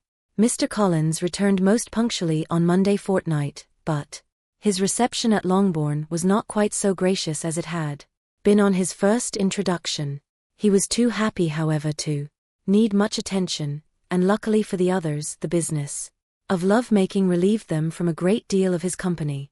The chief of every day was spent by him at Lucas Lodge, and he sometimes returned to Longbourn only in time to make an apology for his absence before the family went to bed. Mrs. Bennet was really in a most pitiable state. The very mention of anything concerning the match threw her into an agony of ill humor, and wherever she went she was sure of hearing it talked of. The sight of Miss Lucas was odious to her. As her successor in that house, she regarded her with jealous abhorrence. Whenever Charlotte came to see them, she concluded her to be anticipating the hour of possession, and whenever she spoke in a low voice to Mr. Collins, was convinced that they were talking of the Longbourn estate, and resolving to turn herself and her daughters out of the house as soon as Mr. Bennet were dead. She complained bitterly of all this to her husband. "Indeed, Mr. Bennet," said she, "it is very hard to think that Charlotte Lucas should ever be mistress of this house, that I should be forced to make way for her and live to see her take her place in it. My dear, do not give way to such gloomy thoughts. Let us hope for better things. Let us flatter ourselves that I may be the survivor." This was not very consoling to Mrs. Bennet, and therefore, instead of making any answer, she went on as before. "I cannot bear to think that they should have all this estate. If it was not for the entail, I should not mind it." "What should not you mind?" "I should not mind anything at all. Let us be thankful that you are preserved from a state of such insensibility." "I never can be thankful, Mr. Bennet, for anything about the entail. How anyone could have the conscience to entail away an estate from one's own daughters, I cannot understand, and all for the sake of Mr. Collins too. Why should he have it more than anybody else?" "I leave it to yourself to determine," said Mr. Bennet. Chapter 24. Miss Bingley's letter arrived, and put an end to doubt. The very first sentence conveyed the assurance of their being all settled in London for the winter, and concluded with her brother's regret at not having had time to pay his respects to his friends in Hertfordshire before he left the country. Hope was entirely over, and when Jane could attend to the rest of the letter, she found little, except the professed affection of the writer, that could give her any comfort. Miss Darcy's praise occupied the chief of it. Her many attractions were again dwelt on, and Caroline boasted joyfully of their increasing intimacy, and ventured to predict the accomplishment of the wishes which had been unfolded in her former letter. She wrote also with great pleasure of her brother's being an inmate of Mr. Darcy's house, and mentioned with raptures some plans of the latter with regard to new furniture. Elizabeth, to whom Jane very soon communicated the chief of all this, heard it in silent indignation. Her heart was divided between concern for her sister, and resentment against all others. To Caroline's assertion of her brother's being partial to Miss Darcy she paid no credit. That he was really fond of Jane she doubted no more than she had ever done, and much as she had always been disposed to like him, she could not think without anger, hardly without contempt, on that easiness of temper, that want of proper resolution, which now made him the slave of his designing friends, and led him to sacrifice of his own happiness to the caprice of their inclination.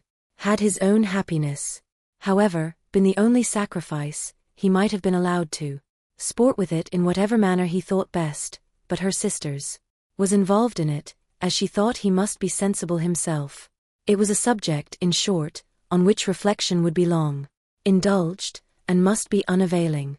She could think of nothing else, and yet whether Bingley's regard had really died away or were suppressed by his friend's interference, whether he had been aware of Jane's attachment, or whether it had escaped his observation, whatever were the case, though her opinion of him must be materially affected by the difference, her sister's situation remained the same, her peace equally wounded. A day or two passed before Jane had courage to speak of her feelings to Elizabeth, but at last, on Mrs. Bennet's leaving them together, after a longer irritation than usual about Netherfield and its master, she could not help saying, "Oh, that my dear mother had more command over herself. She can have no idea of the pain she gives me by her continual reflections on him. But I will not repine. It cannot last long. He will be forgot, and we shall all be as we were before." Elizabeth looked at her sister with incredulous solicitude, but said nothing. "You doubt me," cried Jane, slightly coloring. "Indeed you have no reason. He may live in my memory as the most amiable man of my acquaintance, but that is all. I have nothing either to hope or fear, and nothing to reproach him with. Thank God. I have not that pain. A little time, therefore I shall certainly try to get the better." With a stronger voice she soon added, "I have this comfort immediately, that it has not been more than an error of fancy on my side, and that it has done no harm to anyone but myself." "My dear Jane," exclaimed Elizabeth, "you are too good. Your sweetness and disinterestedness are really angelic. I do not know what to say to you. I feel as if I had never done you justice, or loved you as you deserve." Miss Bennet eagerly disclaimed all extraordinary merit, and threw back the praise on her sister's warm affection. "Nay," said Elizabeth, "this is not fair. You wish to think all the world respectable, and are hurt if I speak ill of anybody. I only want to think you perfect, and you set yourself against it. Do not be afraid of my running into any excess, of my encroaching on your privilege of universal goodwill. You need not. There are few people whom I really love, and still fewer of whom I think well. The more I see of the world, the more am I dissatisfied with it, and every day confirms my belief of the inconsistency of all human characters, and of the little dependence that can be placed on the appearance of merit or sense. I have met with 2 instances lately, one I will not mention, the other is Charlotte's marriage. It is unaccountable. In every view it is unaccountable. My dear Lizzie, do not give way to such feelings as these. They will ruin your happiness. You do not make allowance enough for difference of situation and temper. Consider Mr. Collins's respectability, and Charlotte's steady, prudent character.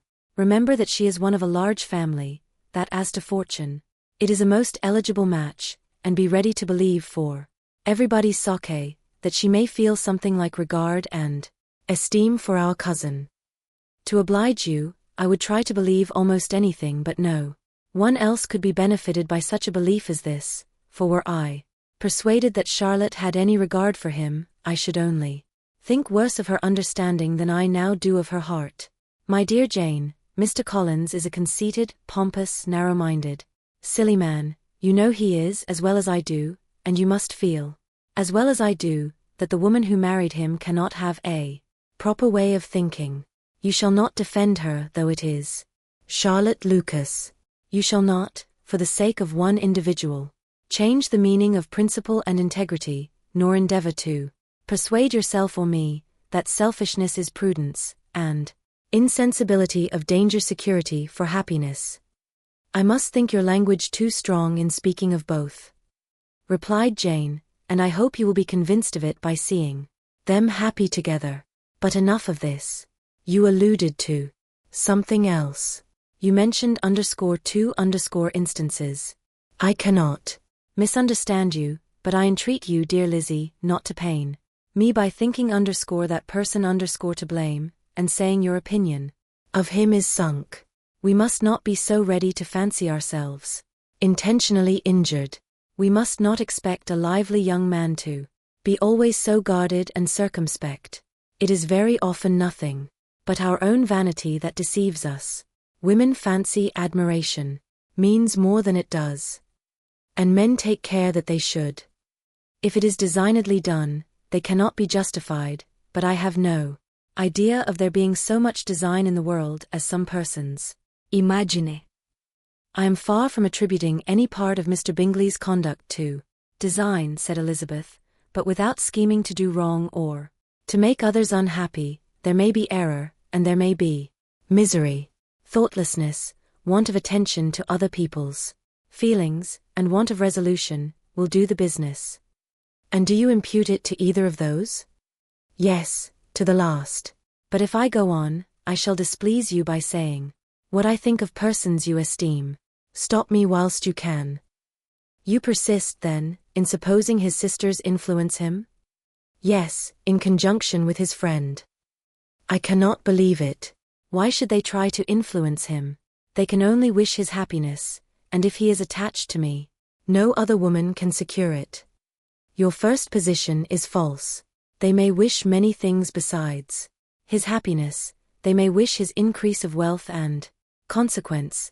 They may wish him to marry a girl who has all the importance of money, great connections, and pride. Beyond a doubt, they do wish him to choose Miss Darcy, replied Jane, but this may be from better feelings than you are supposing. They have known her much longer than they have known me, no wonder if they love her better. But whatever may be their own wishes, it is very unlikely they should have opposed their brothers. What sister would think herself at liberty to do it, unless there were something very objectionable? If they believed him attached to me, they would not try to part us. If he were so, they could not succeed. By supposing such an affection, you make everybody acting unnaturally and wrong, and me most unhappy. Do not distress me by the idea. I am not ashamed of having been mistaken, or, at least, it is light. It is nothing in comparison of what I should feel in thinking ill of him or his sisters. Let me take it in the best light, in the light in which it may be understood. Elizabeth could not oppose such a wish, and from this time, Mr. Bingley's name was scarcely ever mentioned between them. Mrs. Bennet still continued to wonder and repine at his returning no more, and though a day seldom passed in which Elizabeth did not account for it clearly, there was little chance of her ever considering it with less perplexity.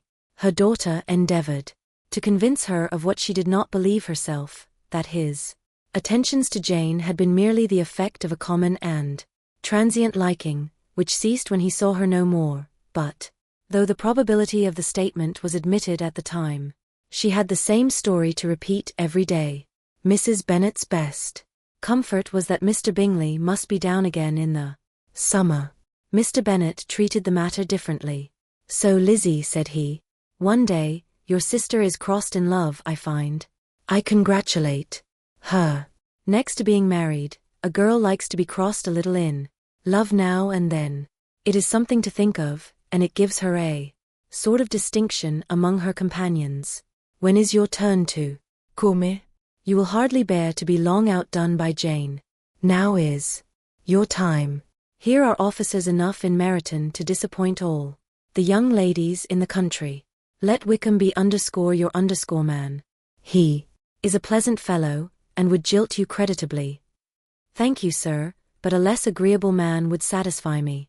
We must not all expect Jane's good fortune. True, said Mr. Bennet, but it is a comfort to think that, whatever of that kind may befall you, you have an affectionate mother who will make the most of it. Mr. Wickham's society was of material service in dispelling the gloom which the late perverse occurrences had thrown on many of the Longbourn family. They saw him often, and to his other recommendations was now added that of general unreserve. The whole of what Elizabeth had already heard, his claims on Mr. Darcy, and all that he had suffered from him was now openly acknowledged and publicly canvassed, and everybody was pleased to know how much they had always disliked Mr. Darcy before they had known anything of the matter. Miss Bennet was the only creature who could suppose there might be any extenuating circumstances in the case, unknown to the society of Hertfordshire. Her mild and steady candour always pleaded for allowances, and urged the possibility of mistakes, but by everybody else Mr. Darcy was condemned as the worst of men. Chapter 25.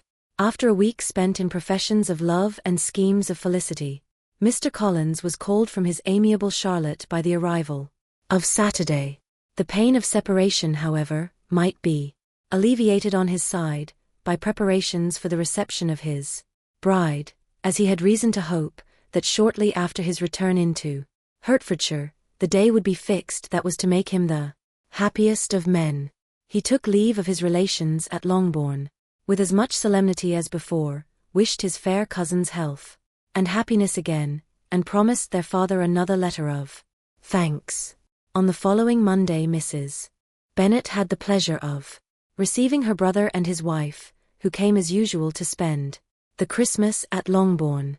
Mr. Gardiner was a sensible, gentlemanlike man, greatly superior to his sister, as well by nature as education.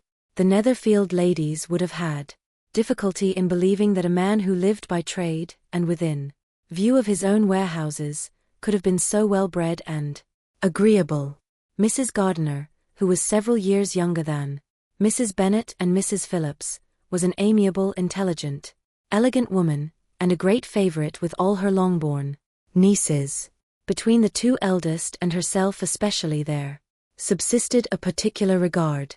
They had frequently been staying with her in town.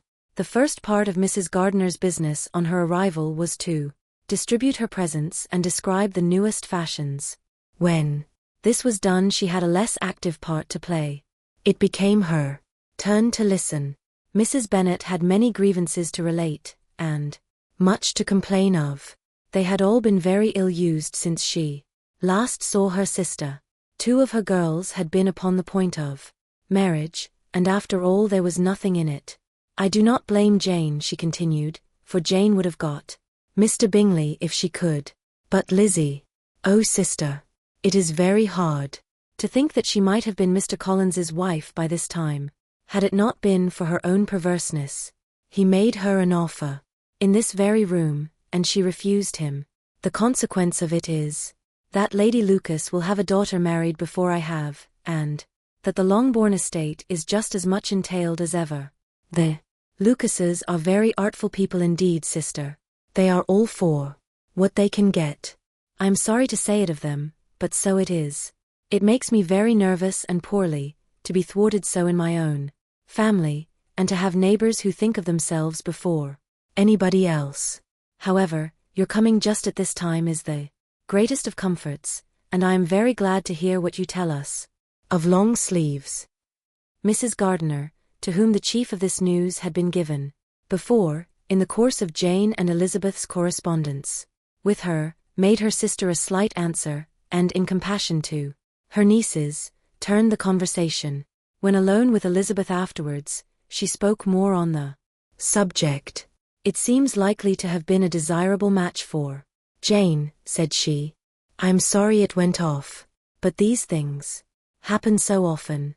A young man, such as you describe Mr. Bingley, so easily falls in love with a pretty girl for a few weeks, and, when accident separates them, so easily forgets her, that these sort of inconsistencies are very frequent. An excellent consolation in its way, said Elizabeth, but it will not do for _us_. We do not suffer by _accident _. It does not often happen that the interference of friends will persuade a young man of independent fortune to think no more of a girl whom he was violently in love with only a few days before. But that expression of violently in love is so hackneyed, so doubtful, so indefinite, that it gives me very little idea. It is as often applied to feelings which arise from a half-hour's acquaintance, as to a real, strong attachment. Pray how _violent was Mr. Bingley's love? I never saw a more promising inclination. He was growing quite inattentive to other people, and wholly engrossed by her. Every time they met, it was more decided and remarkable. At his own ball he offended 2 or 3 young ladies, by not asking them to dance, and I spoke to him twice myself, without receiving an answer. Could there be finer symptoms? Is not general incivility the very essence of love? Oh yes. Of that kind of love which I suppose him to have felt. Poor Jane. I am sorry for her, because with her disposition she may not get over it immediately. It had better have happened to you Lizzie, you would have laughed yourself out of it sooner. But do you think she would be prevailed upon to go back with us? Change of scene might be of service, and perhaps a little relief from home may be as useful as anything.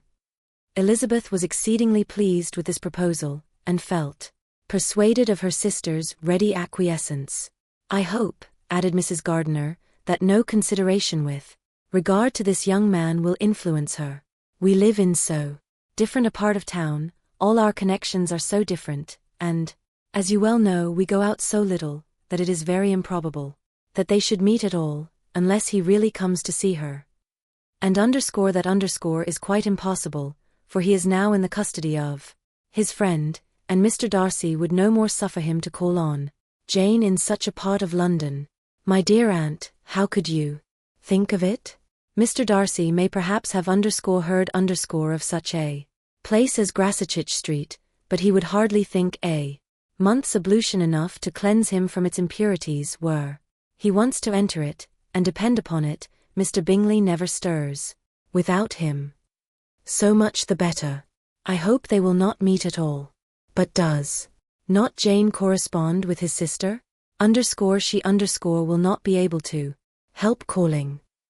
She will drop the acquaintance entirely.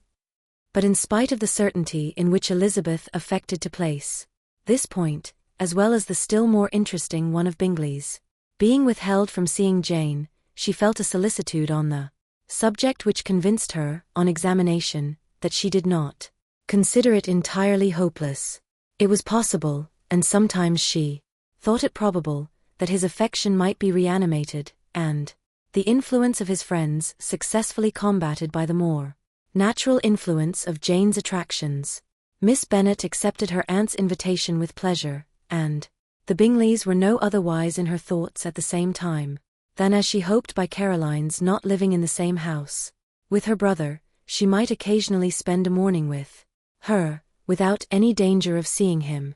The Gardiners stayed a week at Longbourn, and what with the Phillipses, the Lucases, and the officers, there was not a day without its engagement. Mrs. Bennet had so carefully provided for the entertainment of her brother and sister, that they did not once sit down to a family dinner. When the engagement was for home, some of the officers always made part of it, of which officers Mr. Wickham was sure to be one, and on these occasion, Mrs. Gardiner, rendered suspicious by Elizabeth's warm commendation, narrowly observed them both, without supposing them, from what she saw, to be very seriously in love. Their preference of each other was plain enough to make her a little uneasy, and she resolved to speak to Elizabeth on the subject before she left Hertfordshire, and represent to her the imprudence of encouraging such an attachment. To Mrs. Gardiner, Wickham had one means of affording pleasure, unconnected with his general powers. About 10 or a dozen years ago, before her marriage, she had spent a considerable time in that very part of Derbyshire to which he belonged. They had, therefore, many acquaintances in common, and though Wickham had been little there since the death of Darcy's father, it was yet in his power to give her fresher intelligence of her former friends than she had been in the way of procuring. Mrs. Gardiner had seen Pemberley, and known the late Mr. Darcy by character perfectly well. Here consequently was an inexhaustible subject of discourse. In comparing her recollection of Pemberley with the minute description which Wickham could give, and in bestowing her tribute of praise on the character of its late possessor, she was delighting both him and herself. On being made acquainted with the present Mr. Darcy's treatment of him, she tried to remember some of that gentleman's reputed disposition when quite a lad which might agree with it, and was confident at last that she recollected having heard Mr. Fitzwilliam Darcy formerly spoken of as a very proud, ill-natured boy. Chapter 26. Mrs. Gardiner's caution to Elizabeth was punctually and kindly given on the first favourable opportunity of speaking to her alone. After honestly telling her what she thought, she thus went on. You are too sensible a girl, Lizzie, to fall in love merely because you are warned against it, and therefore I am not afraid of speaking openly. Seriously, I would have you be on your guard. Do not involve yourself or endeavour to involve him in an affection which the want of fortune would make so very imprudent. I have nothing to say against him. He is a most interesting young man, and if he had the fortune he ought to have, I should think you could not do better. But as it is, you must not let your fancy run away with you. You have sense, and we all expect you to use it. Your father would depend on Underscore your underscore resolution and good conduct, I am sure. You must not disappoint your father. My dear aunt, this is being serious indeed. Yes, and I hope to engage you to be serious likewise. Well then, you need not be under any alarm. I will take care of myself, and of Mr. Wickham too. He shall not be in love with me if I can prevent it. Elizabeth, you are not serious now. I beg your pardon, I will try again. At present I am not in love with Mr. Wickham, no, I certainly am not. But he is, beyond all comparison, the most agreeable man I ever saw, and if he becomes really attached to me, I believe it will be better that he should not. I see the imprudence of it. Oh, underscore that underscore abominable Mr. Darcy. My father's opinion of me does me the greatest honor, and I should be miserable to forfeit it. My father, however, is partial to Mr. Wickham. In short, my dear aunt, I should be very sorry to be the means of making any of you unhappy, but since we see every day that where there is affection, young people are seldom withheld by immediate want of fortune from entering into engagements with each other, how can I promise to be wiser than so many of my fellow creatures, if I am tempted, or how am I even to know that it would be wisdom to resist? All that I can promise you, therefore, is not to be in a hurry. I will not be in a hurry to believe myself his first object. When I am in company with him, I will not be Wissing. In short, I will do my best. Perhaps it will be as well if you discourage his coming here so very often. At least, you should not remind your mother of inviting him. As I did the other day, said Elizabeth with a conscious smile. Very true, it will be wise in me to refrain from that. But do not imagine that he is always here so often. It is on your account that he has been so frequently invited this week. You know my mother's ideas as to the necessity of constant company for her friends. But really, and upon my honor, I will try to do what I think to be the wisest, and now I hope you are satisfied. Her aunt assured her that she was, and Elizabeth having thanked her for the kindness of her hints, they parted, a wonderful instance of advice being given on such a point, without being resented. Mr. Collins returned into Hertfordshire soon after it had been quitted by the Gardiners and Jane, but as he took up his abode with the Lucases, his arrival was no great inconvenience to Mrs. Bennet. His marriage was now fast approaching, and she was at length so far resigned as to think it inevitable, and even repeatedly to say in an ill-natured tone that she wished they might be happy.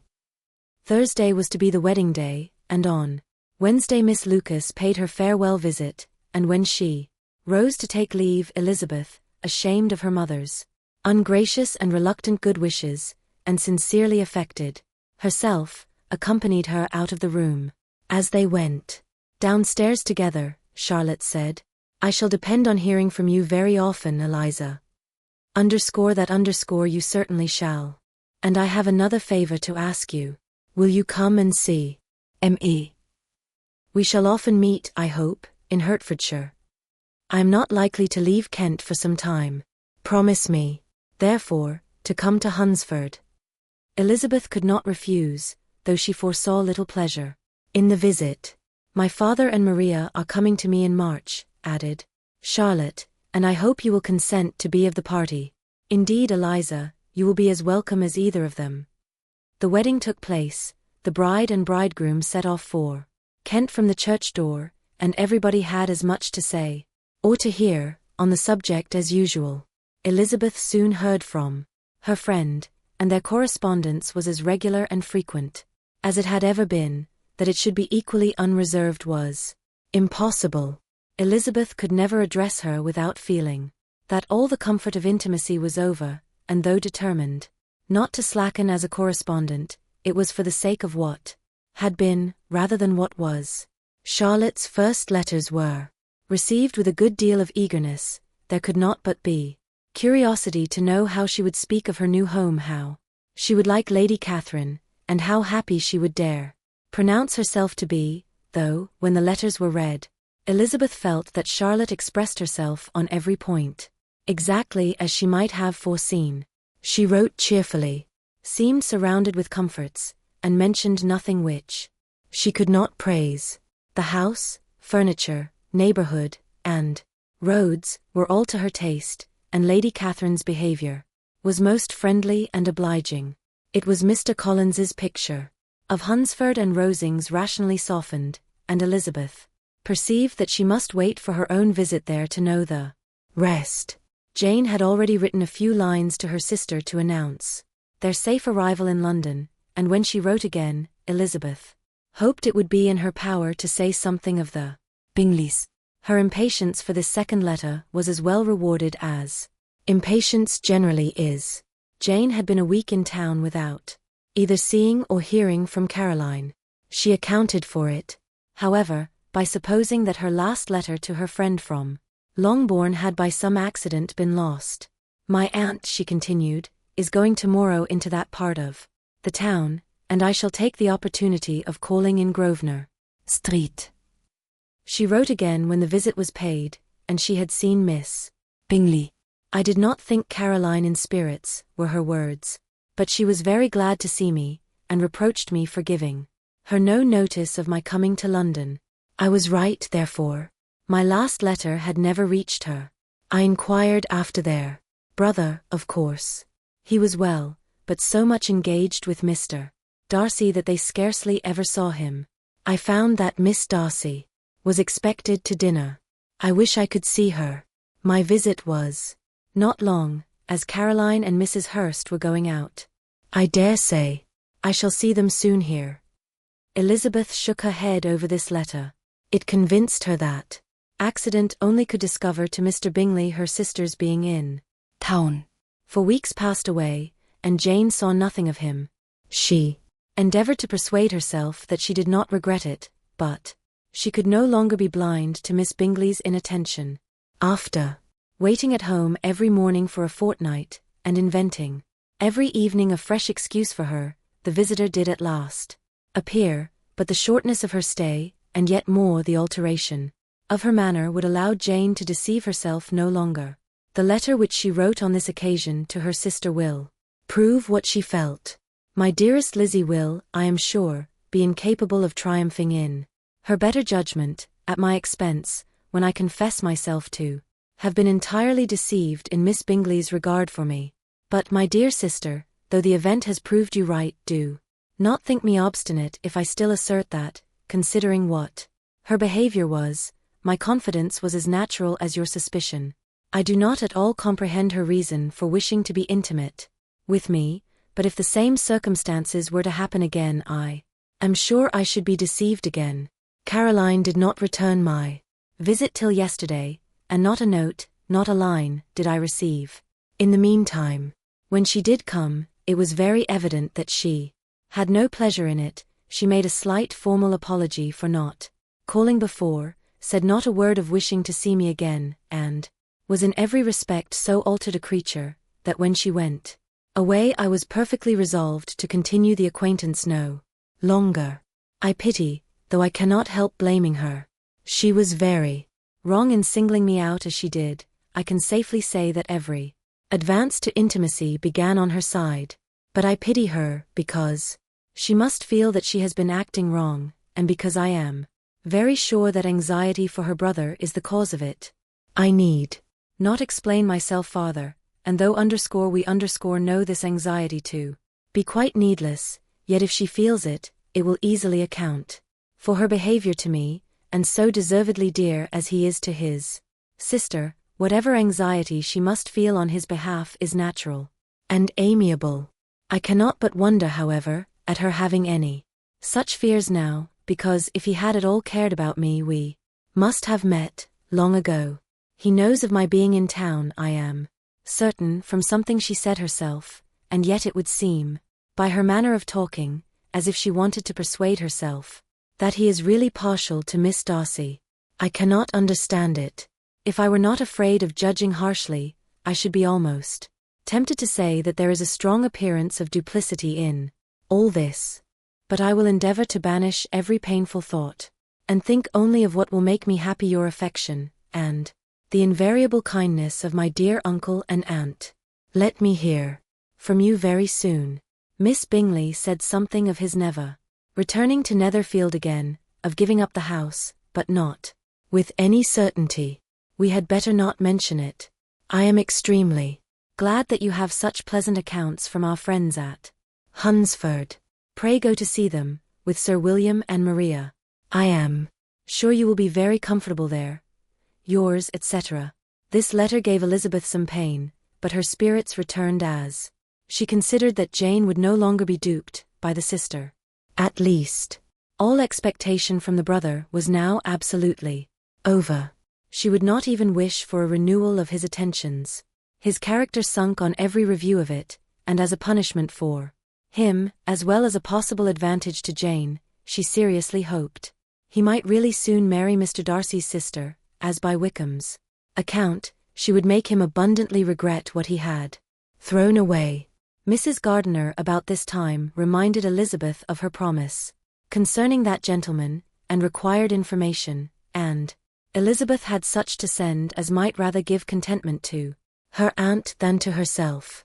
His apparent partiality had subsided. His attentions were over, he was the admirer of someone else. Elizabeth was watchful enough to see it all, but she could see it, and write of it without material pain. Her heart had been but slightly touched, and her vanity was satisfied with believing that she would have been his only choice, had fortune permitted it. The sudden acquisition of £10,000 was the most remarkable charm of the young lady to whom he was now rendering himself agreeable, but Elizabeth, less clear-sighted perhaps in this case than in Charlotte's, did not quarrel with him for his wish of independence. Nothing, on the contrary, could be more natural, and while able to suppose that it cost him a few struggles to relinquish her, she was ready to allow it a wise and desirable measure for both, and could very sincerely wish him happy. All this was acknowledged to Mrs. Gardiner, and after relating the circumstances, she thus went on: I am now convinced, my dear aunt, that I have never been much in love, for had I really experienced that pure and elevating passion, I should at present detest his very name, and wish him all manner of evil. But my feelings are not only cordial towards him, they are even impartial towards Miss King.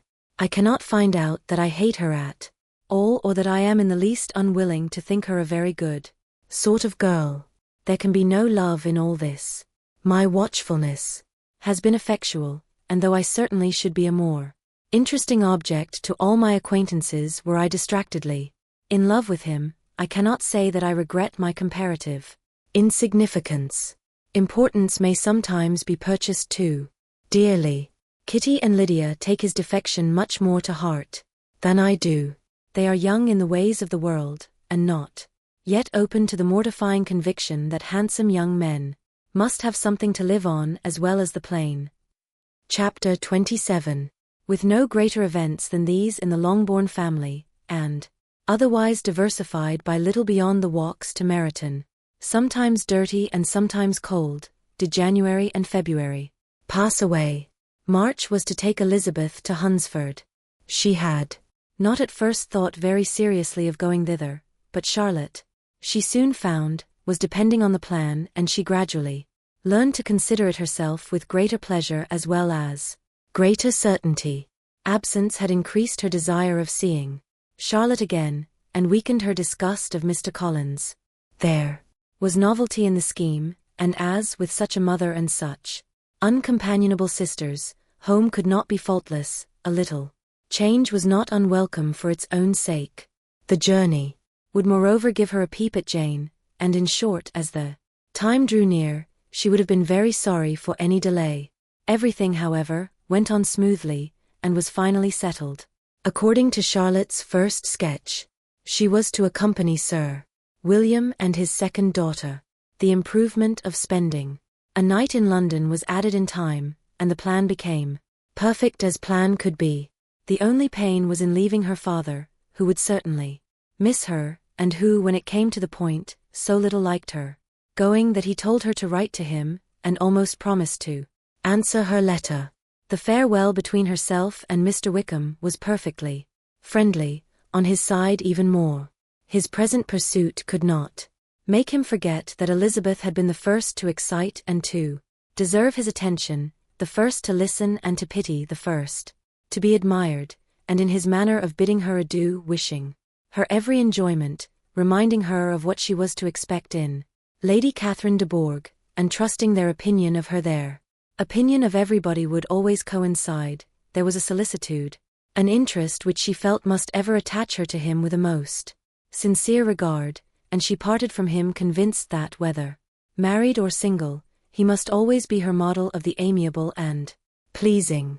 Her fellow travellers the next day were not of a kind to make her think him less agreeable. Sir William Lucas, and his daughter, Maria, a good-humoured girl, but as empty-headed as himself, had nothing to say that could be worth hearing, and were listened to with about as much delight as the rattle of the chaise. Elizabeth loved absurdities, but she had known Sir William's too long. He could tell her nothing new of the wonders of his presentation and knighthood, and his civilities were worn out, like his information. It was a journey of only 24 miles, and they began it so early as to be in Gracechurch Street by noon. As they drove to Mr. Gardiner's door, Jane was at a drawing-room window, watching their arrival. When they entered the passage, she was there to welcome them, and Elizabeth, looking earnestly in her face, was pleased to see it healthful and lovely as ever. On the stairs were a troop of little boys and girls, whose eagerness for their cousin's appearance would not allow them to wait in the drawing-room, and whose shyness, as they had not seen her for a 12-month, prevented their coming lower. All was joy and kindness.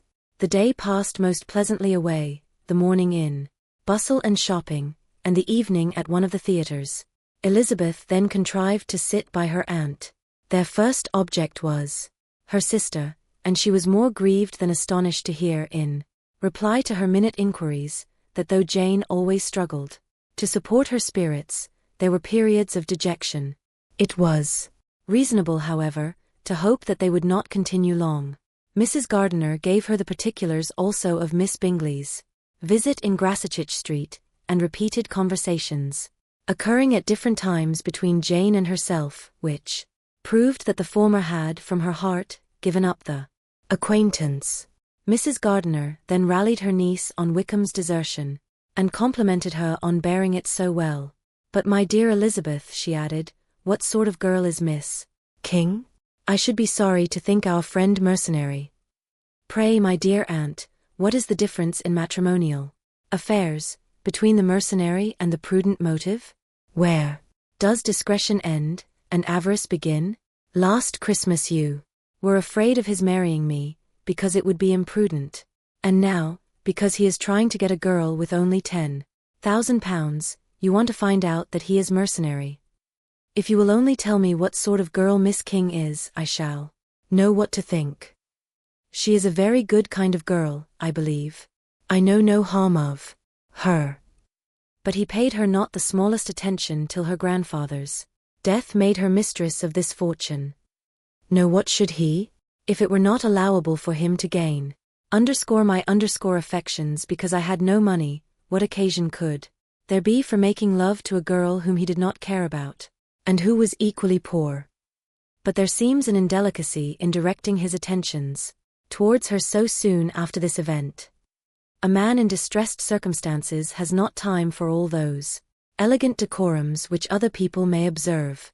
If she does not object to it, why should we underscore her not objecting does not justify him It only shows her being deficient in something herself, sense or feeling.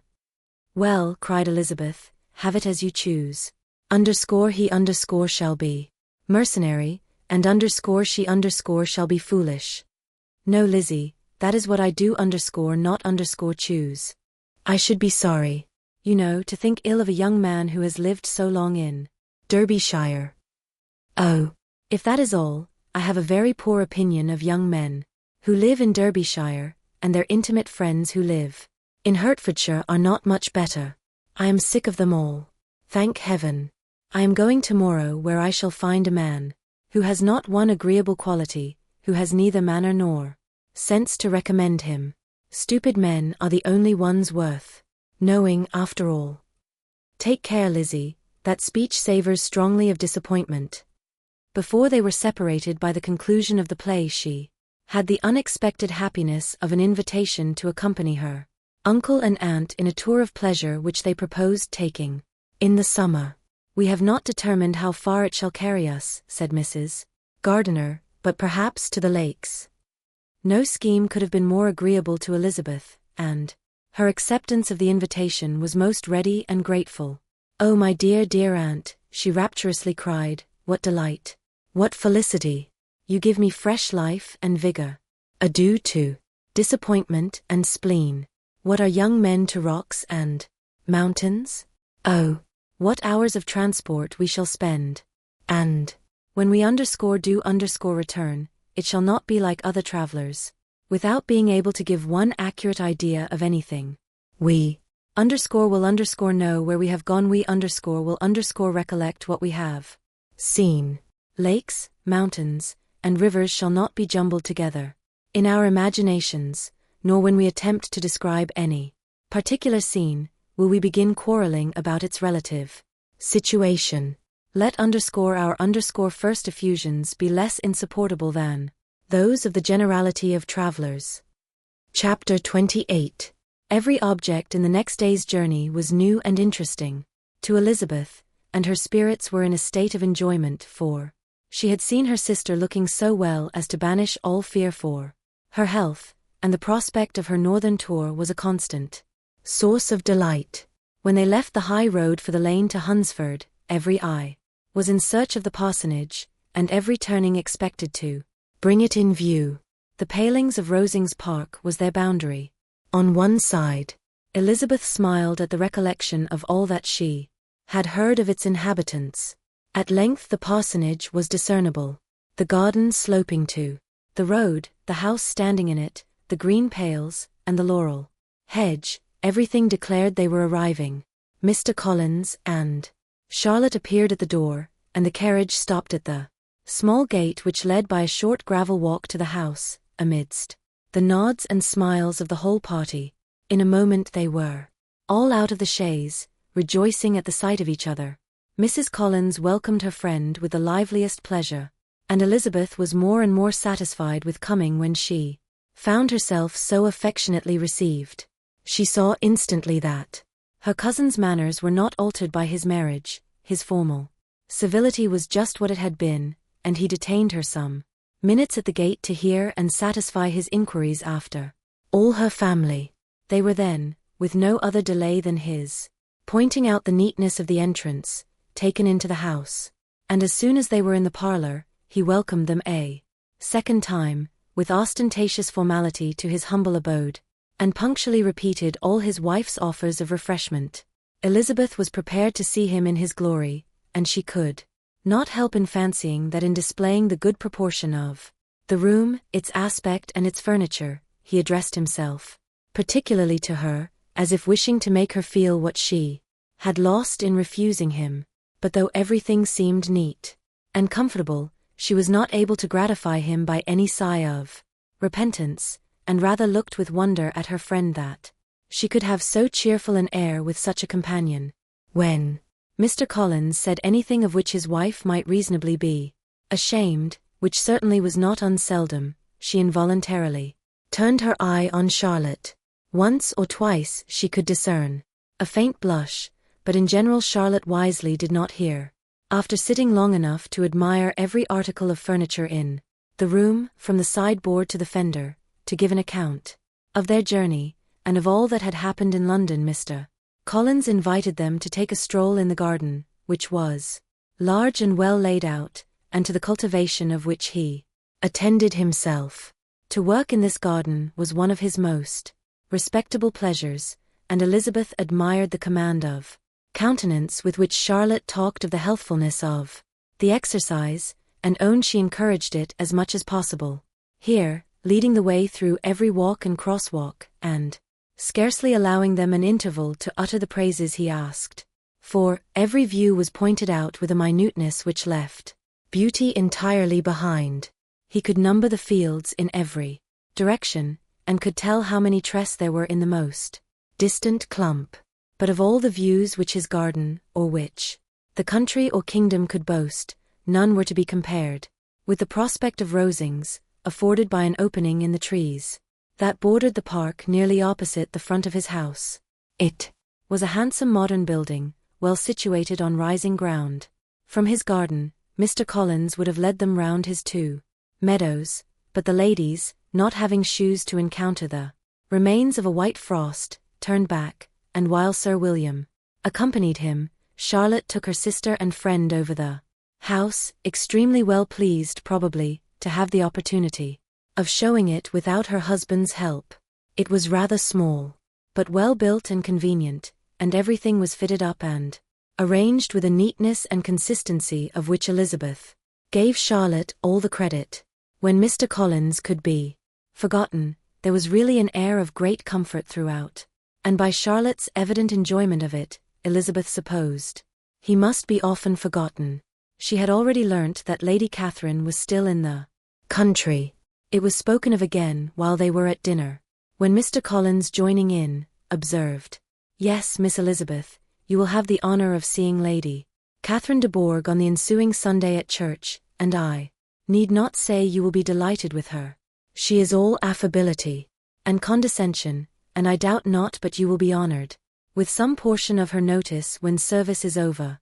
I have scarcely any hesitation in saying she will include you and my sister Maria in every invitation with which she honours us during your stay here. Her behaviour to my dear Charlotte is charming. We dine at Rosings twice every week, and are never allowed to walk home. Her ladyship's carriage is regularly ordered for us. I should say, one of her ladyship's carriages, for she has several. Lady Catherine is a very respectable, sensible woman indeed," added Charlotte, "and a most attentive neighbour." "Very true, my dear, that is exactly what I say. She is the sort of woman whom one cannot regard with too much deference." The evening was spent chiefly in talking over Hertfordshire news and telling again what had already been written, and when it closed, Elizabeth, in the solitude of her chamber, had to meditate upon Charlotte's degree of contentment, to understand her address in guiding, and composure in bearing with her husband, and to acknowledge that it was all done very well. She had also to anticipate how her visit would pass, the quiet tenor of their usual employments, the vexatious interruptions of Mr. Collins, and the gaieties of their intercourse with Rosings. A lively imagination soon settled it all. About the middle of the next day, as she was in her room getting ready for a walk, a sudden noise below seemed to speak the whole house in confusion, and after listening a moment she heard somebody running upstairs in a violent hurry, and calling loudly after her. She opened the door and met Maria in the landing place, who, breathless with agitation, cried out, "Oh, my dear Eliza, pray make haste and come into the dining room, for there is such a sight to be seen. I will not tell you what it is. Make haste, and come down this moment." Elizabeth asked questions in vain. Maria would tell her nothing more, and down they ran into the dining room, which fronted the lane, in quest of this wonder. It was 2 ladies stopping in a low phaeton at the garden gate. "And is this all?" cried Elizabeth. "I expected at least that the pigs were got into the garden, and here is nothing but Lady Catherine and her daughter." "My dear," said Maria, quite shocked at the mistake, "it is not Lady Catherine. The old lady is Mrs. Jenkinson, who lives with them. The other is Miss de Bourgh. Only look at her. She is quite a little creature. Who would have thought that she could be so thin and small? She is abominably rude to keep Charlotte out of doors in all this wind. Why does she not come in? Oh, Charlotte says she hardly ever does. It is the greatest of favors when Miss de Bourgh comes in." "I like her appearance," said Elizabeth, struck with other ideas. "She looks sickly and cross. Yes, she will do for him very well. She will make him a very proper wife." Mr. Collins and Charlotte were both standing at the gate in conversation with the ladies, and Sir William, to Elizabeth's high diversion, was stationed in the doorway, in earnest contemplation of the greatness before him, and constantly bowing whenever Miss de Bourgh looked that way. At length there was nothing more to be said, the ladies drove on, and the others returned into the house. Mr. Collins no sooner saw the two girls than he began to congratulate them on their good fortune, which Charlotte explained by letting them know that the whole party was asked to dine at Rosings the next day. Chapter 29. Mr. Collins's triumph, in consequence of this invitation, was complete. The power of displaying the grandeur of his patroness to his wondering visitors, and of letting them see her civility towards himself and his wife, was exactly what he had wished for, and that an opportunity of doing it should be given so soon, was such an instance of Lady Catherine's condescension, as he knew not how to admire enough. "I confess," said he, "that I should not have been at all surprised by her ladyship's asking us on Sunday to drink tea and spend the evening at Rosings. I rather expected, from my knowledge of her affability, that it would happen. But who could have foreseen such an attention as this? Who could have imagined that we should receive an invitation to dine there, an invitation, moreover, including the whole party, so immediately after your arrival?" "I am the less surprised at what has happened," replied Sir William, "from that knowledge of what the manners of the great really are, which my situation in life has allowed me to acquire. About the court, such instances of elegant breeding are not uncommon." Scarcely anything was talked of the whole day or next morning, but their visit to Rosings. Mr. Collins was carefully instructing them in what they were to expect, that the sight of such rooms, so many servants, and so splendid a dinner, might not wholly overpower them. When the ladies were separating for the toilette, he said to Elizabeth, "Do not make yourself uneasy, my dear cousin, about your apparel. Lady Catherine is far from requiring that elegance of dress in us which becomes herself and her daughter. I would advise you merely to put on whatever of your clothes is superior to the rest. There is no occasion for anything more. Lady Catherine will not think the worse of you for being simply dressed. She likes to have the distinction of rank preserved." While they were dressing, he came 2 or 3 times to their different doors, to recommend their being quick, as Lady Catherine very much objected to be kept waiting for her dinner.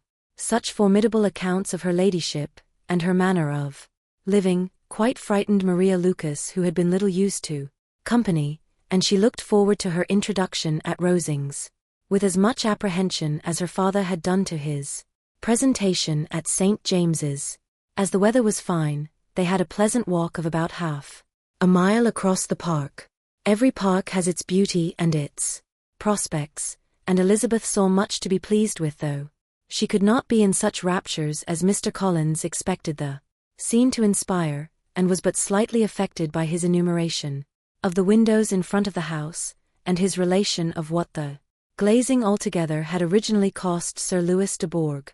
When they ascended the steps to the hall, Maria's alarm was every moment increasing, and even Sir William did not look perfectly calm. Elizabeth's courage did not fail her. She had heard nothing of Lady Catherine that spoke her awful from any extraordinary talents or miraculous virtue, and the mere stateliness of money or rank she thought she could witness without trepidation. From the entrance hall, of which Mr. Collins pointed out, with a rapturous air, the fine proportion and the finished ornaments, they followed the servants through an antechamber, to the room where Lady Catherine, her daughter, and Mrs. Jenkinson were sitting. Her ladyship, with great condescension, arose to receive them, and as Mrs. Collins had settled it with her husband that the office of introduction should be hers, it was performed in a proper manner, without any of those apologies and thanks which he would have thought necessary. In spite of having been at St. James's, Sir William was so completely awed by the grandeur surrounding him, that he had but just courage enough to make a very low bow, and take his seat without saying a word, and his daughter, frightened almost out of her senses, sat on the edge of her chair, not knowing which way to look. Elizabeth found herself quite equal to the scene, and could observe the 3 ladies before her composedly Lady Catherine was a tall, large woman, with strongly marked features, which might once have been handsome. Her air was not conciliating, nor was her manner of receiving them such as to make her visitors forget their inferior rank. She was not rendered formidable by silence, but whatever she said was spoken in so authoritative a tone as marked her self-importance, and brought Mr. Wickham immediately to Elizabeth's mind, and, from the observation of the day altogether, she believed Lady Catherine to be exactly what he represented. When, after examining the mother, in whose countenance and deportment she soon found some resemblance of Mr. Darcy, she turned her eyes on the daughter, she could almost have joined in Maria's astonishment at her being so thin and so small. There was neither in figure nor face any likeness between the ladies. Miss de Bourgh was pale and sickly, her features though not plain were insignificant, and she spoke very little except in a low voice, to Mrs. Jenkinson, in whose appearance there was nothing remarkable, and who was entirely engaged in listening to what she said, and placing a screen in the proper direction before her eyes. After sitting a few minutes, they were all sent to one of the windows to admire the view, Mr. Collins attending them to point out its beauties, and Lady Catherine kindly informing them that it was much better worth looking at in the summer. The dinner was exceedingly handsome, and there were all the servants and all the articles of plate which Mr. Collins had promised, and, as he had likewise foretold, he took his seat at the bottom of the table, by her ladyship's desire, and looked as if he felt that life could furnish nothing greater. He carved, and ate, and praised with delighted alacrity, and every dish was commended, first by him and then by Sir William, who was now enough recovered to echo whatever his son-in-law said, in a manner which Elizabeth wondered Lady Catherine could bear. But Lady Catherine seemed gratified by their excessive admiration, and gave most gracious smiles, especially when any dish on the table proved a novelty to them. The party did not supply much conversation. Elizabeth was ready to speak whenever there was an opening, but she was seated between Charlotte and Miss de Bourgh, the former of whom was engaged in listening to Lady Catherine, and the latter said not a word to her all dinner time.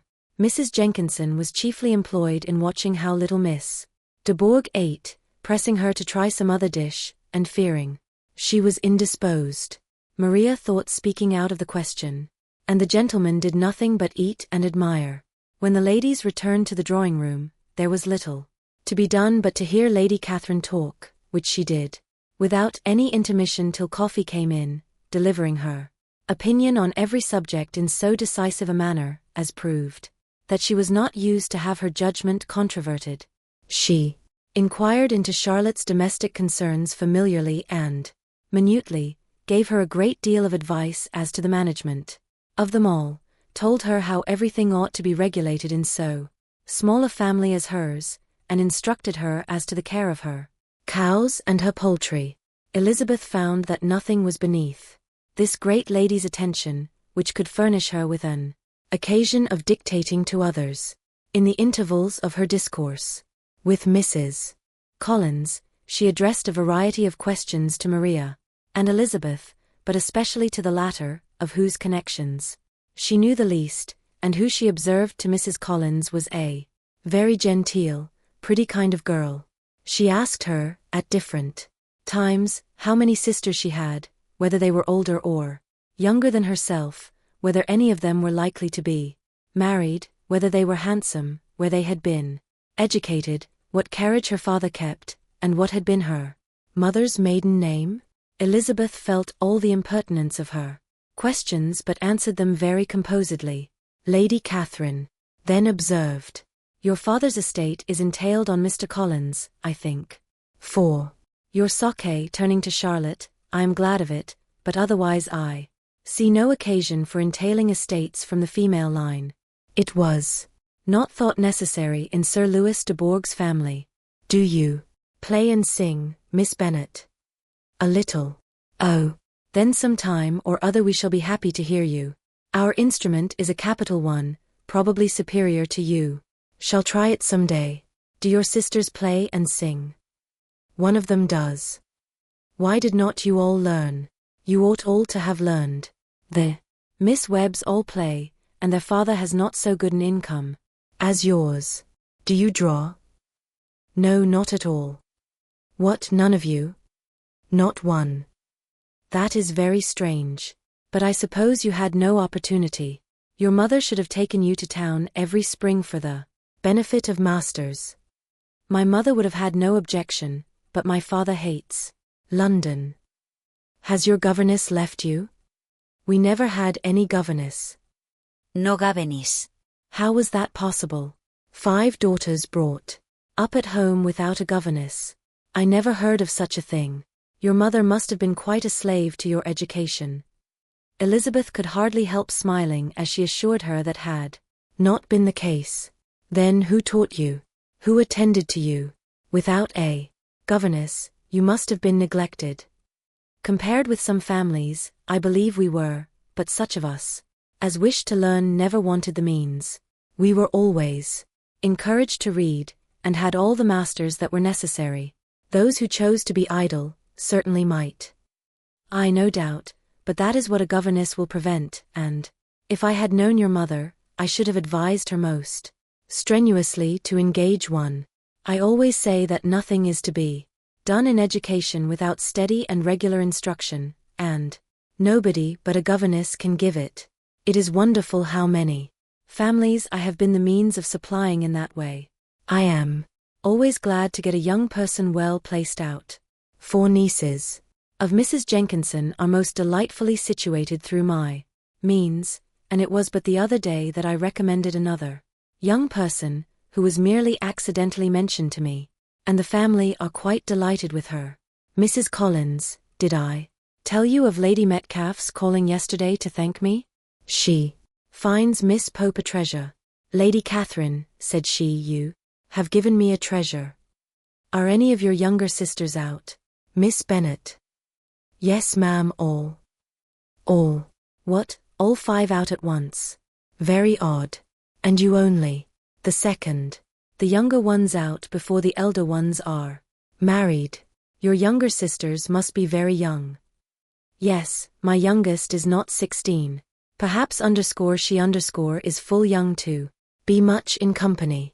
But really, ma'am, I think it would be very hard upon younger sisters that they should not have their share of society and amusement, because the elder may not have the means or inclination to marry early. The last born has as good a right to the pleasures of youth at the first, and to be kept back on such a motive. I think it would not be very likely to promote sisterly affection or delicacy of mind. Upon my word, said her ladyship, you give your opinion very decidedly for so young a person. Pray, what is your age? With 3 younger sisters grown up, replied Elizabeth, smiling, your ladyship can hardly expect me to own it. Lady Catherine seemed quite astonished at not receiving a direct answer, and Elizabeth suspected herself to be the first creature who had ever dared to trifle with so much dignified impertinence. You cannot be more than 20, I am sure, therefore you need not conceal your age. I am not 21. When the gentlemen had joined them, and tea was over, the card tables were placed. Lady Catherine, Sir William, and Mr. and Mrs. Collins sat down to quadrille, and as Miss de Bourgh chose to play at casino, the 2 girls had the honor of assisting Mrs. Jenkinson to make up her party. Their table was superlatively stupid. Scarcely a syllable was uttered that did not relate to the game, except when Mrs. Jenkinson expressed her fears of Miss de Bourgh's being too hot or too cold, or having too much or too little light. A great deal more passed at the other table. Lady Catherine was generally speaking stating the mistakes of the 3 others, or relating some anecdote of herself. Mr. Collins was employed in agreeing to everything her ladyship said, thanking her for every fish he won, and apologizing if he thought he won too many. Sir William did not say much. He was storing his memory with anecdotes and noble names. When Lady Catherine and her daughter had played as long as they chose, the tables were broken up, the carriage was offered to Mrs. Collins, gratefully accepted and immediately ordered. The party then gathered round the fire to hear Lady Catherine determine what weather they were to have on the morrow. From these instructions they were summoned by the arrival of the coach, and with many speeches of thankfulness on Mr. Collins's side and as many bows on Sir William's they departed. As soon as they had driven from the door, Elizabeth was called on by her cousin to give her opinion of all that she had seen at Rosings, which, for Charlotte's sake, she made more favourable than it really was. But her commendation, though costing her some trouble, could by no means satisfy Mr. Collins, and he was very soon obliged to take her ladyship's praise into his own hands. Chapter 30. Sir William stayed only a week at Hunsford, but his visit was long enough to convince him of his daughter's being most comfortably settled, and of her possessing such a husband and such a neighbour as were not often met with. While Sir William was with them, Mr. Collins devoted his morning to driving him out in his gig, and showing him the country, but when he went away, the whole family returned to their usual employments, and Elizabeth was thankful to find that they did not see more of her cousin by the alteration, for the chief of the time between breakfast and dinner was now passed by him either at work in the garden or in reading and writing, and looking out of the window in his own book-room, which fronted the road. The room in which the ladies sat was backwards. Elizabeth had at first rather wondered that Charlotte should not prefer the dining parlour for common use. It was a better-sized room, and had a more pleasant aspect, but she soon saw that her friend had an excellent reason for what she did, for Mr. Collins would undoubtedly have been much less in his own apartment, had they sat in one equally lively, and she gave Charlotte credit for the arrangement. From the drawing-room they could distinguish nothing in the lane, and were indebted to Mr. Collins for the knowledge of what carriages went along, and how often especially Miss de Bourgh drove by in her phaeton, which he never failed coming to inform them of, though it happened almost every day. She not unfrequently stopped at the parsonage, and had a few minutes' conversation with Charlotte, but was scarcely ever prevailed upon to get out. Very few days passed in which Mr. Collins did not walk to Rosings, and not many in which his wife did not think it necessary to go likewise, until Elizabeth recollected that there might be other family livings to be disposed of. She could not understand the sacrifice of so many hours. Now and then they were honoured with a call from her ladyship, and nothing escaped her observation that was passing in the room during these visits. She examined into their employments, looked at their work, and advised them to do it differently, found fault with the arrangement of the furniture, or detected the housemaid in negligence, and if she accepted any refreshment, seemed to do it only for the sake of finding out that Mrs. Collins's joints of meat were too large for her family. Elizabeth soon perceived that though this great lady was not in commission of the peace of the county, she was a most active magistrate in her own parish, the minutest concerns of which were carried to her by Mr. Collins, and whenever any of the cottagers were disposed to be quarrelsome, discontented, or too poor, she sallied forth into the village to settle their differences, silence their complaints, and scold them into harmony and plenty. The entertainment of dining at Rosings was repeated about twice a week, and allowing for the loss of Sir William, and there being only one card table in the evening, every such entertainment was the counterpart of the first. Their other engagements were few, as the style of living in the neighbourhood in general was beyond Mr. Collins's reach. This, however, was no evil to Elizabeth, and upon the whole she spent her time comfortably enough. There were half-hours of pleasant conversation with Charlotte, and the weather was so fine for the time of year that she had often great enjoyment out of doors. Her favourite walk, and where she frequently went while the others were calling on Lady Catherine, was along the open grove which edged that side of the park, where there was a nice sheltered path, which no one seemed to value but herself, and where she felt beyond the reach of Lady Catherine's curiosity. In this quiet way, the first fortnight of her visit soon passed away. Easter was approaching, and the week preceding it was to bring an addition to the family at Rosings, which in so small a circle must be important. Elizabeth had heard soon after her arrival that Mr. Darcy was expected there in the course of a few weeks, and though there were not many of her acquaintances whom she did not prefer, his coming would furnish one comparatively new to look at in their Rosings parties, and she might be amused in seeing how hopeless Miss Bingley's designs on him were by his behaviour to his cousin, for whom he was evidently destined, by Lady Catherine, who talked of his coming with the greatest satisfaction, spoke of him in terms of the highest admiration, and seemed almost angry to find that he had already been frequently seen by Miss Lucas and herself. His arrival was soon known at the parsonage, for Mr. Collins was walking the whole morning within view of the lodges opening into Hunsford Lane, in order to have the earliest assurance of it, and after making his bow as the carriage turned into the park, hurried home with the great intelligence. On the following morning he hastened to Rosings to pay his respects. There were 2 nephews of Lady Catherine to require them, for Mr. Darcy had brought with him a Colonel Fitzwilliam, the younger son of his uncle Lord, and to the great surprise of all the party, when Mr. Collins returned, the gentleman accompanied him.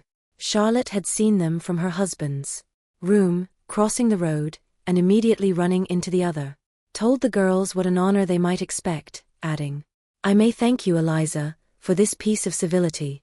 Mr. Darcy would never have come so soon to wait upon me." Elizabeth had scarcely time to disclaim all right to the compliment, before their approach was announced by the doorbell, and shortly afterwards the 3 gentlemen entered the room. Colonel Fitzwilliam, who led the way, was about 30, not handsome, but in person and address most truly the Gentleman. Mr. Darcy looked just as he had been used to look in Hertfordshire, paid his compliments, with his usual reserve, to Mrs. Collins, and whatever might be his feelings toward her friend, met her with every appearance of composure. Elizabeth merely curtsied to him without saying a word. Colonel Fitzwilliam entered into conversation directly with the readiness and ease of a well-bred man, and talked very pleasantly, but his cousin, after having addressed a slight observation on the house and garden to Mrs. Collins, sat for some time without speaking to anybody.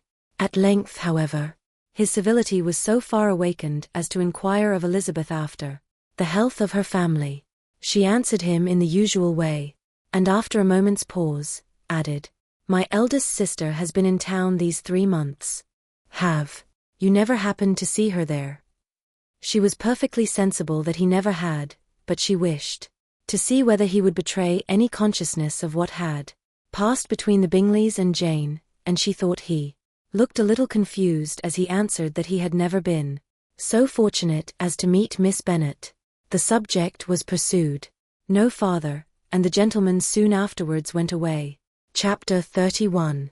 Colonel Fitzwilliam's manners were very much admired at the parsonage, and the ladies all felt that he must add considerably to the pleasures of their engagements at Rosings. It was some days, however, before they received any invitation thither, for while there were visitors in the house, they could not be necessary, and it was not till Easter Day, almost a week after the gentleman's arrival, that they were honoured by such an attention, and then they were merely asked on leaving church to come there in the evening. For the last week they had seen very little of Lady Catherine or her daughter. Colonel Fitzwilliam had called at the parsonage more than once during the time, but Mr. Darcy they had seen only at church. The invitation was accepted, of course, and at a proper hour they joined the party in Lady Catherine's drawing-room. Her ladyship received them civilly, but it was plain that their company was by no means so acceptable as when she could get nobody else, and she was, in fact, almost engrossed by her nephews, speaking to them, especially to Darcy, much more than to any other person in the room. Colonel Fitzwilliam seemed really glad to see them. Anything was a welcome relief to him at Rosings, and Mrs. Collins's pretty friend had moreover caught his fancy very much. He now seated himself by her, and talked so agreeably of Kent and Hertfordshire, of travelling and staying at home, of new books and music, that Elizabeth had never been half so well entertained in that room before, and they conversed with so much spirit and flow, as to draw the attention of Lady Catherine herself, as well as of Mr. Darcy. His eyes had been soon and repeatedly turned towards them with a look of curiosity, and that her ladyship, after a while, shared the feeling, was more openly acknowledged, for she did not scruple to call out, "What is that you are saying, Fitzwilliam? What is it you are talking of? What are you telling Miss Bennet? Let me hear what it is." "We are speaking of music, madam," said he, when no longer able to avoid a reply. "Of music? Then pray speak aloud. It is of all subjects my delight. I must have my share in the conversation if you are speaking of music. There are few people in England, I suppose, who have more true enjoyment of music than myself, or a better natural taste. If I had ever learnt, I should have been a great proficient, and so would, and, if her health had allowed her to apply, I am confident that she would have performed delightfully. How does Georgiana get on, Darcy?" Mr. Darcy spoke with affectionate praise of his sister's proficiency. "I am very glad to hear such a good account of her," said Lady Catherine, "and pray tell her from me, that she cannot expect to excel if she does not practice a good deal." "I assure you, madam," he replied, "that she does not need such advice. She practices very constantly." "So much the better. It cannot be done too much, and when I next write to her, I shall charge her not to neglect it on any account. I often tell young ladies that no excellence in music is to be acquired without constant practice. I have told Miss Bennet several times that she will never play really well unless she practices more, and though Mrs. Collins has no instrument, she is very welcome, as I have often told her, to come to Rosings every day, and play on the pianoforte in Mrs. Jenkinson's room. She would be in nobody's way, you know, in that part of the house." Mr. Darcy looked a little ashamed of his aunt's ill-breeding, and made no answer. When coffee was over, Colonel Fitzwilliam reminded Elizabeth of having promised to play to him, and she sat down directly to the instrument. He drew a chair near her. Lady Catherine listened to half a song, and then talked as before to her other nephew, till the latter walked away from her, and making with his usual deliberation towards the pianoforte stationed himself, so as to command a full view of the fair performer's countenance. Elizabeth saw what he was doing, and at the first convenient pause, turned to him with an arch smile, and said, "You mean to frighten me, Mr. Darcy, by coming in all this state to hear me? I will not be alarmed though your sister does play so well. There is a stubbornness about me that never can bear to be frightened at the will of others. My courage always rises at every attempt to intimidate me."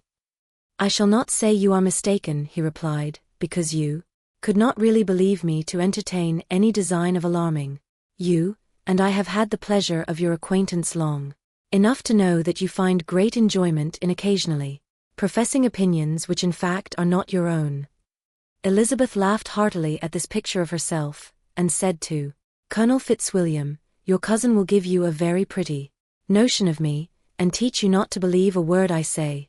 I am particularly unlucky in meeting with a person so able to expose my real character, in a part of the world where I had hoped to pass myself off with some degree of credit.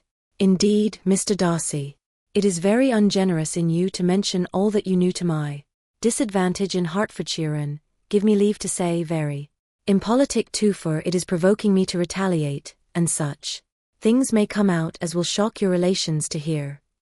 "I am not afraid of you," said he, smilingly. "Pray let me hear what you have to accuse him of," cried Colonel Fitzwilliam. "I should like to know how he behaves among strangers." "You shall hear then, but prepare yourself for something very dreadful. The first time of my ever seeing him in Hertfordshire, you must know, was at a ball, and at this ball what do you think he did? He danced only 4 dances, though gentlemen were scarce, and to my certain knowledge, more than one young lady was sitting down in want of a partner. Mr. Darcy, you cannot deny the fact." "I had not at that time the honor of knowing any lady in the assembly beyond my own party." "True, and nobody can ever be introduced in a ballroom. Well, Colonel Fitzwilliam, what do I play next?" My fingers wait your orders. Perhaps, said Darcy, I should have judged better had I sought an introduction, but I am ill qualified to recommend myself to strangers. Shall we ask your cousin the reason of this? Said Elizabeth, still addressing Colonel Fitzwilliam. Shall we ask him why a man of sense and education, and who has lived in the world, is ill qualified to recommend himself to strangers? I can answer your question, said Fitzwilliam without applying to him. It is because he will not give himself the trouble. I certainly have not the talent which some people possess, said Darcy, of conversing easily with those I have never seen before. I cannot catch their tone of conversation, or appear interested in their concerns as I often see done. My fingers, said Elizabeth, do not move over this instrument in the masterly manner which I see so many women's do. They have not the same force or rapidity, and do not produce the same expression. But then I have always supposed it to be my own fault because I will not take the trouble of practicing. It is not that I do not believe my fingers as capable as any other woman's of superior execution. Darcy smiled and said, You are perfectly right. You have employed your time much better. No one admitted to the privilege of hearing you can think anything wanting. We neither of us perform to strangers. Here they were interrupted by Lady Catherine, who called out to know what they were talking of. Elizabeth immediately began playing again. Lady Catherine approached, and, after listening for a few minutes, said to Darcy, Miss Bennet would not play at all amiss if she practiced more, and could have the advantage of a London master. She has a very good notion of fingering, though her taste is not equal to Anne's, and would have been a delightful performer had her health allowed her to learn. Elizabeth looked at Darcy to see how cordially he assented to his cousin's praise, but neither at that moment nor at any other could she discern any symptom of love, and from the whole of his behaviour to Miss de Bourgh she derived this comfort for Miss Bingley, that he might have been just as likely to marry her had she been his relation. Lady Catherine continued her remarks on Elizabeth's performance, mixing with them many instructions on execution and taste. Elizabeth received them with all the forbearance of civility, and, at the request of the gentleman, remained at the instrument till her ladyship's carriage was ready to take them all home. Chapter 32. Elizabeth was sitting by herself the next morning, and writing to Jane while Mrs. Collins and Maria were gone on business into the village, when she was startled by a ring at the door, the certain signal of a visitor.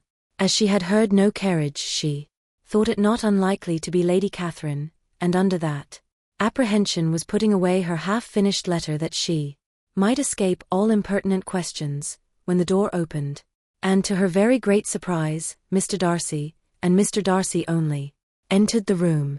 He seemed astonished too on finding her alone, and apologized for his intrusion by letting her know that he had understood all the ladies were to be within. They then sat down, and when her inquiries after Rosings were made, seemed in danger of sinking into total silence.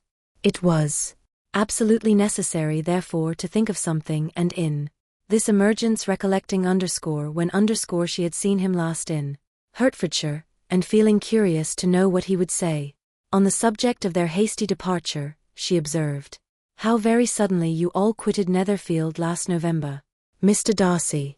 It must have been a most agreeable surprise to Mr. Bingley to see you all after him so soon, for, if I recollect right, he went but the day before. He and his sisters were well, I hope, when you left London? Perfectly so, I thank you. She found that she was to receive no other answer, and after a short pause added, I think I have understood that Mr. Bingley has not much idea of ever returning to Netherfield again. I have never heard him say so, but it is probable that he may spend very little of his time there in the future. He has many friends, and is at a time of life when friends and engagements are continually increasing. If he means to be but little at Netherfield, it would be better for the neighbourhood that he should give up the place entirely, for then we might possibly get a settled family there. But perhaps Mr. Bingley did not take the house so much for the convenience of the neighborhood as for his own, and we must expect him to keep it or quit it on the same principle. I should not be surprised, said Darcy, if he were to give it up as soon as any eligible purchase offers. Elizabeth made no answer.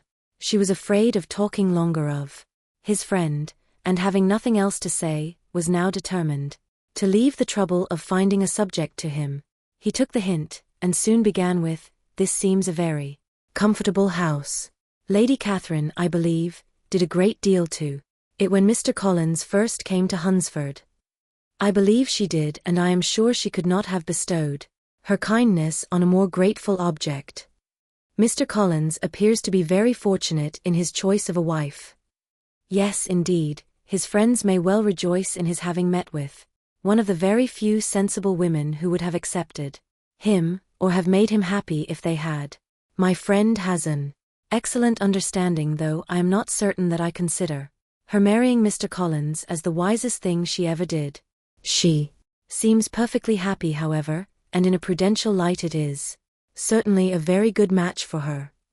It must be very agreeable for her to be settled within so easy a distance of her own family and friends." "An easy distance, do you call it? It is nearly 50 miles. "And what is 50 miles of good road? Little more than half a day's journey." "Yes, I call it very easy distance. I should never have considered the distance as one of the advantages of the match," cried Elizabeth. "I should never have said Mrs. Collins was settled near her family. It is a proof of your own attachment to Hertfordshire. Anything beyond the very neighborhood of Longbourn, I suppose, would appear far." As he spoke there was a sort of smile which Elizabeth fancied she understood. He must be supposing her to be thinking of Jane and Netherfield, and she blushed as she answered, "I do not mean to say that a woman may not be settled too near her family. The far and the near must be relative, and depend on many varying circumstances. Where there is fortune to make the expenses of traveling unimportant, distance becomes no evil.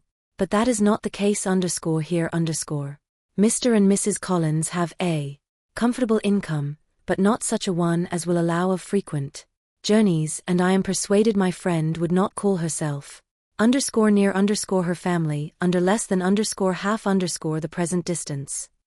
Mr. Darcy drew his chair a little towards her, and said, "You cannot have a right to such very strong local attachment.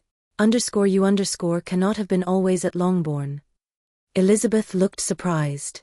The gentleman experienced some change of feeling. He drew back his chair, took a newspaper from the table, and glancing over it said in a colder voice, "Are you pleased with Kent?" A short dialogue on the subject of the country ensued, on either side calm and concise, and soon put an end to by the entrance of Charlotte and her sister, just returned from her walk. The tête-à-tête surprised them. Mr. Darcy related the mistake which had occasioned his intruding on Miss Bennet, and after sitting a few minutes longer without saying much to anybody, went away. "What can be the meaning of this?" said Charlotte, as soon as he was gone. "My dear Eliza, he must be in love with you, or he would never have called us in this familiar way." But when Elizabeth told of his silence, it did not seem very likely even to Charlotte's wishes to be the case, and after various conjectures, they could at last only suppose his visit to proceed from the difficulty of finding anything to do, which was the more probable from the time of year. All field sports were over. Within doors there was Lady Catherine, books, and a billiard table, but gentlemen cannot always be within doors, and in the nearness of the parsonage, or the pleasantness of the walk to it, or of the people who lived in it, the two cousins found a temptation from this period of walking thither almost every day. They called at various times of the morning, sometimes separately, sometimes together, and now and then accompanied by their aunt. It was plain to them all that Colonel Fitzwilliam came because he had pleasure in their society, a persuasion which of course recommended him still more, and Elizabeth was reminded by her own satisfaction in being with him, as well as by his evident admiration of her former favorite George Wickham, and though in comparing them, she saw there was less captivating softness in Colonel Fitzwilliam's manners. She believed he might have the best informed mind. But why Mr. Darcy came so often to the parsonage, it was more difficult to understand. It could not be for society, as he frequently sat there 10 minutes together without opening his lips, and when he did speak, it seemed the effect of necessity, rather than of choice, a sacrifice to propriety, not a pleasure to himself.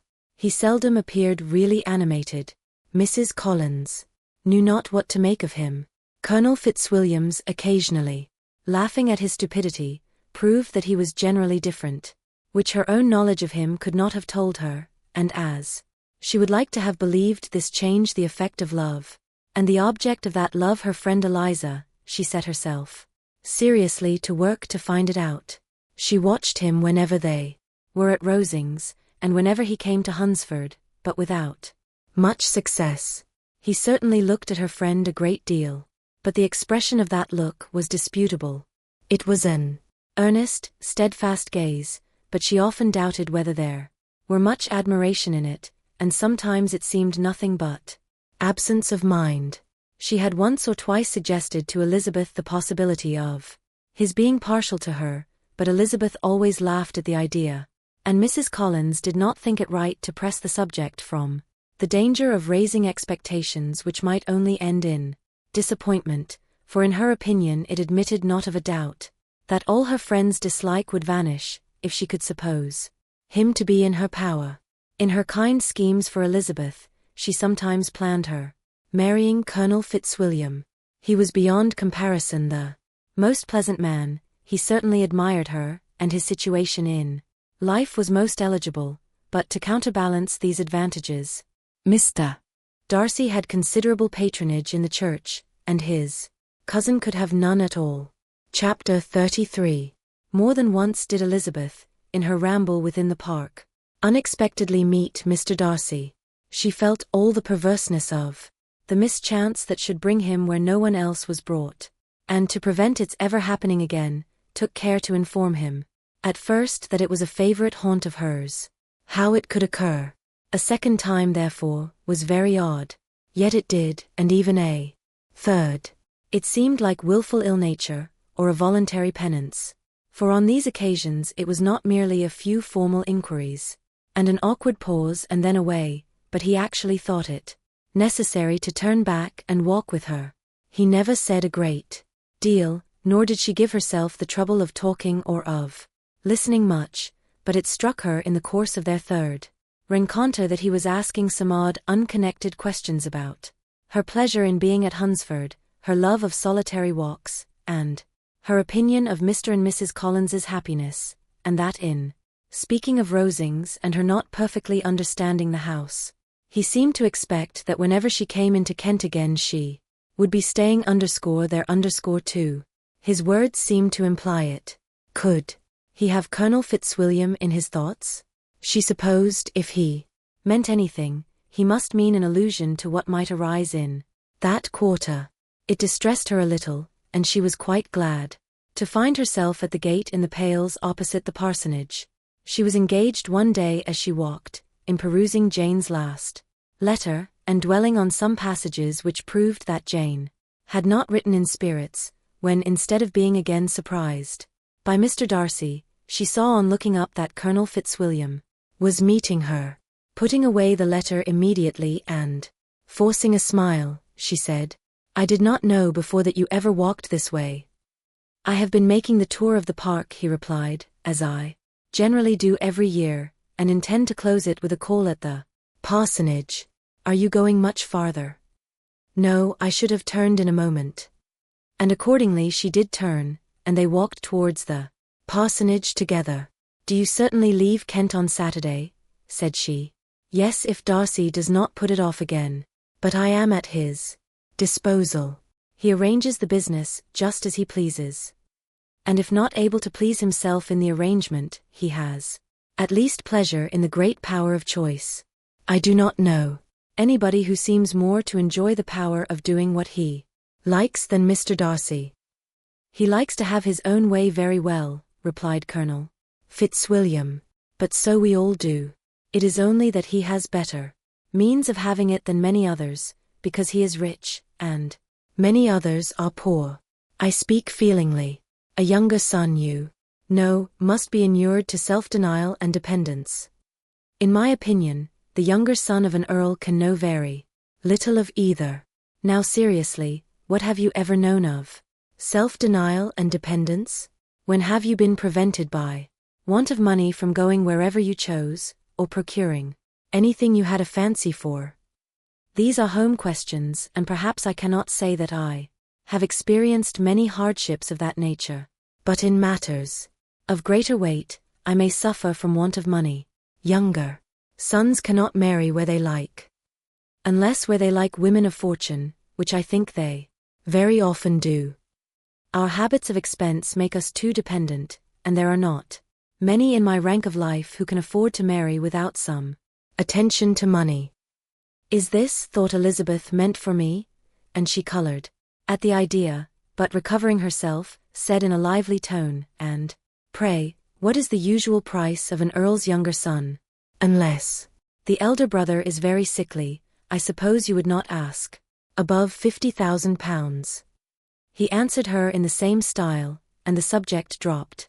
To interrupt a silence which might make him fancy her affected with what had passed, she soon afterwards said, I imagine your cousin brought you down with him chiefly for the sake of having someone at his disposal. I wonder he does not marry to secure a lasting convenience of that kind. But perhaps his sister does as well for the present, and as she is under his sole care, he may do what he likes with her. No, said Colonel Fitzwilliam, that is an advantage which he must divide with me. I am joined with him in the guardianship of Miss Darcy. Are you indeed? And pray what sort of guardians do you make? Does your charge give you much trouble? Young ladies of her age are sometimes a little difficult to manage, and if she has the true Darcy spirit, she may like to have her own way. As she spoke she observed him looking at her earnestly, and the manner in which he immediately asked her why she supposed Miss Darcy likely to give them any uneasiness, convinced her that she had somehow or other got pretty near the truth. She directly replied, You need not be frightened. I never heard any harm of her, and I dare say she is one of the most tractable creatures in the world. She is a very great favourite with some ladies of my acquaintance, Mrs. Hurst and Miss Bingley. I think I have heard you say that. You know them. I know them a little. Their brother is a pleasant gentleman-like man. He is a great friend of Darcy's. Oh, yes, said Elizabeth drily, Mr. Darcy is uncommonly kind to Mr. Bingley, and takes a prodigious deal of care of him. Care of him? Yes, I really believe Darcy does take care of him in those points where he most wants care. From something that he told me in our journey hither, I have reason to think Bingley very much indebted to him, but I ought to beg his pardon, for I have no right to suppose that Bingley was the person meant. It was all conjecture. What is it you mean? It is a circumstance which Darcy could not wish to be generally known, because if it were to get round to the lady's family it would be an unpleasant thing. You may depend upon my not mentioning it. And remember that I have not much reason for supposing it to be Bingley. What he told me was merely this, that he congratulated himself on having lately saved a friend from the inconveniences of a most imprudent marriage, but without mentioning names or any other particulars, and I only suspected it to be Bingley from believing him the kind of young man to get into a scrape of that sort, and from knowing them to have been together the whole of last summer. Did Mr. Darcy give you reasons for this interference? I understood that there were some very strong objections against the lady. And what arts did he use to separate them? He did not talk to me of his own arts, said Fitzwilliam, smiling. He only told me what I have now told you. Elizabeth made no answer, and walked on, her heart swelling with indignation. After watching her a little, Fitzwilliam asked her why she was so thoughtful. I am thinking of what you have been telling me, said she. Your cousin's conduct does not suit my feelings. Why was he to be the judge? You are rather disposed to call his interference officious? I do not see what right Mr. Darcy had to decide on the propriety of his friend's inclination, or why, upon his own judgment alone, he was to determine and direct in what manner his friend was to be happy. But, she continued, recollecting herself, as we know none of the particulars, it is not fair to condemn him. It is not to be supposed that there was much affection in the case. That is not an unnatural surmise, said Fitzwilliam, but it is a lessening of the honor of my cousin's triumph very sadly. This was spoken jestingly, but it appeared to her so just a picture of Mr. Darcy, that she would not trust herself with an answer, and therefore, abruptly changing the conversation, talked on in different matters until they reached the parsonage. There, shut into her own room, as soon as their visitor left them, she could think without interruption of all that she had heard. It was not to be supposed that any other people could be meant than those with whom she was connected. There could not exist in the world _two men over whom Mr. Darcy could have such boundless influence. That he had been concerned in the measures taken to separate Bingley and Jane she had never doubted, but she had always attributed to Miss Bingley the principal design and arrangement of them. If his own vanity, however, did not mislead him, he was the cause, his pride and caprice were the cause of all that Jane had suffered, and still continued to suffer.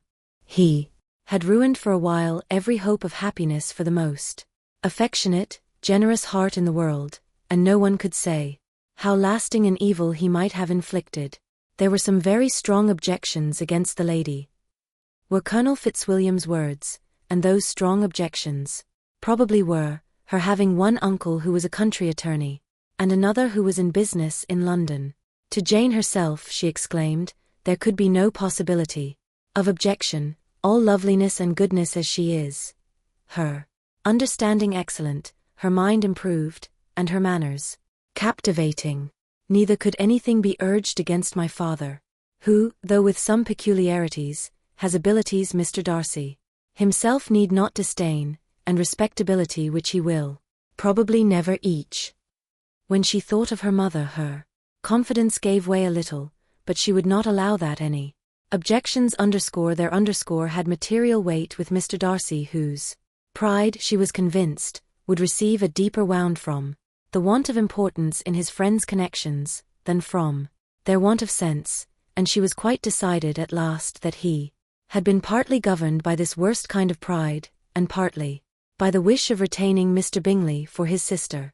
The agitation and tears which the subject occasioned, brought on a headache, and it grew so much worse towards the evening, that, added to her unwillingness to see Mr. Darcy, it determined her not to attend her cousins to Rosings, where they were engaged to drink tea. Mrs. Collins, seeing that she was really unwell, did not press her to go, and as much as possible prevented her husband from pressing her, but Mr. Collins could not conceal his apprehension of Lady Catherine's being rather displeased by her staying at home. Chapter 34. When they were gone, Elizabeth, as if intending to exasperate herself as much as possible against Mr. Darcy, chose for her employment the examination of all the letters which Jane had written to her since her being in Kent. They contained no actual complaint, nor was there any revival of past occurrences, or any communication of present suffering, but in all, and in almost every line of each, there was a want of that cheerfulness which had been used to characterize her style, and which, proceeding from the serenity of a mind at ease with itself and kindly disposed towards everyone, had been scarcely ever clouded. Elizabeth noticed every sentence conveying the idea of uneasiness, with an attention which it had hardly received on the first perusal. Mr. Darcy's shameful boast of what misery he had been able to inflict, gave her a keener sense of her sister's sufferings.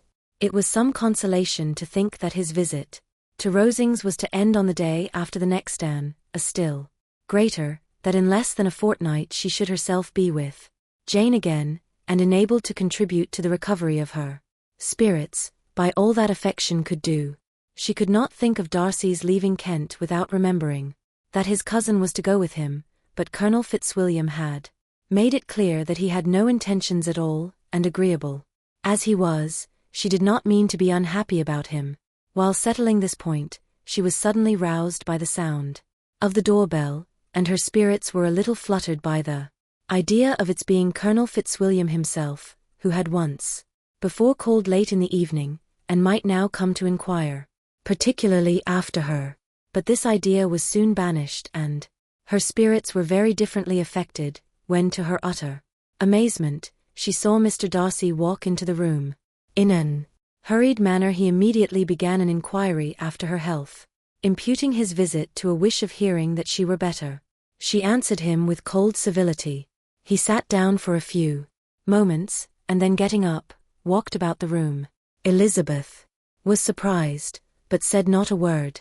After a silence of several minutes, he came towards her in an agitated manner, and thus began. In vain I have struggled. It will not do. My feelings will not be repressed. You must allow me to tell you how ardently I admire and love you. Elizabeth's astonishment was beyond expression. She stared, colored, doubted, and was silent. This he considered sufficient encouragement, and the avowal of all that he felt, and had long felt for her, immediately followed. He spoke well, but there were feelings besides those of the heart to be detailed, and he was not more eloquent on the subject of tenderness than of pride. His sense of her inferiority, of its being a degradation of the family obstacles which had always opposed to inclination, were dwelt on with a warmth which seemed due to the consequence he was wounding, but was very unlikely to recommend his suit. In spite of her deeply rooted dislike, she could not be insensible to the compliment of such a man's affection, and though her intentions did not vary for an instant, she was at first sorry for the pain he was to receive, till, roused to resentment by his subsequent language, she lost all compassion in anger. She tried, however, to compose herself to answer him with patience.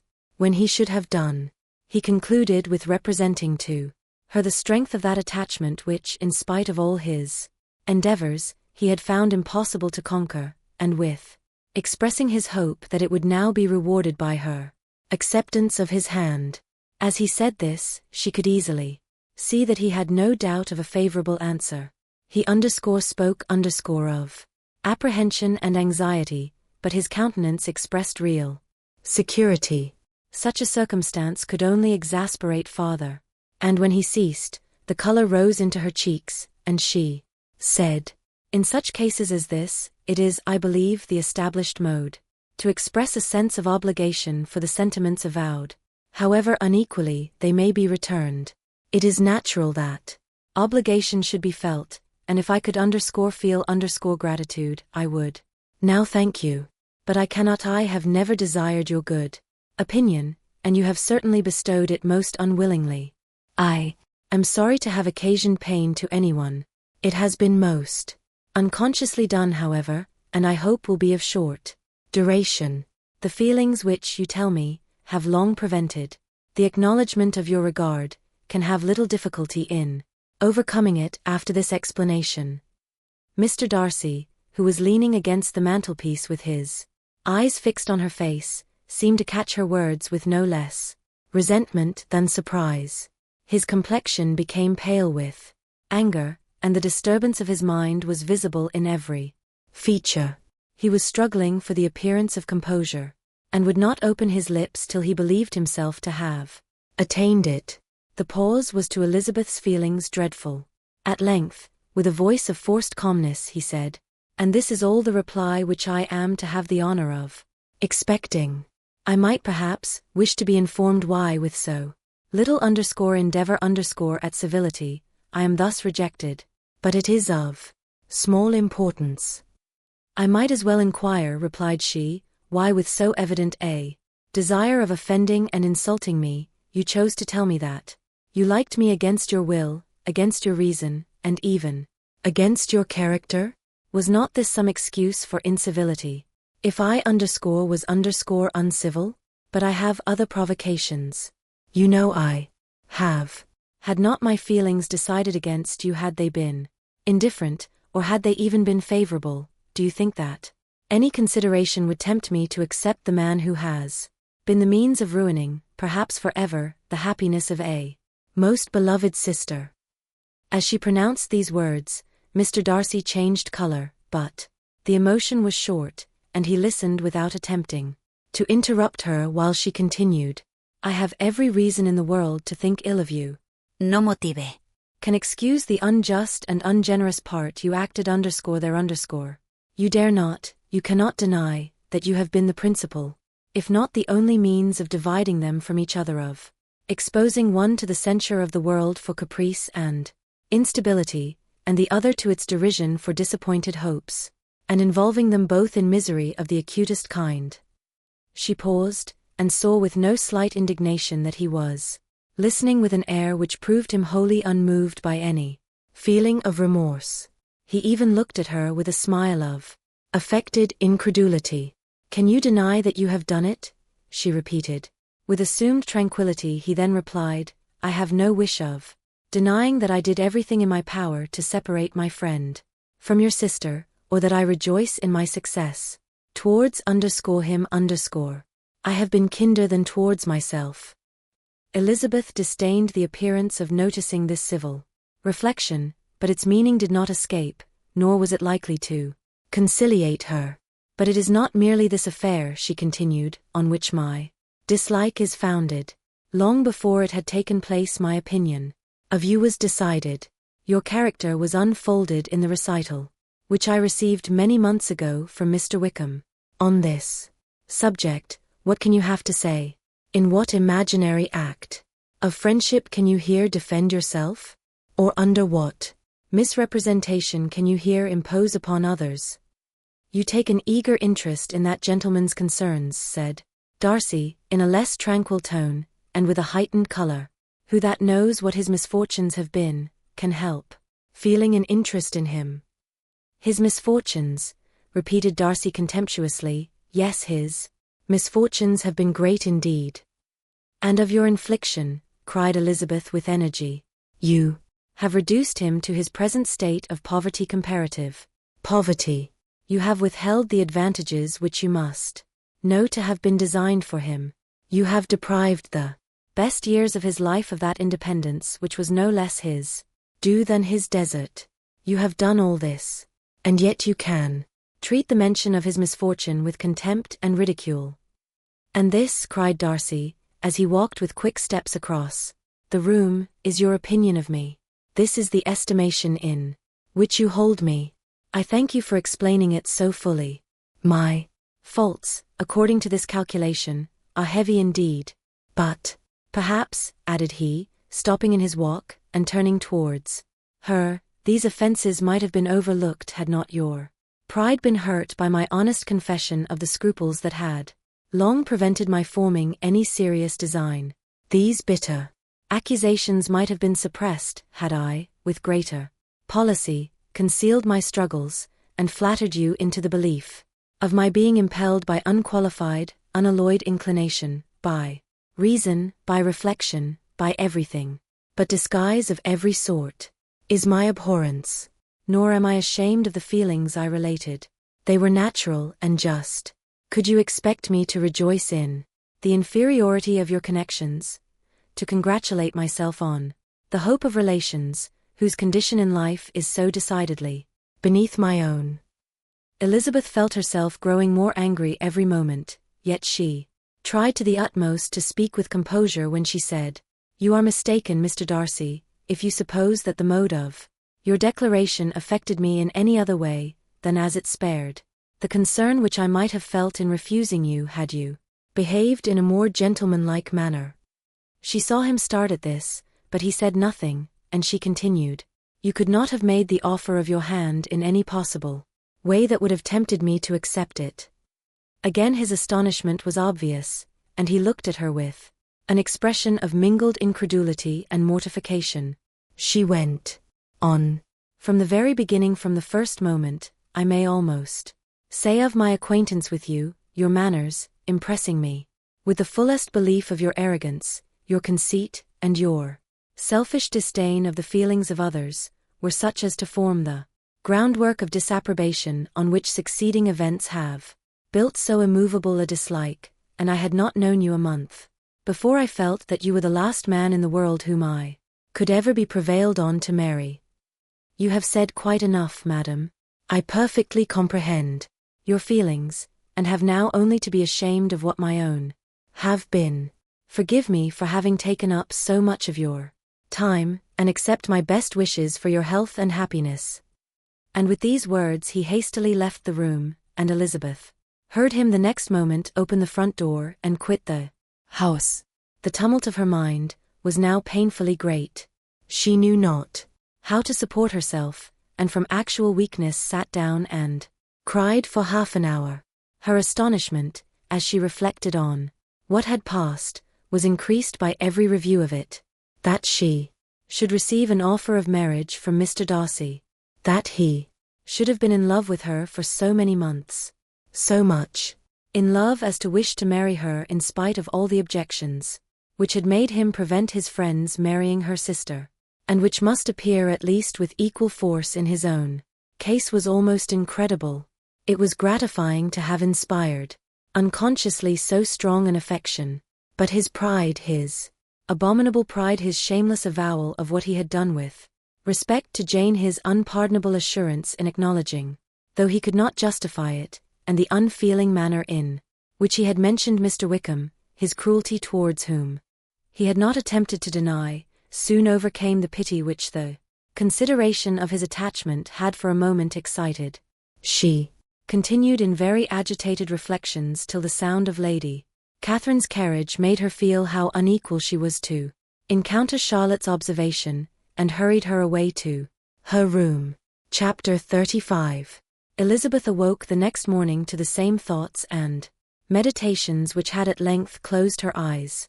She could not yet recover from the surprise of what had happened. It was impossible to think of anything else, and totally indisposed for employment, she resolved, soon after breakfast, to indulge herself in air and exercise. She was proceeding directly to her favorite walk, when the recollection of Mr. Darcy's sometimes coming there stopped her, and instead of entering the park she turned up the lane, which led farther from the turnpike road. The park paling was still the boundary on one side, and she soon passed one of the gates into the ground. After walking 2 or 3 times along that part of the lane, she was tempted by the pleasantness of the morning to stop at the gates and look into the park. The 5 weeks which she had now passed in Kent had made a great difference in the country, and every day was adding to the verdure of the early trees. She was on the point of continuing her walk, when she caught a glimpse of a gentleman within the sort of grove which edged the park.